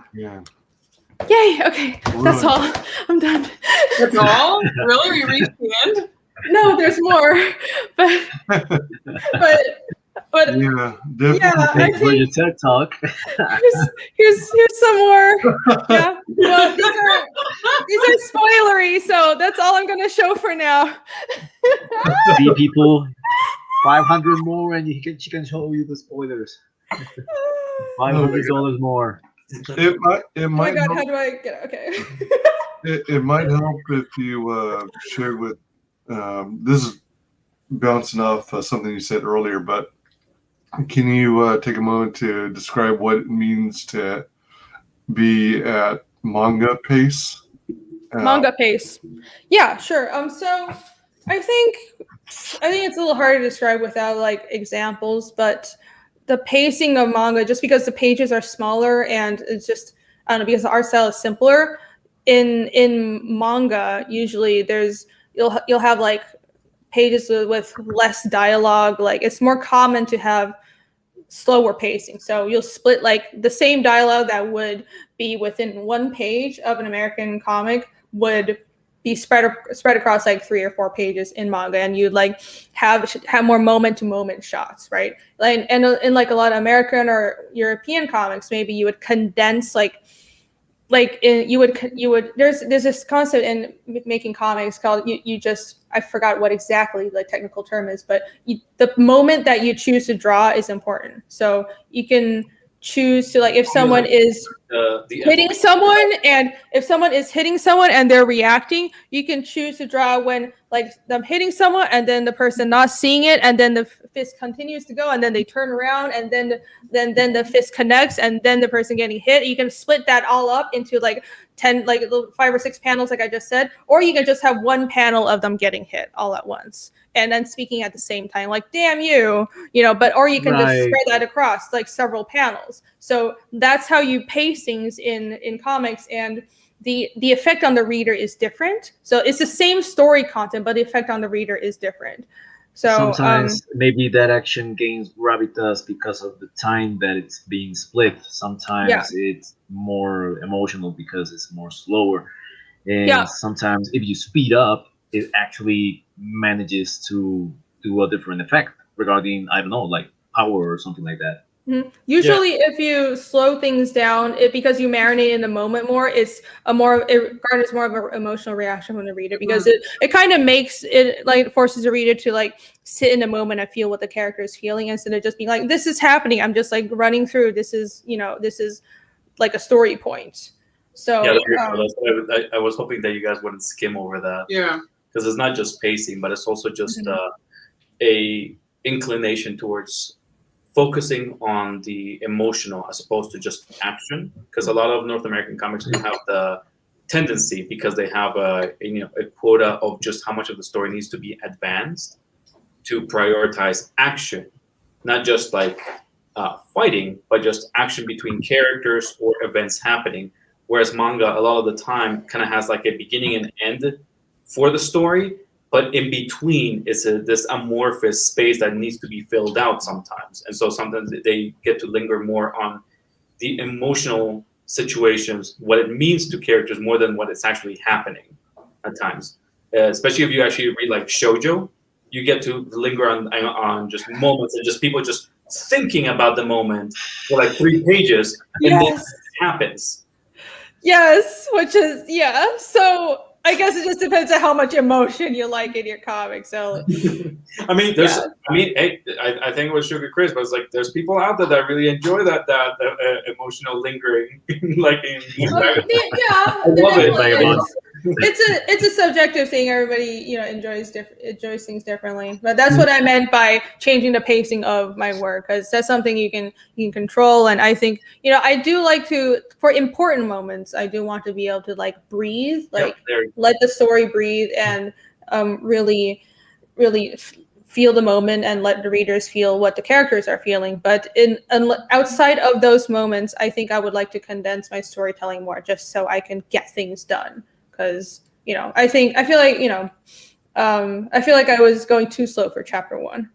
Is that same pacing kind of reflected in animation sometimes? Like when you've got like Dragon Ball Z, you've got a fight that takes many episodes to reach a conclusion. Yeah, Lola, hello. What's up, Hale? Hey, Lola. Hey. Sumo Thor says, "Take more of my money." I'm like, thank you. Welcome. That's been going on through the chat. Really? I haven't seen it because I've just been busy screaming about my sketchbook. Okay, maybe regarding that example of Dragon Ball Z, it's because of filling time, but some of it in animation, it's what I explained it before, is make more emphasis on maybe how hard is being an action towards maybe a goal, maybe towards another reaction. You tend to slow down and break it into making it slower, playing it with time or the amount of detail that is being animated. In Japan, it's called sakuga. That is the amount of frames that they will put extra in order to make a scene more crisp, more detailed. It goes into different factors of what emotion you want to convey regarding animation. For example, animation example at this moment, I'm a little blank, but I think a good example might be if you're talking, because I know that Dragon Ball Z tends to be the example that a lot of people come to, because it's the joke, because it's infamous for this reason. But they actually exploited the animation process. It's not just that. It was the mistake. It was the mistake of them actually explicitly talking about an amount of time. So I'm like, you have 1 minute before this planet blows out, Goku. If that was completely unnecessary. Yeah. And if they hadn't said that, the audience would not have been privy to how much time was actually elapsing between frames, and would still have been able to actually feel the tenseness of the situation. So yeah, that's a good example to bring up. But the problem is just that it was unnecessary, and the time frame just didn't even have to do with anything. But as how Ivan was talking, when we sometimes actually do see the use of time actually coming into paneling, but in animation, on how we want to actually have the time progress, I think a good example is from Hunter x Hunter on the, what's it called? The Chimera Ant arc. This whole arc is like you're just building up to this one moment, and this is a whole season of an anime, just to be able and go into these, I think it was like 10 seconds or something like that, and just explain how the whole cast of this whole season comes into one room, and how every single one of the like 20 plus characters does their actions depending on what you saw throughout the whole season. So that's a good example of how you can actually see pacing kind of mattering to it, because you'll see that they do that in JoJo's Bizarre Adventure a lot too. They like slow down time to like cover the character's thoughts and stuff. Is that what you're talking about? Yeah, that kind of a thing, because it's an emotional high point. Time kind of slows down, like in a movie, and you get to absorb what you have consumed throughout the rest of the season, into very concise moments and motivations for the characters. And so it's very meaningful. And that's why it's very slow, because a lot of information is being fed to you. And the better the narrative is, the less text they have to actually add in there, because they trust you to have been able to actually read and interpret what has been going on. So a lot of people, depending on the, the kind of reader, a lot of people will, I say reader, depending on the kind of audience, a lot of people will complain that was a very slow few episodes, and some, because they just, they just look at the literally how fast it is elapsing on animation, and some other people will be like, that was way too fast, because I had to be condensing all of this information from a whole season into just a few seconds of these people talking about their decisions in a few words. So yeah, that's how you can manipulate sometimes the pacing of it to condense information and emotion into high points very effectively. Yeah. I feel like there's a lot more that you can say about it. Like, I think that if you bring up DBZ as an example, I think it's hard to use it as an example, just because I do think that they really exploited the animation process. They basically reused a lot of footage of people just still frames. Oh, yeah, and but that's stuff just like anime. that. That's just anime in general. And animation, Disney's also guilty of that. That's why you animate. Oh, Disney reuses shit all the time. It's just about making, very visually descriptive stances, so that when the fact that you're animating on threes is not as visible. Regardless of I mean, aside from slowing down time to cover people's thoughts in a short amount of time, like what you were talking about, you can have the potential to cover a lot of ground acting wise in animation that would be The Hanna-Barbera. I'll get to you in a second. No. What? The Hanna-Barbera method. Oh. That's a good one. Oh man, yeah. Jesus. Yeah. But yeah, like, what was I saying? Oh yeah, so like, I feel like you have the potential to cover a lot of ground in terms of like acting and stuff in animation that would take panels and panels and pages in comics. So the thing is, like, with manga, it does go through all those moment to moment. Like, you have the potential to have like all these different acting, just reaction changes that could cover just like split seconds in multiple panels, and so that could be condensed into a short period of animation. While in if you were to adapt like Western or American comics, I feel like they tend to scrap acting a lot of the time in terms of like subtleties of acting. So they'll have like one emotion that represents a long period of time. Well, that goes back to, that's kind of how the comics are done as well. I think it's probably just a cultural thing. Like the way American comics animation approaches their storytelling is very much the action. Like, let's just get the point done. It's not so much about like the emotions and the expressions, but with anime, it's a lot more of stopping with both like anime and manga. It's not so much stopping and focusing on the the emotions of the characters, which is probably why manga is more successful. I do think that is a point that is very valid. So.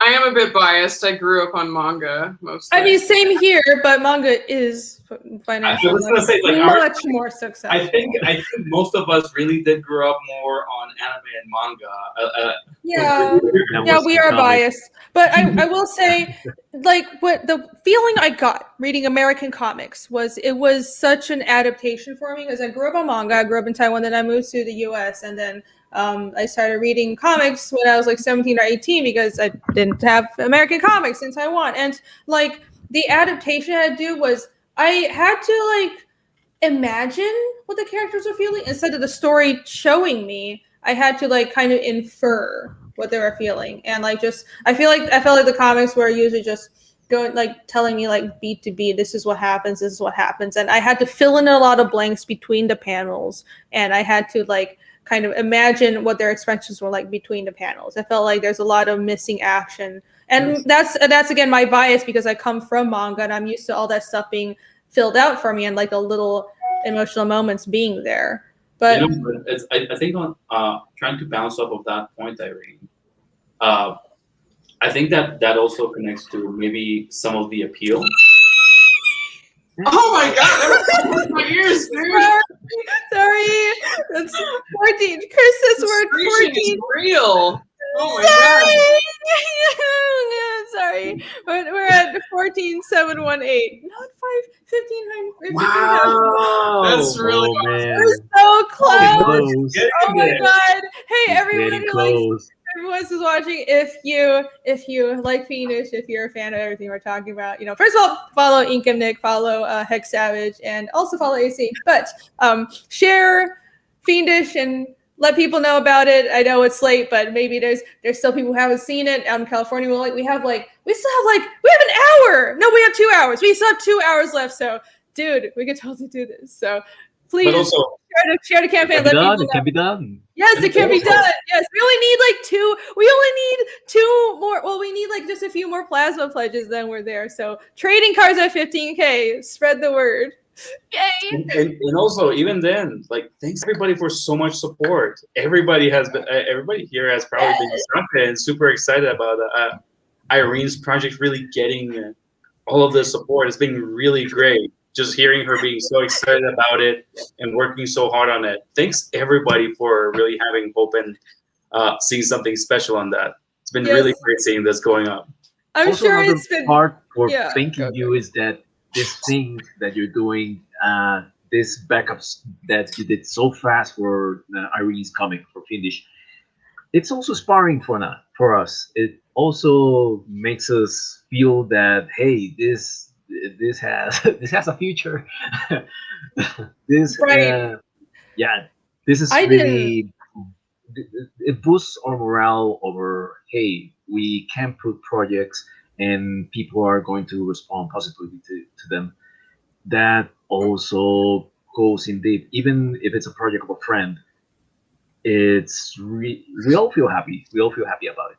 Yeah. That's well said. Yeah, I think I didn't know there was such an avid community for indie comics because that hasn't been my experience. But I'm grateful because I wasn't aware that anyone would want my work. Like I said, I was ready to draw Fiendish and continue with it, even if nobody was going to pay attention to it. But it's so much easier now that I know people actually want to read it. It's still a little mind blowing to me, but this is great and motivates me to do what I'm doing more, and I want to give back to the community. I want to I want to support other people as well. And thanks for that, Nick, as well, because I'm sure this is also very nice to see because Nick, AC, and Yvonne have been with me with this project since day one. When I started thinking about it, I was like, I think I have an idea, and it's kind of inspired by my D&D character. You guys were there.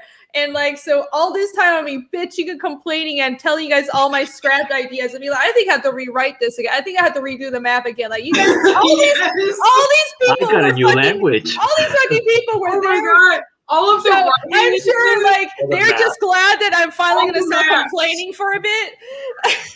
The generations of maps that kept my current map entirely. is the 8th version of my world map. So in case you had any doubts about whether or not I overthink things and I plan everything ahead. Irene came to us with a story idea, and she's like, here's my story, give me critiques on it and stuff like that. I'm like, okay, we give her opinions and stuff like that because we're buddies and all that. And then it's okay. And then a month later, she's like, okay, what do you think about this? I'm like, I have no idea what you're talking about. She's like, oh no, I changed this completely. It's entirely different. And this happened so many times. It's every time I come to it, I'm like, wait, I thought this was happening. Why is this? She's no, I've changed this by now. It's different now. And it's this happens constantly. So she's constantly showing all of her all of her sketches to us and stuff. I feel very, very privileged to be your friend, and I'm very happy to see that it's turning out so well for you. Well, I just don't have that many friends, so you guys are the only people I could show. But I do love you guys. I feel so privileged when it's just it's just because I don't have any people. I didn't mean it like that. Oh goodness. Yes, leftovers. I love it. It worked out so Delicious well. leftovers.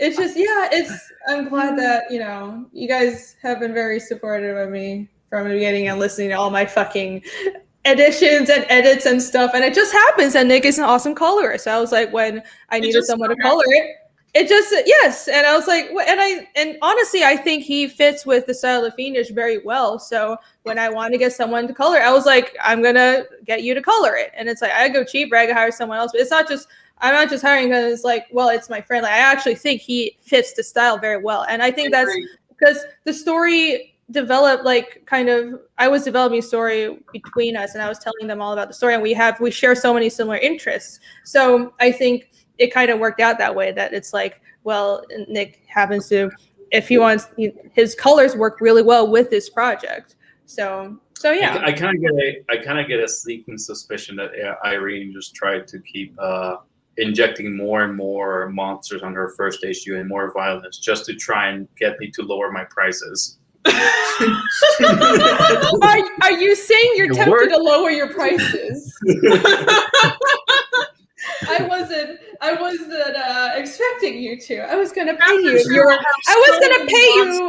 rate. I was gonna pay your normal rate because I will pay you what you're worth, but it's whatever you quote me on. Oh my gosh. I apologize for the headphones. I'm so sorry. I can't help it. I mean, people again, it's just this mixed crowd. Sorry, Chris. Half the people are complaining about it when it happens. Half the people like, I'm just waiting for those screeches. Apparently I could get 1 million subs on my reactions alone. Yay! I need someone to clip my streams, I guess. I don't know. It's not that freaking interesting, but You're drawing quite an interesting audience, Irene. Yes, well, my audience is awesome. That is very true. I'm just very fucking dramatic, okay? Well, Lord Ravener said 1,000 dolphins were just like, what the fuck? Hello, my dolphin brethren, come to me. Did you hear my call?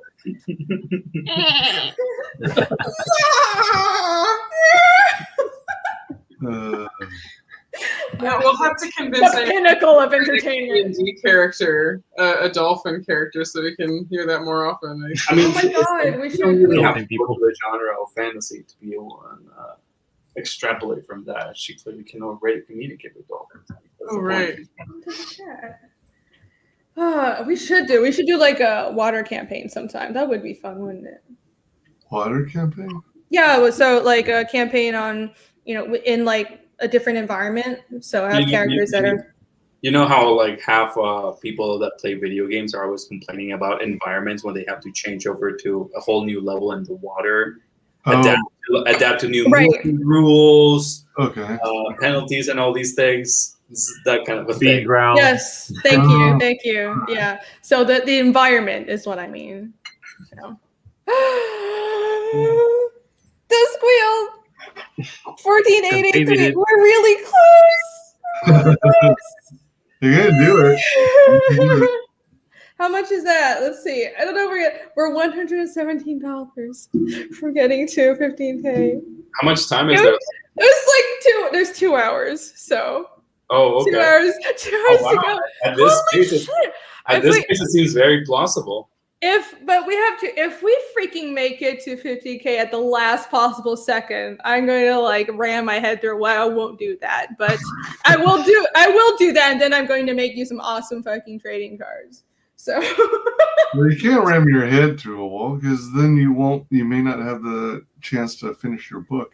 Oh, I'm sure it won't make much of a difference. It won't make much of a difference with my behavior. Let's see. Eric McIntyre says, Western comics are very much like action movies. Minimal plot, great aesthetics, and the characters are a manifestation of an ideal to aspire towards. Yeah. Yep. I would say manga shonen and seinen manga have characters that are a manifestation of an ideal to aspire towards. That's just heroic storytelling. But the way the East and the West approaches that is very different. That's true. It's probably just a cultural thing. You know what? Yeah. Kind of going off of that, I think also when you look at manga, I think a lot of people have already said this, and how there seems to be like a book about anything and about like if you like this particular kind of cooking, or you like this weird sport that just nobody witnesses, there's a manga for it. It's just it goes very niche. Whereas a lot of Western comics are going for a more widespread kind of blanket statement to just grab onto anybody that goes onto that. Is that so? I think so. I mean, this idea, how Eric is talking about this, this ideal to aspire to. At least when I read a lot of mainstream North American comics, it felt like there's something iconic. There's something understandable and something identifiable more than anything. You get it. You see it. You get it. I kind of understand that. Whereas a lot of manga goes niche. It's like, only I get this. I individually and 10 other people that like this very weird thing will try to pick up this book. Well, so yeah, like I don't know, it's like this whole thing about like something to aspire to, because like just as Irene said, I think a lot of manga also goes like Bakuman, that talks about how to make a manga and stuff. Like a lot of people, it reels you in with the emotionality of trying to make a manga, and like everybody that freaking reads Shonen Jump wants to be in Shonen Jump and make their own comic, so they aspire to that. So there's a lot of stuff that kind of grabs onto that, but there's something definitely in North American culture about these superheroes has become a thing. You identify, even if someone has never really wanted to be these kinds of characters, you kind of get it. As like, Colombians like me and Yvonne, like we've been really detached from it, and we've been detached from North American culture, but we get it because it's just out there and it's predominant. You're in other countries, if you got satellite TV or you got like good channels, you are subjected and normalize North American media. So it kind of becomes standard. You get it if you see a comic book about a North American superhero. For what it stands for, and if you like that stuff, you'll gravitate towards it. It's not a niche for us, but it is a general statement that kind of gets that. I think it's hard. Sometimes. Go ahead. I think it's hard to separate it from the idea of like the American kind of hero character. So I feel like the heroic character is pretty universal, because I see that in manga as well. Because like it's in the hero's journey is universal. It's not just an American thing. It's true. No, yeah, but I think it's like Ariel was saying, like specifically the North American superhero. That's what you're talking about, right? Yes, and in terms of like relating it to like action movies in general, like I think it's maybe it's more common. Maybe I'm trying to. It's accurate in that way, because we were talking about like the sentimentality of pacing of manga and the action-based narrative of North American comics, and that's how we were attaching it to action movies. Okay, all right. Maybe I'm thinking about something separate. I was thinking about how like possibly American heroes tend to be maybe in a bit more black and white in terms of plot, where you have the good guy and he's going on an action adventure to do the plot, and in doing so, you have, by keeping the emotional stakes rather simple, you are enabling yourself more time and you're enabling yourself to do more and have more potential with an action plot, rather than focusing on the internal struggle of an emotional plot. I don't know about that. I don't know about the black and white stuff, because I feel like you could say that about like old comic books, because it was just all about just we are right. There's no question about it. But modern North American comics actually love delving into just how gray their morality is.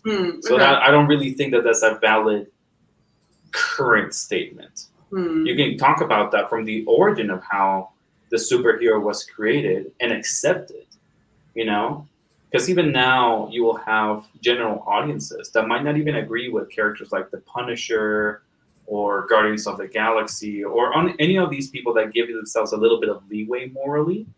But just because the idea of a superhero was established long ago and it already kind of carries through for people, they will simplify it and include characters and ideas that don't really follow that, but they'll just simplify, superhero. Superhero is that same thing. Yeah. Okay. But it's not really what a lot of modern stories are really dealing with anymore. Okay. kind of like, again, not the best example, but for example, Zack Snyder with his movies for The Dark Knight and stuff, it's that kind of person. Christopher Nolan? They just oh, right, you're right. Jesus. Yeah, you. Shame. Shame. I'm sorry. I have to eat something. I'm fucking starving. Too many of these Scotch skulls. Yeah, for a second it was like, okay. You're right. You're right. Shame. What I wanted to say was like the simplification of a lot of the stories that we've gone through shows that even though we hold on to like key points, like for example, Dark Knight, you know, for the comic book, and that's the one that is represented on the movies, is because it was impactful. But people, because we generalize the idea of the superhero, people detach the ideas like, oh wait, but to be a superhero, you need to actually uphold morals. You need to be actually fighting to be above base instincts. They detach that because the definition of superhero is just there. And then they let characters go through like the movies and just do these things that were led through years of buildup, years of continuity to go to a moment where a character would actually break their moral code. And they're just like, oh yeah, but that was cool. And he's a superhero anyway. So let's just include it without the buildup. Okay, I think I see what you're saying. So like the idea of the superhero can be bastardized and ongoingly anymore because it has like this base that has been made long ago and just ingrained itself in North American culture. Just superhero, you know, it could have meant something then, it can mean something here, but now it can just be simplified to like you're wearing a cape. And that's what kind of makes that misconception. Okay. But it's very gray now, and people really like delving into that. Yeah. Okay. Let's see if the chat has been saying something. Sorry, I was muted. Eric McIntyre says, a lot of modern comics have been doing the deconstruction of the superhero, the Watchmen, Marvel Man, The Boys, Invincible, Injustice. Yeah, that's true.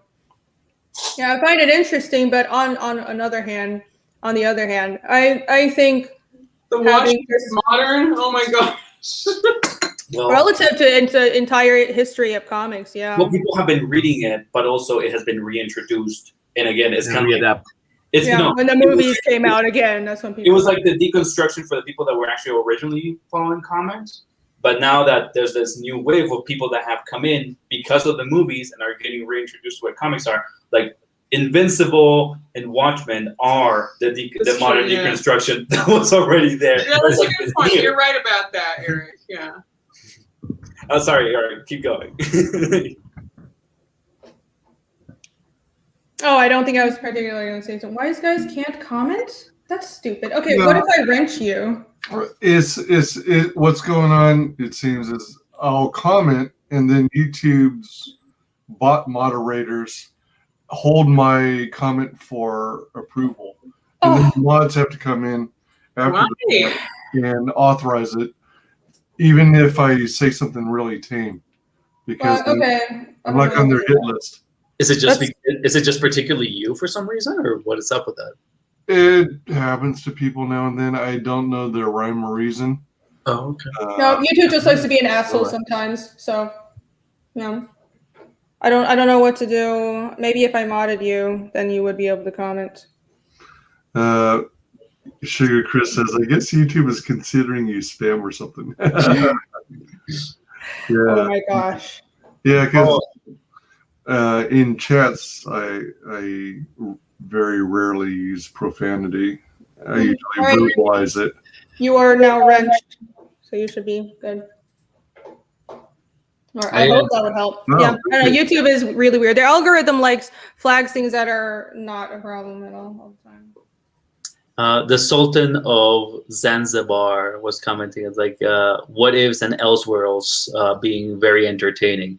Completely agree with that. Again, my sensibilities go for very concise, like to the point stories. So I quite like, you know, I would like superhero and stuff, but those tend to be the best ones because they actually get to a point and they don't have to marry themselves to this ongoing continuity that has to be going on in the future to just be able and return characters to a status quo. Those are I always, agree. I like agree. Red Sun is so cool. Like, I think the superhero stories that I do like are all self-contained because I think, I don't know, like stories that just go on and on forever. It feels like there's no core. It feels like I complain about the corporatization of entertainment a lot, and I think that's a side effect of it because then it turns into just this is a franchise, and it's a franchise where you just turn out like versions and versions of it, and else that like alternate worlds and alternate like Earths of these versions of these characters. And while there might be talented people working on that, the longer you drag on a franchise like that, the more you water down the original core of the story, because the story needs to end. The story needs to have like a core meaning to it, you know? So if you just keep on reimagining it over and over again, and instead of like, it kind of just waters it down. And that's what really doesn't appeal to me with superhero comics. And the stuff I do like are self-contained stuff, like I don't know, like The Dark Knight, and with what was that one? I forgot. That the really jokey. I can't think of the name now. Crap, shit. But yes, Superman Red Sun, and yeah, huh? Something with the Joker? What are you talking No, she said jokey. Joking. Yeah, it was like it was also like a parody of I know Yeah, Dave superhero. Oh, right. I think it was actually. Are you talking about that group of superheroes that were kind of like on the edge characters? Yeah. That were really, Yes. Yeah, that was really big because I think I know what you're talking about. I know. Can you see really the big art? We studied it in college. We went through this Yeah, book. there you go. I can't remember the fucking name, but it was. The name is very generic too. That's the problem. Was it Agents of something? Agents. Yeah. Agents. Gosh, it was something like Chaos or something like that. Agents of Chaos? It was something super generic, but it's not that. Next Wave. Next Wave. There you go. Yeah. There you go. Okay. It's just Sorry, in continuity. It was like Agents of something. It was Okay. It was something like that. I completely agree on that. Yeah. They grabbed a bunch of characters and they actually made a statement out of like, yeah, we're not part of like big crossover things. Let's just have our own story, because they specifically grabbed a bunch of characters that nobody gave a shit about. Yes. The characters that you would use as fodder in usual stories, that they were just like, oh man, this is such a dramatic end of days story. We'll revive in like a week or so, but we're done right now. Right. It was good. It was like self-aware. Yeah, and they just grabbed a whole cast of those and just went really goofy with it, but added stakes to a story that was really fun to follow. It was going on around the time that we were in college, so that's why I was like, when Irene was, I was like, I know what you're talking about, but I don't remember the name. Yeah, I know. Yeah, Next Wave was good. Arrogant Ape. I'm sorry. Again, no volume control. Ooh, hold on. We have apparently been told to refresh. So, Let's see. ooh, where are we at now? Whoa! Oh my god!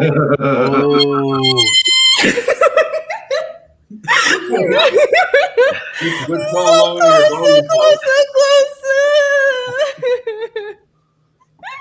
Just 97 away. Oh my god! Somebody please get a plasma tear, please.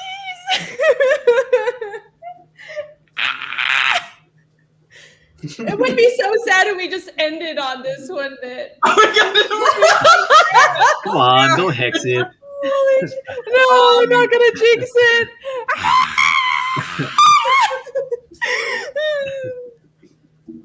I mean, I'm happy with whatever we end on, but it would be so cool to get to 15 because then we get to do trade. Oh, nice. You guys have been really talkative in the chat too. I gotta catch up with what everybody's been saying. Oh yes, let's see. Let me.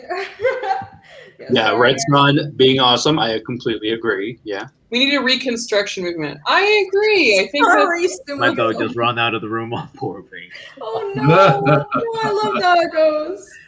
It would be poetic if it ended $2 away from the goal. Yeah, so I was on Pete Samedi's show on Monday, and like we were like refreshing over and over again, but we're trying to get to the 15K, and it was like $2 away from it, just like the whole time. So it was like so sad. It would be so poetic. Breaking. Yep. Well, if that is as fate dictates, then I shall accept. I shall accept my fate. It'll make it. It'll make it. So yes. I don't know because it's super late. But hey, people in California, come save us. So yes, if you are, I mean, I don't think there's anyone that's just joining. But listen, if there is someone who hasn't heard the pitch before, this is a dark fantasy comic about, it's monsters and demons. It's about a group of young men and women on a journey of vengeance against otherworldly monsters. And if you like stuff like Berserk, Vinland Saga, if you like D&D, this is comic for you. You're gonna love it. So I'm just gonna scroll through this. Suma Thori said my dog just ran out of the room. Irene, you're scaring animals. I saw that. I'm sorry. I'm sorry. I love animals. I don't mean to scare them. I tried to lean away from the mic and stuff, but I'm excited.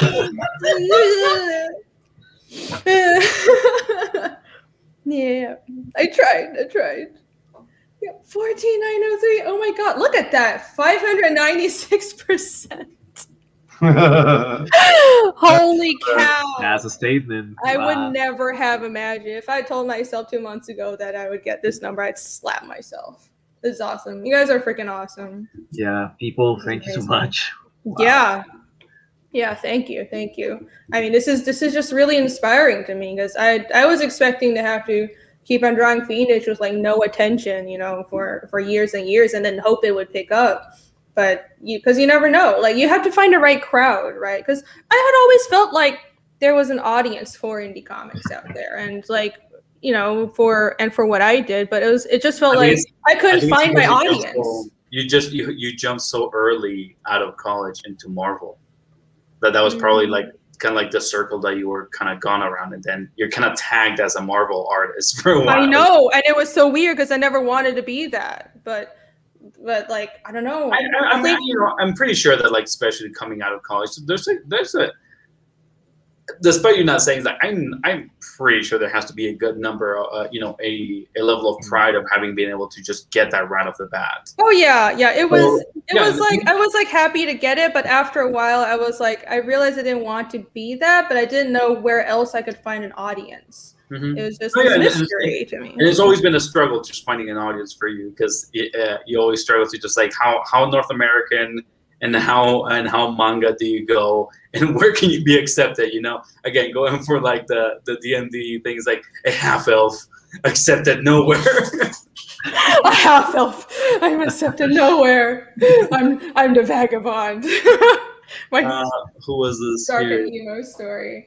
The Sultan of Zanzibar. Look, Mom and Dad, I'm making money like you want. Oh yeah, you bet. My mom is very happy right now. It's so funny because I went to art school and I think she had half a mind of thinking, oh, let her go to art school. She'll give up after a while. But then I was she wasn't super supportive of me doing art until I actually started making money of it. I was thanks for being there when I needed you.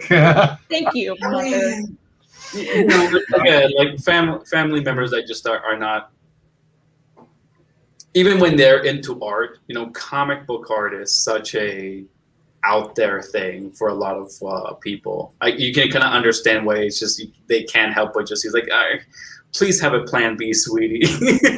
Yeah, my cousin was saying the same thing to one of their kids wanted to go to art school. They're Irene, so what are good art schools? I like one that has good art but also has other subjects in case they want to try something that makes money. I'm just okay. I'm the wrong person to ask. There was also that look over here before I started to win poster contests and all that. It was oh, you can actually make money out of this in dollars. Ooh, yes, in dollars. Yeah, because I do have to say, over here working inside your own country, it working is like they say, with pesos you just add zeros. Yeah, you're not a prophet in your own land. Earning more at all. So, oh my gosh. Gotta go for them dollars. $11, dollars. Will Irene be going on Shane's channel? Who is that? He's going live. I can get her the link. Who is that? Oh, you talking about Shane Davis? I don't know who that is. Oh, damn, that would be a great get? Well, I mean, if there is a channel that I can jump on right now and promote, then that would be cool. But I don't know. I don't know who that is. Let me show the plaques real quick, because Sugar Chris said, "Have I shown the plaques?" Yes, let me do that right quick. Here. So let's see the plasma. Remember to Plasma put tier. it yourself. Huh? I will. Yeah. Yes, I will. But I want to scroll down here and show everyone. So for the plasma tier, which is the book plus 3 posters, all 3 the posters, 1 by me, 2 by Yvonne right here, and by Nick, and also the Demon Sandy and the custom plaque. And the custom plaque is one of these images. I have to full screen myself. Oh my god. Here. So one of these. These are one of a kind, handmade wood burn demon plaques. So I've gotten a head start on. Oh, my camera has to focus. Come on, camera. There you go. That looks much better. So these are one of a kind, handmade demon plaques, and every single one is a unique original art piece. So this one looks kind of goofy. So if anyone was specifically like this one, let me know. I don't know. I think it looks kind of dopey. So One. people really like this one. Yeah, there you go. Nice. I think Yeah, the people previous like one was that. like an Image Comics bad guy. Kind of, yeah, like all good like that. They're just like, "Arr." Hold on. Like, Oh, you're doing a cosplay now. yeah, see, there you go. That's how I sell my comics. I'm gonna do impressions of my demons. This was like, there you go. See, here's another one. So I'm getting a nice head start on this because I got like 35 of these to make already. People really like this tier and really like these little demon plaques. So they're wood burned. They're every single. Yeah, I like this one a lot. So these are all handmade, original demon designs. A lot. Yeah, I really like it. I think people actually, a lot of people like this one, but I like the one with like the tentacles on the head. But yeah, these are very popular, and I'm very glad I'm doing them. I enjoy making them. So, and this one is the test plaque that is going into a random backers package. Cool. Wow. Yep. Because that was my 150 backers reward. So there you go. Probably should have done one for 300 backers as well, but I was too preoccupied. I was so busy. Hey, Rainy. Yes? So would you be interested in trying to hop on Shane Davis's stream? He's the artist of he was the artist of Superman Earth 1, and he's got a successful campaign that crossed 6 figures, Starlight Cats. Oh, sure. Yeah, but if he wants me on, then all right. But if he wants me on for sure, then I'll end this out and I'll have everyone promote themselves, and then I'll hop on right quick because we have time. We have like just over an hour 20 minutes. So try and make it happen, Leroy. That would be cool. That would be so awesome. Thank you guys. I really appreciate it. He's streaming right now. He must be out in the Pacific Coast. There's a super late over here. Yeah. Let me run through this campaign again for anyone who hasn't seen it, because we have a few new viewers. Check it out. Here's Fiendish, Chapter 1, Demons. It's a 46-page book. Look. And all these pages will be in color. These are some of the samples of the color. So these are the original. You can also get the black and white version in the smoke tier, but since we reached the 10K goal, all the pages will be in color. And here you go. You just gave Nick a job. That's cool. Yes, I'm glad, because he does do good colors too. So I was really hoping we would get there. But here's some of the sample pages that are in black and white, but that will be colored in the final. So you can see, here's some of the pages. Lots of action, monsters, Viking stuff like Berserk or Vinland Saga, Dark Fantasy. This is a comic for you. And you can get, let's see, if you can get just the air tier, which is just the book. That's the default one in color, but the smoke tier is the one in grayscale, and that one comes with a variant cover. So it comes with this. You see the black and white, like this one, this special cover over here. So that one has a special variant cover, and then you can get the book. Book was +1 poster, book 2 posters, book 3 posters, and then you can get all those plus the standee. Also retail prices. Oh yes, and the prices will like the price will go up after you go into in demand because like it's a discount for people who back the campaign during while it's active, you know. So like the price will go up after today. Even though I can keep on selling the book through Indiegogo, the prices will be more expensive. And also the sticker package will only be available for people who back today within the next hour. So it's only for people who back during the active campaign. So here are all the tiers, and for the last one, it's the book plus 3 posters plus the a demon standee and those wooden plaques that I was just showing. So the way you can get those wooden plaques is to back the plasma tier over here, and it comes with like the whole full package, everything, and all these will include the stickers because that was another stretch goal. So that little sticker package with 5 stickers will come with everybody's package, everybody who backed during the campaign. And here are the guest posters. Here's the little demon standee. They're so cute. Yeah, I love you. I love the demon standee. Let me show everyone the stickers. Stickers. Here you go. Yay! That's the one I just finished today. So that's for one of the characters, Yomi, and that's the finished art. But. Here is these are the sketches for the other sticker. So Yomi is finished. I had to finish Iskul and Casimir. The demon will be a sticker as well, and then the Fiendish logo. So that will come with every package for everybody that backs during the active campaign, which ends in like 1 freaking hour. Oh my god, that's making me so nervous. Yeah.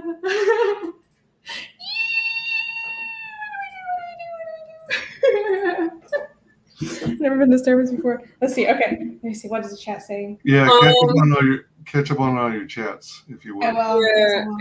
Eric had mentioned AC and Nick. Do you guys have a channel? I really like what you guys talk about. Thank you. No, we don't. We're actually very inactive on social media for the most part. That's very flattering. Yes, they are. Thanks. If you like, I mean, like, I might come and join Irene on streams more often if that's the case. But if anything, she actually might be what gets us into being participating a little bit more here and there for social media. But I like the idea of eventually getting on YouTube, but I'm not quite there yet. Yeah, so I guess anyway. I'd probably just bother Irene if I really wanted to. Until Yeah.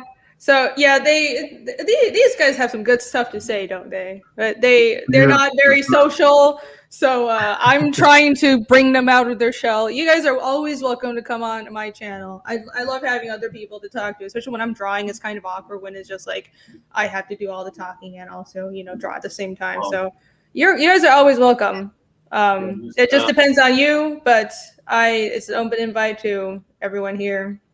On my Wednesday, normally, if anyone doesn't know, I stream Wednesday nights. So, yeah, every Wednesday night. Should we just rapid fire like this? Should we just rapid fire the social media stuff since you seem hurried to go and try and join this other stream to see if it can help you push you on your campaign? Well, I don't know if they'll take me, but why don't you guys put your social media stuff anyways? Yeah, plug your social media stuff. I want to make sure they want me on, but why not? Yeah. So, Yvonne, where can people find you? Okay, in Instagram in Hexit Savage altogether. That's it? Yes, and ArtStation.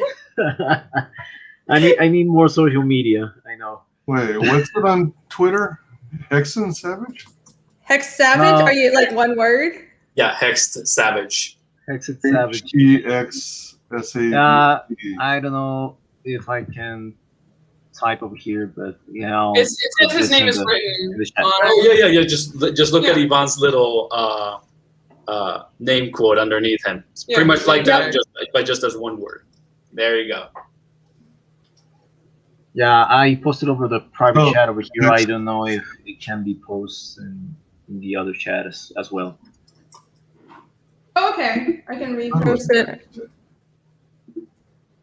Let's see. Oh my god, so many things to... Oh, there he is. All right.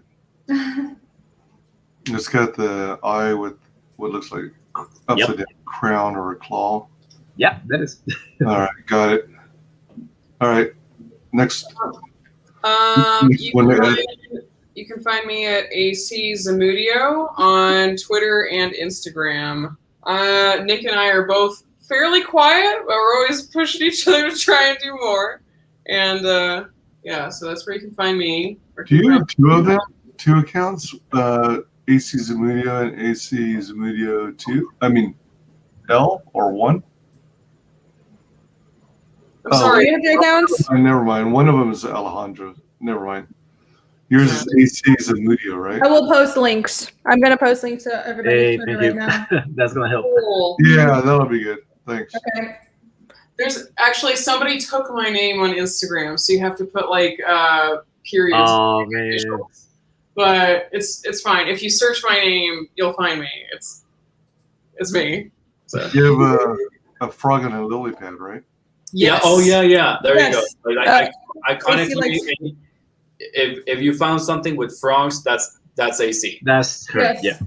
Nice. It's everything with frogs, that's AC. If you see something with frogs, it's AC. Something with monsters, it's Nick. So I just posted both of their Twitters in the chat. Those are, you can go click on those links, go follow these people. Even if they're not posting, I will make sure they see any message, or just like, talk to me. I'll yell at them in the post. Thanks, Irene. Check their messages. Of course. Oh, Of course. thank I you. want y'all to get work. Come on, y'all deserve work. You'll do good shit. Why don't you guys get more work?